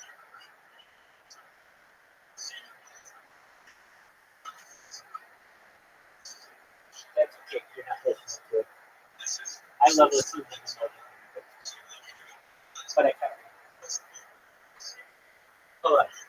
Can you hear it now?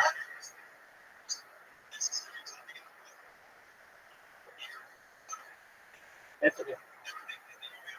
We'll get it there in a few hours or so.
some basic sign measurements.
Understood.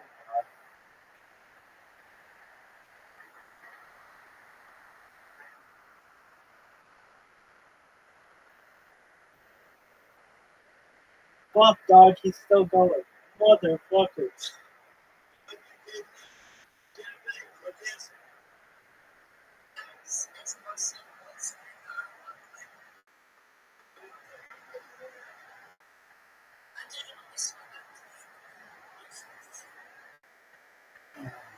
This fucking girl in his mind. He doesn't recognize it. We could be going viral right now. That shit was fire, folks.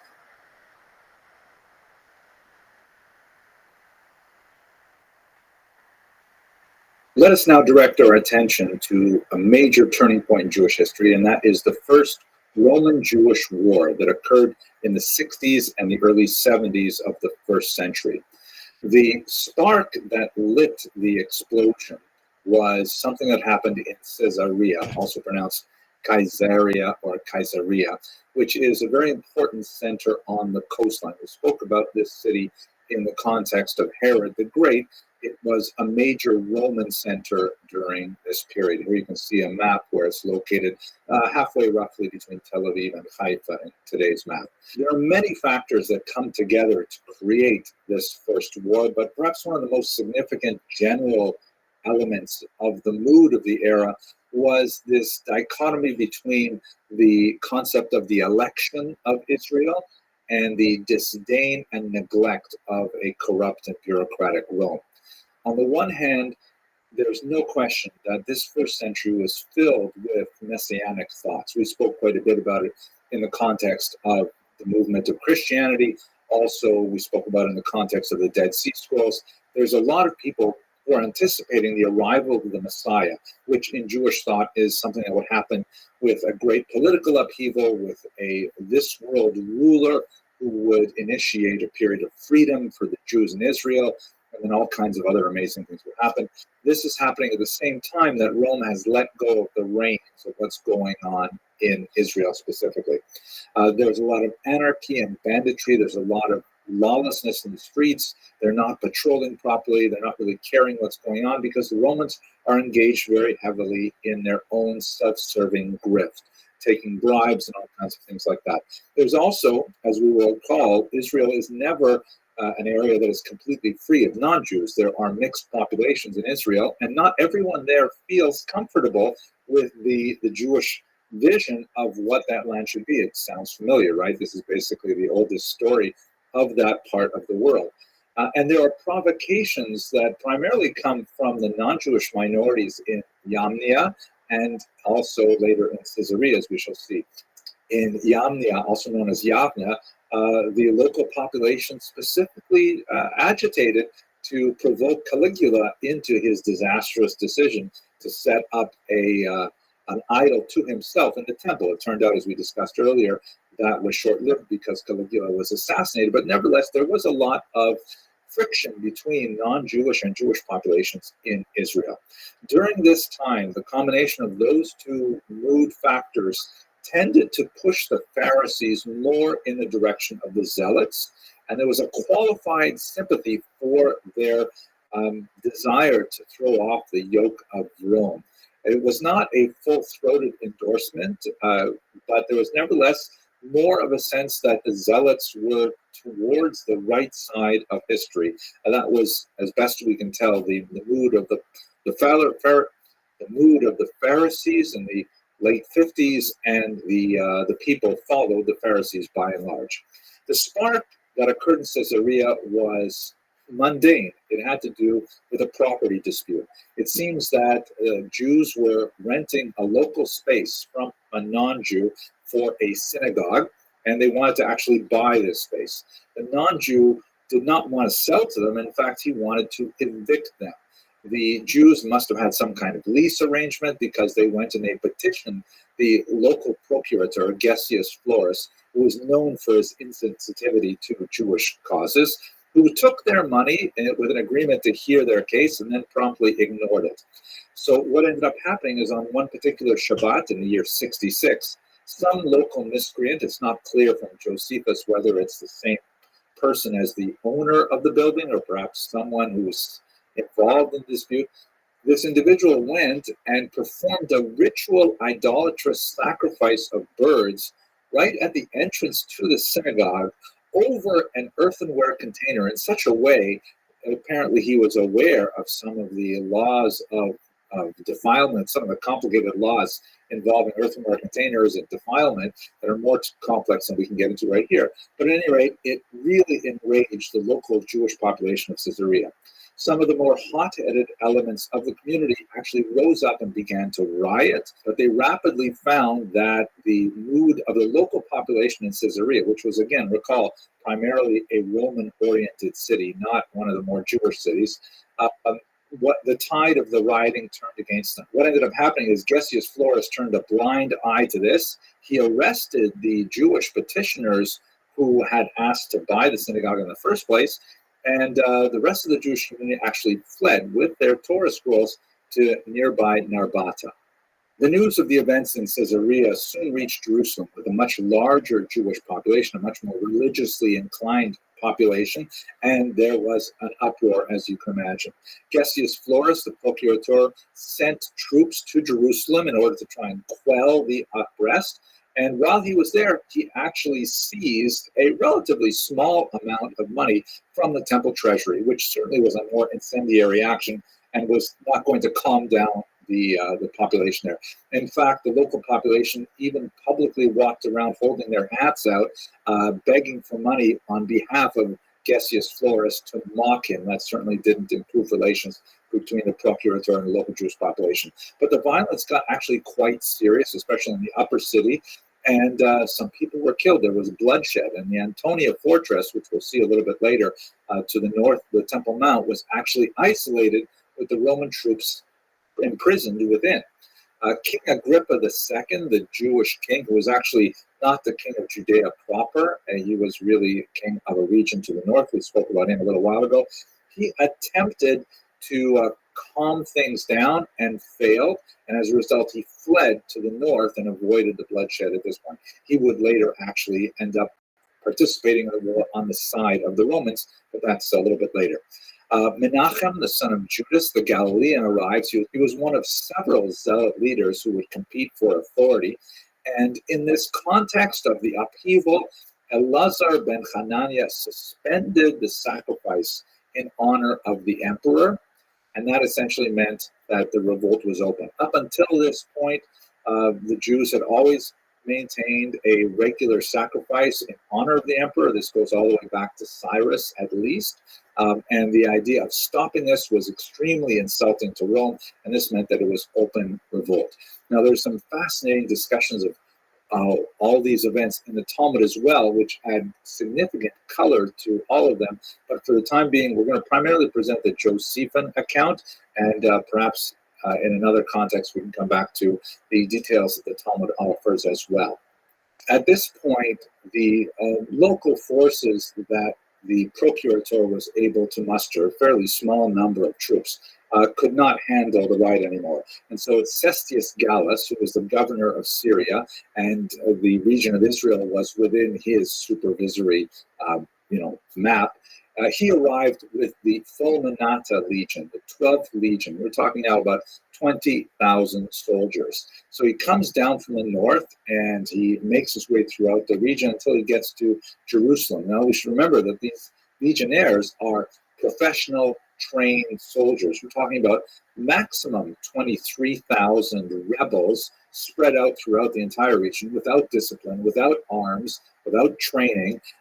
They had the advantage of knowing the terrain and they had the advantage of local contacts, but they were at a serious disadvantage when fighting actual troops. Nevertheless, they were so enraged that when Cestius Gallus entered Jerusalem, and he actually came into the city, he saw what kind of opposition he was facing, and he was intimidated by the Jewish rebels. He decided to retreat, and on his way back, he met disaster, specifically at a pass called Beit Horon.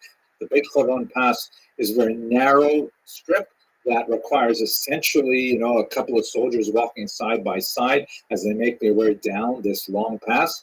And the rebels were able to ambush them, and they actually wrought terrible havoc on Cestius Gallus's legion. They actually captured the eagle standard of the 12th Legion, which was a tremendous insult. It's kind of like capturing the flag, huge symbolic value. And they also, less symbolic value, but real value, they actually captured all of the Roman siege equipment, which would be very useful for them in the next couple of years of the war.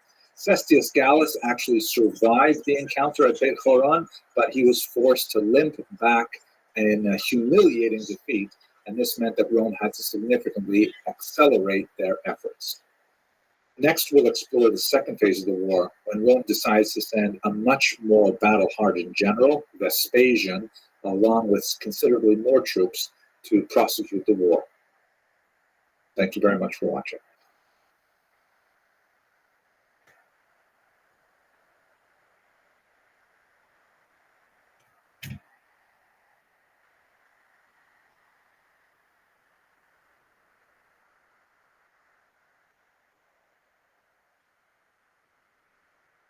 In far-off Rome, the Emperor Nero is very displeased with the defeat of Cestius Gallus, but he realizes that he has to take matters in hand, and so he sends a much more significant general, here shown as Vespasian, to deal with these rebels in Judea.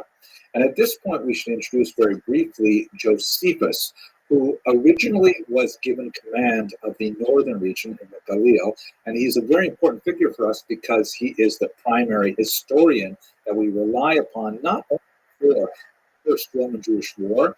He was a first-person participant in that war, and so he's actually relaying things that he saw himself, but he also goes on to a great career as one of the really important Roman historians overall, providing a detailed look at Judaism in antiquity, and we have had occasion to return to in many cases.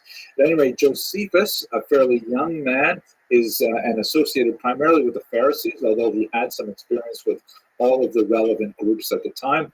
He's given command of the north, very important region, but unfortunately the first that is attacked by Vespasian, who comes in with 60,000 troops. And in the space of the year 67, he essentially conquers the entire region. In the center there, you see the city of Yotapata, in modern Hebrew, Yodfat, which is where Josephus was housed. And he actually withstood a long siege of over a month until finally they were forced to surrender. As a result of a bizarre suicide pact that Josephus manages to survive, he surrenders to Vespasian and then convinces Vespasian that he can be a very useful ally for him and a tool for him. Vespasian ultimately takes Josephus at his word, and he ends up becoming kind of like the official Jewish expert. In other words, he turns coat. He becomes an ally of the Romans, betraying his countrymen, which makes him a difficult source to rely on in many ways, but nevertheless, Josephus is our main resource for the entire period. And Josephus will describe the rest of the war. In Jerusalem, there's tremendous chaos. The rebel leaders who are active, particularly in the Galilee region in the north, flee the conflict and they make their way to Jerusalem, where there are now several different competing leaders. There are the leaders of the local aristocracy and the high priesthood, who were at the center of what ended up becoming sort of a provisional government that was set up in the beginning of the war in 66. But the competing factions fight bitterly and, in fact, execute the heads of the united leadership, including the high priest. There is tremendous rivalry between all of the factions of the Zealots, to the point that they not only fight with each other, they even burn each other's siege supplies, which turns out to be disastrous because, of course, Vespasian will ultimately organize a siege against them. It gets so awful that the Zealots, who are based in Masada at this time, that's a very important fortress on the banks of the Dead Sea, not too far south of Jerusalem, they actually attack the nearby village, the Jewish village of Ein Gedi, on Passover night as a result of these kind of internal conflicts. Meanwhile, the Jews are fighting with each other bitterly in Jerusalem and in the region. Vespasian takes his time and he mops up the naval resistance at Yaffo. There were several sea battles there and some smaller conflicts around Jerusalem, but he leaves Jerusalem alone throughout the year 68. At that point, Nero dies, and there is a very significant competition in Rome for who is going to be the next emperor. Ultimately, Vespasian is invited to take that role, and he returns to Rome in the year 70. He hands the command over to his son Titus, also a very able general, who will ultimately bring the battle to its conclusion by attacking Jerusalem itself. By the time Titus approaches Jerusalem, there are two main leaders left in the region, Shimon ben Gioria and John of Giscala. And they're fighting bitterly with each other, but when they realize they're about to be attacked by Titus, they decide to put aside their differences temporarily. By the time Titus arrives, there are about 25,000 rebels in the city who are fighting against 4 Roman legions of about 80,000 battle-hardened troops. On the map here, you can see how the battle goes. First, Vespasian and his forces breach the outer wall in the summer of the year 70. They enter the northern part of the city, and after a week, they're able to breach the second wall that lets them into the old city towards the Temple Mount, which is the primary goal of their advance. They attacked the Antonia fortress, which is this region that was built by Herod at the very north of the Temple Mount complex. You see in that square area there on the center right. But the rebels actually managed to push away Vespasian's attack in mid-June of that year. Vespasian then turns his attention to building a siege wall all the way around the city in order to choke off any food supplies that could come in. He lets the Jews essentially starve for about 2 weeks. They're softened up by hunger. Let us not forget that the zealots, in their zeal to beat one another, they actually burned most of their siege supplies, so they did not have extensive foodstuffs.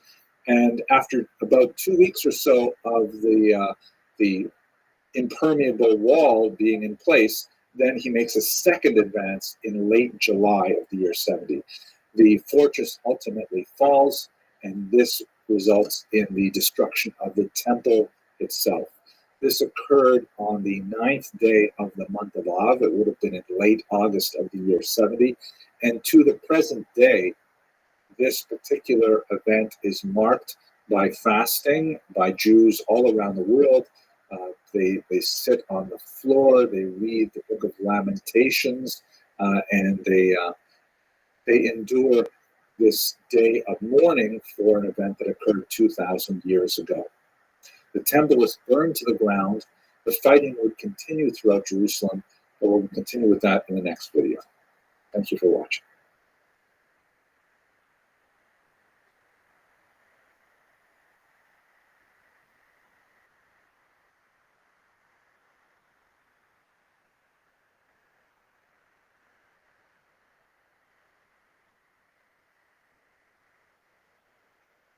The Roman-Jewish War essentially ended with the destruction of the temple, which demonstrated the futility of the immediate messianic hopes of the Jews in the region.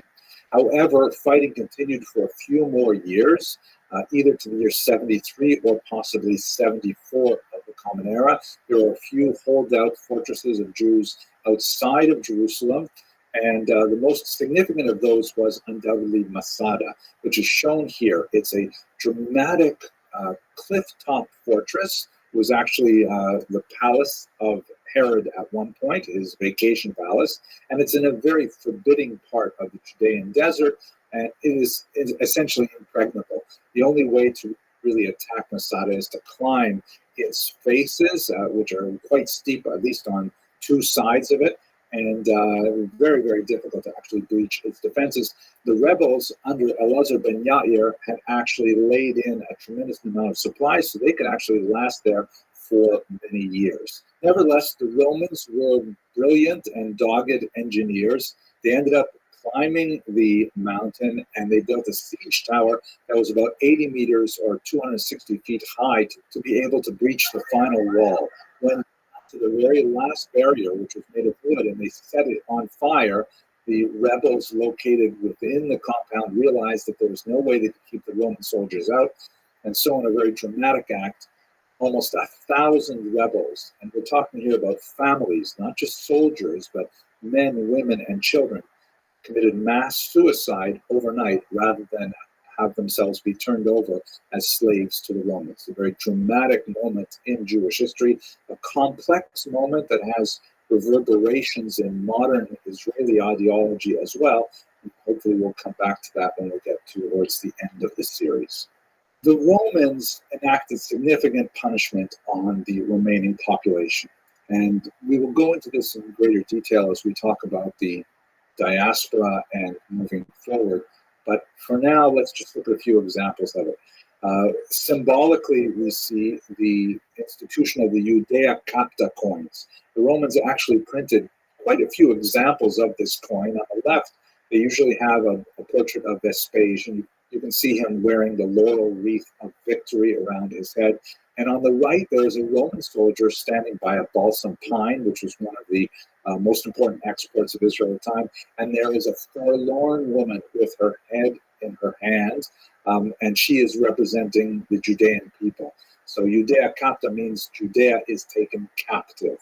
And this was a form of propaganda. You know, coins are like messages that circulate everywhere and people see them, and it means something. It was a very important way of advertising state power.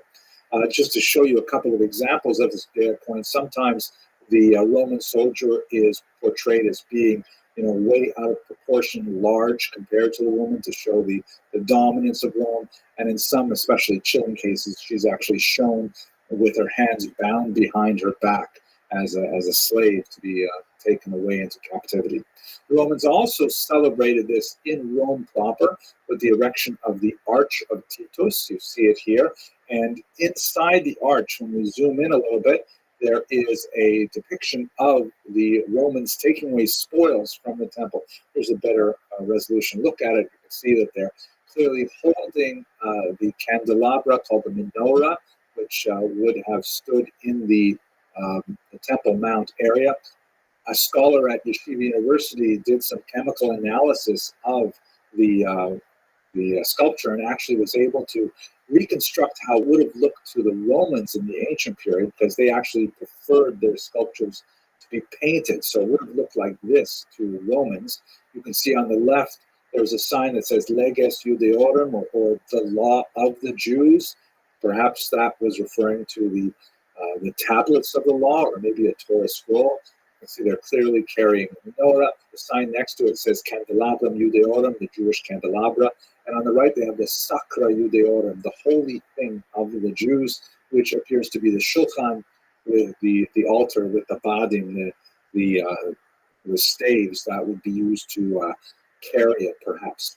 The Romans also imposed some terrible taxes and some restrictions on Jewish activity, which I'd like to explore in a later lecture. But there is a saving moment in all of this. One thing that we have glossed over is the reaction of the Pharisees, in particular, a rabbi named Yochanan ben Zakkai, who saw early on that the revolt against Rome was doomed to failure. In a rather dramatic moment, he had himself smuggled out of Jerusalem to actually meet with Vespasian. Caspian Sea's right. No, take me. Caspian Sea's right. He makes a request of Vespasian, actually 3 requests. But the one that's especially significant for us is he says to Vespasian, in Hebrew we have the phrase, Tein li Yavne l'chachamecha. Give me the city of Yavne, Yamnia in Greek, and its sages, which meant that he wanted to have a safe base where the pacifistic Pharisees could retreat and could continue to engage in religious study. This ultimately was the seed from which future Jewish leadership would grow, and the future of the Jewish people would be preserved through these scholars studying the traditional values and texts of Judaism. We will continue this in future lectures. Thank you very much for watching.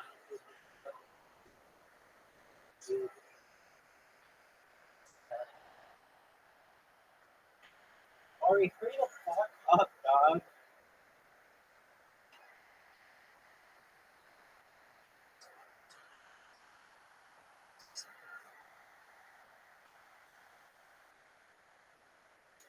If we move forward about 40, 45 years from Can you hear me? Caspian Sea. Caspian Sea. Caspian Sea.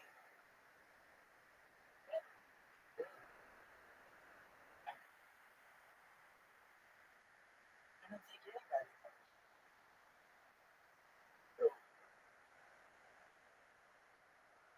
Caspian Sea.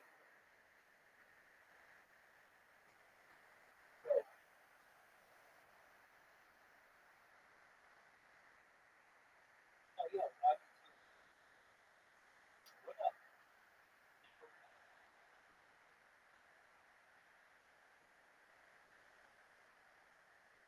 No. Endless fucking.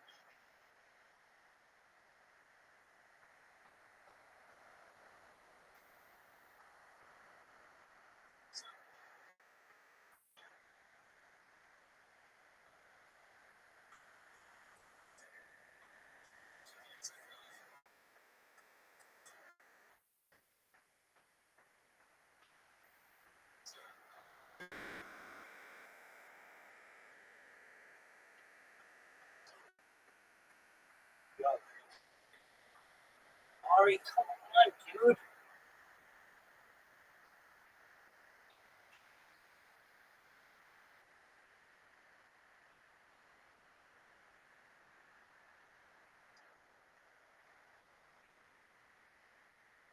End the fucking stream.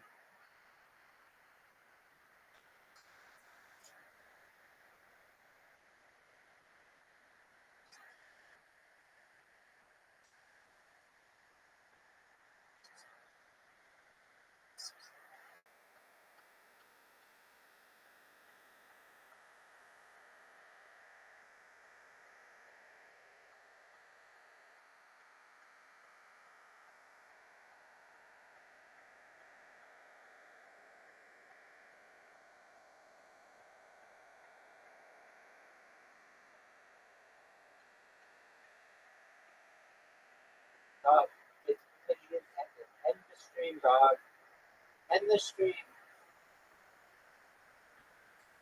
There is no way in the fucking world 250 people are watching right now. I'm your friend, and you and I both know those are bullshit numbers. I have 7 people watching you. I don't believe anything else.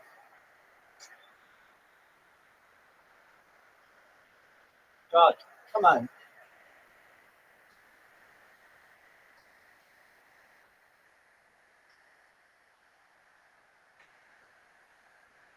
Dog, let's just fucking talk about our whole fucking day.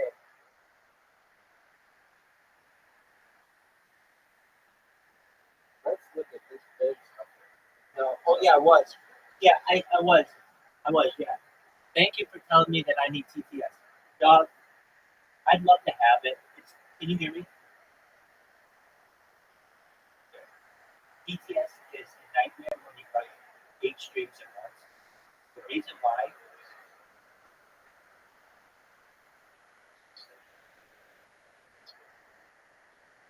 Okay. So, I know you said Rabbi needs TTS, and you're right, I do, but here's the thing. I have 8 different streams. So every time I start a new stream, I have to reconnect with TTS, which is too much work. It just fucking takes forever. Even if the cameras are really easy to get to, that's still a lot of work. But these cameras are 8 feet in the fucking air. And so every time I have to go down and start typing shit, well, no. If it worked every time, I'll tell you this. I had bot tricks. Like, it says that it connects, but I don't hear it. So, I don't know. I don't fuck with it too much. Here's what I know. If I go viral, I'll just be able to look at the fucking stream, and it'll be like, it would have been too fast to even have read it anyway. And I'm kind of, I'm not, I mean, I'm willing to do it, but I want it to work every time. Right now, I don't have a really good way. I mean, it's connected to all the websites, but it only works on a few of them. And I use it so much that it's like it says it's connected. But you can even see it sometimes. Have you ever seen it on my stream? It says Matrix has successfully connected to you. And so that is PTS. But it doesn't work that way. Yeah, exactly. And so when I go viral, I'll be able to say, look, shitbags, everybody needs to make this a default. I'm here about default settings. I'm a default. I'll be able to save the word so much time it defaults. But in the meantime, you have to do all this shit over and over and over again every single time. And it takes way too long. I was doing it for a while, but you also have to understand some mean things come out of that. And not everybody wants to do that. Now, unfortunately, it didn't happen to me. I can't even think of it. I'm sure it happened when somebody was rude about it. But actually, generally, people are okay with it. But it just didn't work that much. Even when it was saying it was working, it wasn't even working.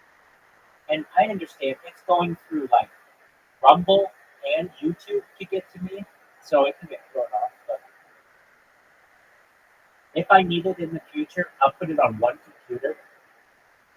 And just tell everybody to go to this computer, it's my main computer or whatever. But until then, it's too much to do every single day. But it's a good idea. It's it's what I have it set up to do. It's just like testing, see if it doesn't work, who do I go to for support? Right? I mean, it's like somebody who made it. It's like open source software, it's and I'm sure that like it's like there are some things on the internet where you are like trailblazing like a YouTube video. And then that would maybe there are YouTube videos for it, but it's not going to be exactly what I did, which is like, why isn't TPS working every time and only sometimes through Rumble Studio? Nobody has that much in depth. It'll be like through YouTube or through Botrix, but I need it through multiple stages of things.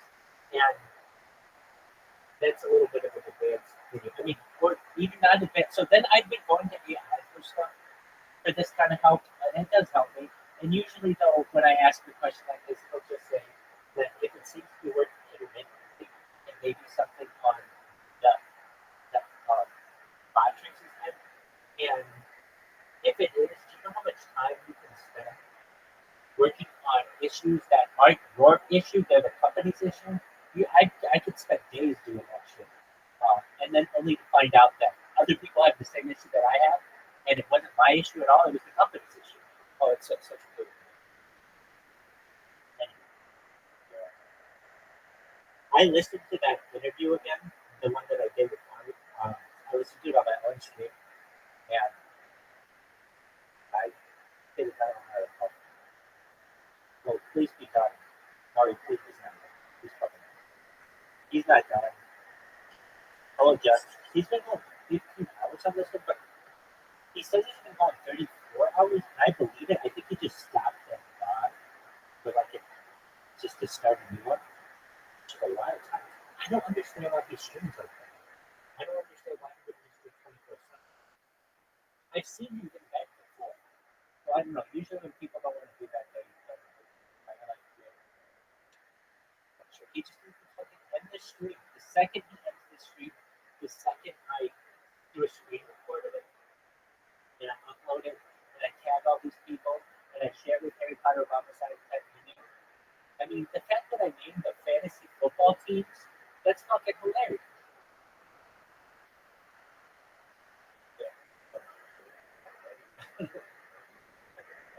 They're gonna love that shit though.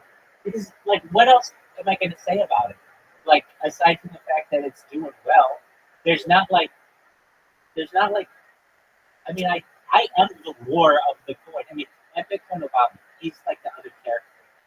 And which is cool. We have like 2 mascots. I mean I'm not taking the position as a mascot. Bitcoin Obama can have that. But of anybody who knows I'm the heart and soul of the coin. And there's only so much I can say about it. Except, hey, I can talk about the fantasy football team, and the name of the fantasy football teams are all like Scroto related or something. But I didn't get to talk about Scrotos. I got to talk about how they were worth like $800, and then it's 11,000. And the Scroto community is gonna love that, and it's gonna make Scrotos fucking spike.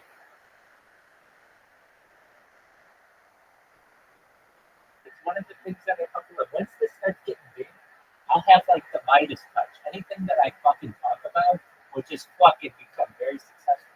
I'll be like, oh yeah, I like this flavor of chips, and it like goes 10 times fold just because people want to be eating the same kind of potato chip that I eat on a fucking stream 2 years ago. But that's exactly how it's gonna work. And it's gonna be the most memorable stream that history will have. And it's gonna happen any fucking day. I feel it. I don't just feel it. You heard Ari say, you're the most popular person on Kick. He even said you're gonna keep streaming G. Yeah, and then to say, when he's like, in Ross knows who you are, Eddie knows who you are, and they're definitely gonna know who I am now. When I'm straight up showing them in a delightful respect how their platform can improve. And I feel like I could have mock them. And like I'm funny about it, but I'm nice about it too, and just say like, hey, I have confidence in you guys. We're gonna make this the best platform possible, but it needs more staff. And look, you and I both know that like the tech world post COVID people are like, oh, I'm gonna work like 2 hours today, but then I gotta like pick up my kids, so maybe I'll work like an hour and a half. People aren't fucking coding like it's 1997, and that's what you fucking need.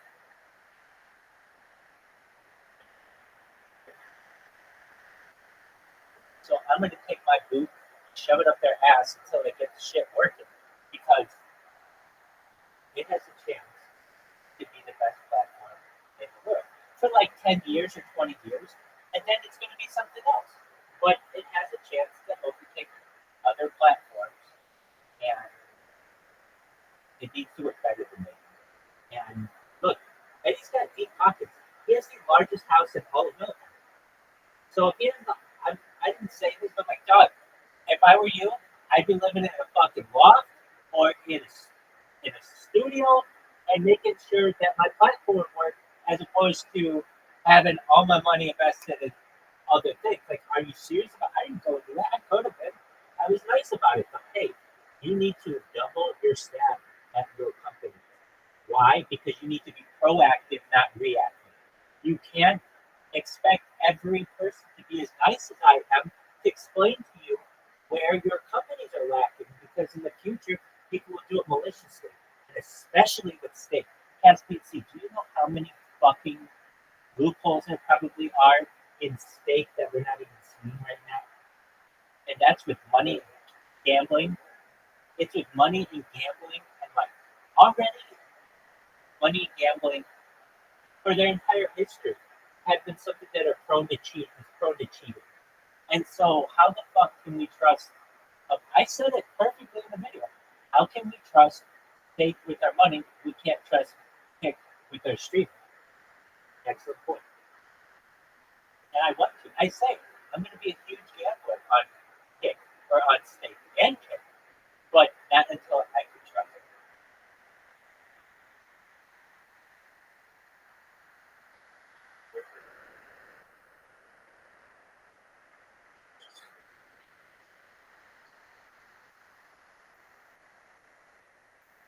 Ori was super nice too, wasn't he? Definitely. He let me talk about all that shit. He was very positive. He didn't never at any point felt attacked or like why do you spam me? He was very positive about all of that. And we had shared vision. Isn't he unique with you? Exactly. And right. And so when I first saw him, I don't know if I was like, if I, and I'm sure I had to see him a few times, but the thing that caught me was his name. It was so short. And like 4 letters. I can tell you, I know enough about social media now. I can tell you by just looking at your screen name. I can just tell you. Fucking looking at your name if you're going to be successful. Why? Short and sweet, baby. And if it's not, you better have already been big and have power, because you're not going to get anywhere with just some brand new ass name that is just specific to you. It's going to have mass appeal. They don't even want you following them, and let alone them follow you. Like, people don't want crazy accounts that look like a bot. Get that out of here. I don't want that following you. People are really, really pretentious, especially with companies.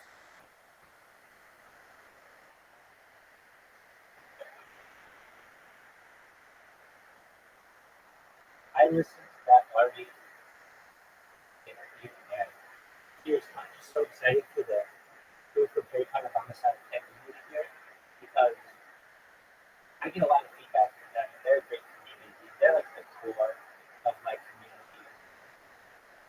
They're not in the Discord.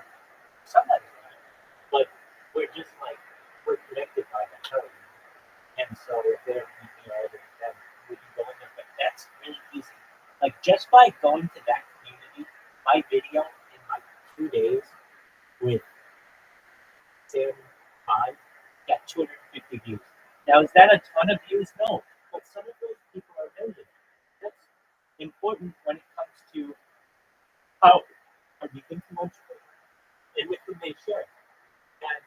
more and more people I can get eyeballs on this stuff, the more successful it's going to be. And so Ari just needs to fucking finish this stream, and then he's at 15 hours. Well, he's at like 34 hours straight, but he had to cut the streak and then do a new one. So the second that he does, because it's a longer video, it's going to basically take me all night. Isn't this a fucking stupid thing about tech? I get it. That you have to download it and then upload it, but it takes so fucking long to do. You would think that you could just turn out shit just to be like, all right, it's on Kick right now. I just want to take, this is the start, this is the end, and that should automatically go to YouTube. Oh, fuck no. You have to download that, and then you have to upload it. It's just incredibly time consuming. You would think that these companies would have had a group meeting and been like, hey guys, let's just do a thing. When you post to one, you post to all of them. Does that sound good to you? But no, none of them do that because they lose their exclusivity. Yes, they do. You're right. I love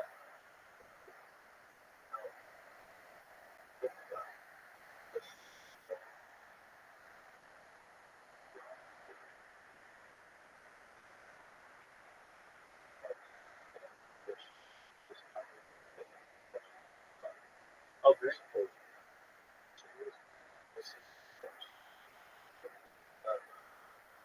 Very cool. I remember I told you that you have to get experience points in order to get into some of these PCs to be able to put on your channel. Oh man, this one is called Meet. Oh, very cool. We're gonna meet that. So there's this one called Meet Paradise. I don't know what it is. It's like anime or something. I have literally had a camera not on, but I've been in a VC just gaining experience points for the last like seemingly like week. And you have to be a level 40 to be able to show your camera. I am a level 39. So it's going to be it could be like any hour now that I hit that level 40. And that's a really big server, and I can just turn my camera on. And I get a lot of random people in there. And believe it or not, like in some of these discords, as you would think would happen, I become like a fishbowl. And so people go in there and they just see what I'm doing, and they'll chat to me in the Discord. And fortunately, Discord's really good about the notifications. So I know immediately when somebody's chatting with me on 12 different Discords. So I'm able to stay really engaged.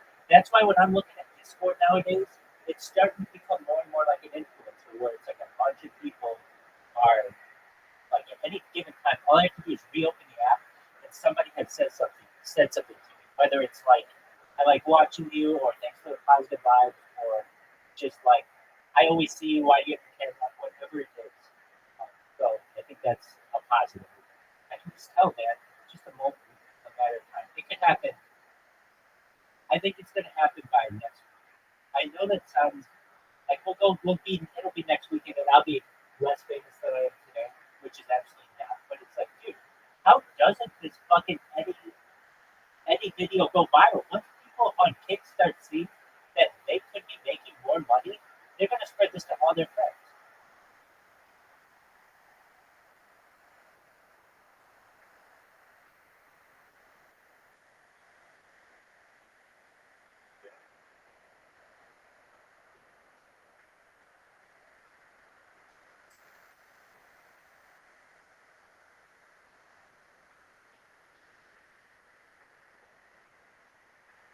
That's what I'm saying. I always think that. I was thinking about this as I was going about. I was like, man, I remember when I first started this, I thought it would be maybe a month or two of somebody live streaming their life. I'm gonna get this huge following. You would think somebody just dedicating their life, you'd always watch me. That would be a huge following, but you have to stay really, really entertaining, or else people just get bored with you. And then if you start losing your accounts, you're fucked. You're never gonna develop any type of community. And so I have videos from like 3 years ago where I'm like, this is gonna happen. And then I was actually thinking about this exactly. When like I'll get a moment where music is Marty's, people come in and I'm like, this is it. This is when, it's going to be, I got like 300 people in here. This is the biggest event that we're going to have. And then it doesn't, go viral. But I had several instances where, like, in my head, it's like, oh, wow, this is it. This is when it's going to happen. And it just hasn't. But this one's starting to be more realistic because I got the platform exactly where I want it. They all know who I am. I found a very big problem that affects all of them. And now we're asking for a solution. And we're asking the owner of the platform. That right there has all the makings to at least generate some interest. At least give me another interview with another streamer, and we can then talk about all the future technology and all that other stuff that I have to discuss. And but I don't think we're going to keep it. Once our video is done, I'll be able to clip it. It'll go viral for multiple reasons. I'll get the 250 views from the Harry Potter Bombicide Pen Eater community, but then I'm going to get a shitload of views from the Pink community. And then also there's a YouTube and a Twitch community, which I didn't even know. And who knows? Elton John might watch it someday. And so I would have shouted him out. And I'm gonna get some of these motherfuckers to watch it. Just what? Well, it's like Ari said in the stream. He said, "You're a celebrity. You may not know it, but you're a celebrity." And then he also said that you may not know it either. He said to the chat, but basically there are going to be some very major influential people who are going to watch this. I agree with him. He just needs to shut the fuck up and let me clip his fucking video.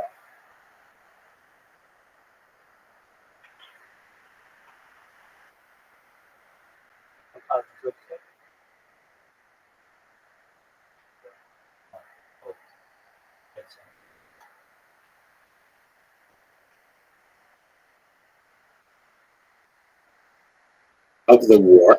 Unfortunately, the only version of Cassius Dio's account has not survived antiquity in its original formulation, but rather as what they call an epitome. We say in English, the epitome of something, we tend to mean something as exemplary, the best, and the ideal.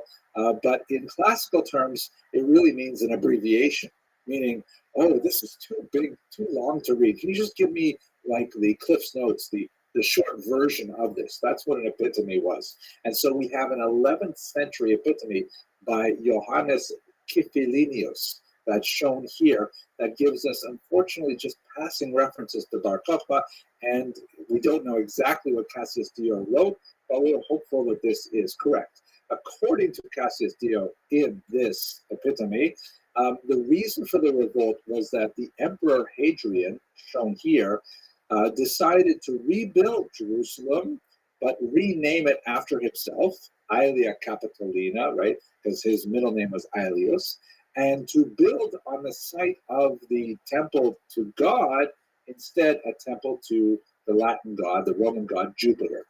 And this, according to Cassius Dio, inflamed the population of Jews, and a rebellion ensued. Now, according to Hadrian's own biographer, Spartianus, who wrote De Vita Hadriani, the life of Hadrian, the Roman Empire, it had nothing to do with the rebuilding of the temple. It has to do with a ban on genital mutilation, something which the Romans had frequently issued, but it's uncertain what exactly is this talking about. For many, it was understood to refer to castration, which is forbidden in Jewish law as well, but it's possible that the revolt was started because Jews thought it referred to circumcision. And in fact, perhaps it did refer to circumcision, but later that was certainly exempted from the ban on genital mutilation. Others say no. The Midrash, for example, suggests that it had to do with an effort to rebuild the temple that was then thwarted by the Samaritans. Finally, Pausanias, who was a 2nd century Roman geographer, who was followed in some degree by Eusebius and Jerome, who were church fathers who lived in the subsequent centuries, who said that it's possible not that the revolt was caused by persecution, i.e. these decrees, but that these decrees followed the revolt, meaning it was the general environment. whether it was the political oppression, the destruction of the Judean state in the previous war, or whether it was the Messianic ferment, that these things might have caused the revolt, and then later the Hadrianic persecutions, which were especially associated with the group of people called the 10 Martyrs of the State, the Asala Uge Malchus, that have formed an important part of the Jewish liturgy, that those occurred not before the rebellion, but rather after the rebellion as a response. It's not impossible. At any rate, these are the major theories currently floating regarding the origins of the war. We will have to conduct further research and hopefully find some more archaeological discoveries that will give us some greater insight. For certain, however, the war was quite brutal, and it lasted for about 3 years. We know of Bar Kokhba's exploits, which appear to have been initially quite successful. Bar Kokhba and his rebels seized Jerusalem, apparently, and marked that event with the minting of many coins. Actually, not precisely the minting. What they did was they would take Roman coins, keep them up, and then restamp them, which in itself, by the way, is an act of treason. And they would restamp them with Jewish themes, and they would mark them with messages like, the freedom of Jerusalem, year 1, year 2, things like that. Here's one depiction of the Bar Kokhba coins. You can see that the top coins have the temple on them, on top of a Roman tetradrachm. That's a sela in Hebrew. And at the very top is a little star motif, which is emblematic of Bar Kokhba himself. At the bottom, you see traditional themes like a lyre, grapes, an urn, and trumpets. But what's interesting is what you don't see, which are any representations of human beings or animals, which was very much against Jewish sensibilities in the 2nd century. There's another version that shows at the top, these are palm fronds, or specifically the lulav and esrog, the arba minim, the 4 species that are held together as part of the Sukkot celebration. It's interesting to note that Bar Kokhba, from as far as we can tell, not only the attraction of Rabbi Akiva and the various depictions in the Talmudic sources, but also in the archaeological evidence, seems to have been leading a movement of observant Jews. They were striving to maintain the observances of the holidays and things like that, even when they were besieged and literally living in caves. We know that the war was quite brutal, that Hadrian suffered tremendously, and as we shall see, had to bring in significant reinforcements to be able to put down this very successful guerrilla rebellion, which took great advantage of the local terrain. Eusebius refers to the Jewish rebels being active in the cave system of the Judean mountain range. We know that Hadrian suffered not only because of the support he had to draw in from elsewhere in the Roman Empire, but also because, as Cassius Dio points out, when he wrote to the Senate the report of what was happening in Judea, he pointedly omitted the phrase "mihi et legionibus bene," which means I and my forces are well, meaning I and the armed forces, the military, are doing fine, thank you. He took out that standard phrase, which for Cassius Dio, writing in the 2nd century, was a very big statement to the Senate.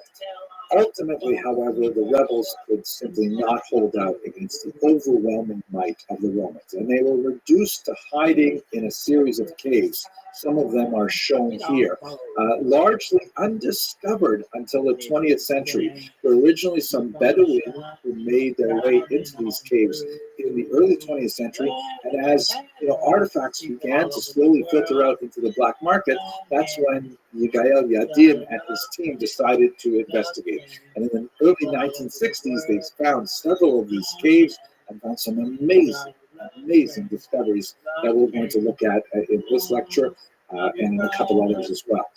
For example, these urns, which are quite remarkable in themselves. And one of the things that tells us about Bar Kokhba is that they used to have like decorations here of facial features that were intentionally defaced, as were all of the implements that had decorations of this nature in the cave. So in other words, these may have been made by Romans or Phoenicians or something like that, but the Bar Kokhba rebels, not wanting to transgress the commandment against making graven images, specifically defaced them to remove them. So we get a sense of their religious orientation. There are several other indicators of this as well, such as, for example, the discovery of balls of unworked yarn that was dyed with what they believed was the techelet. Techelet is a blue color. This may be a little bit distorted by age, 2,000 years, right? And photography, 1960s, right? And this would have been used for the single blue thread in the fringed garments worn by religious Jews, the so-called tzitzit. What chemical analysis of this particular dye, however, and these threads, indicates that the Bar Kokhba rebels were apparently holding on to some forged techelet, which the Talmud says was a problem in the era, because with the technology of the day, it was impossible to know whether this was the actual techelet made with the specific mollusks that produced this dye, or whether it was made from a vegetable source, which would have rendered it unfit for the talis, for the prayer shawl, but nevertheless was frequently circulated in the black market. Many more mysteries surrounding this, but nevertheless, you get the idea that the Bar Kokhba rebels cared about Jewish rituals. Now, as the war went, Hadrian, seeing that he was having a difficult time, he summoned none other than Julius Severus from Britain. This is an incredible general who had tremendous success in putting down a difficult riot way on the other side of the Roman Empire. So he was specifically brought to Judea in order to maintain the order. Hadrian also summoned to Judea 6 legions, an estimated 50,000 troops already calculated, and that's an amazing number. It's impossible to imagine that Kokhba had more than perhaps 10 or 15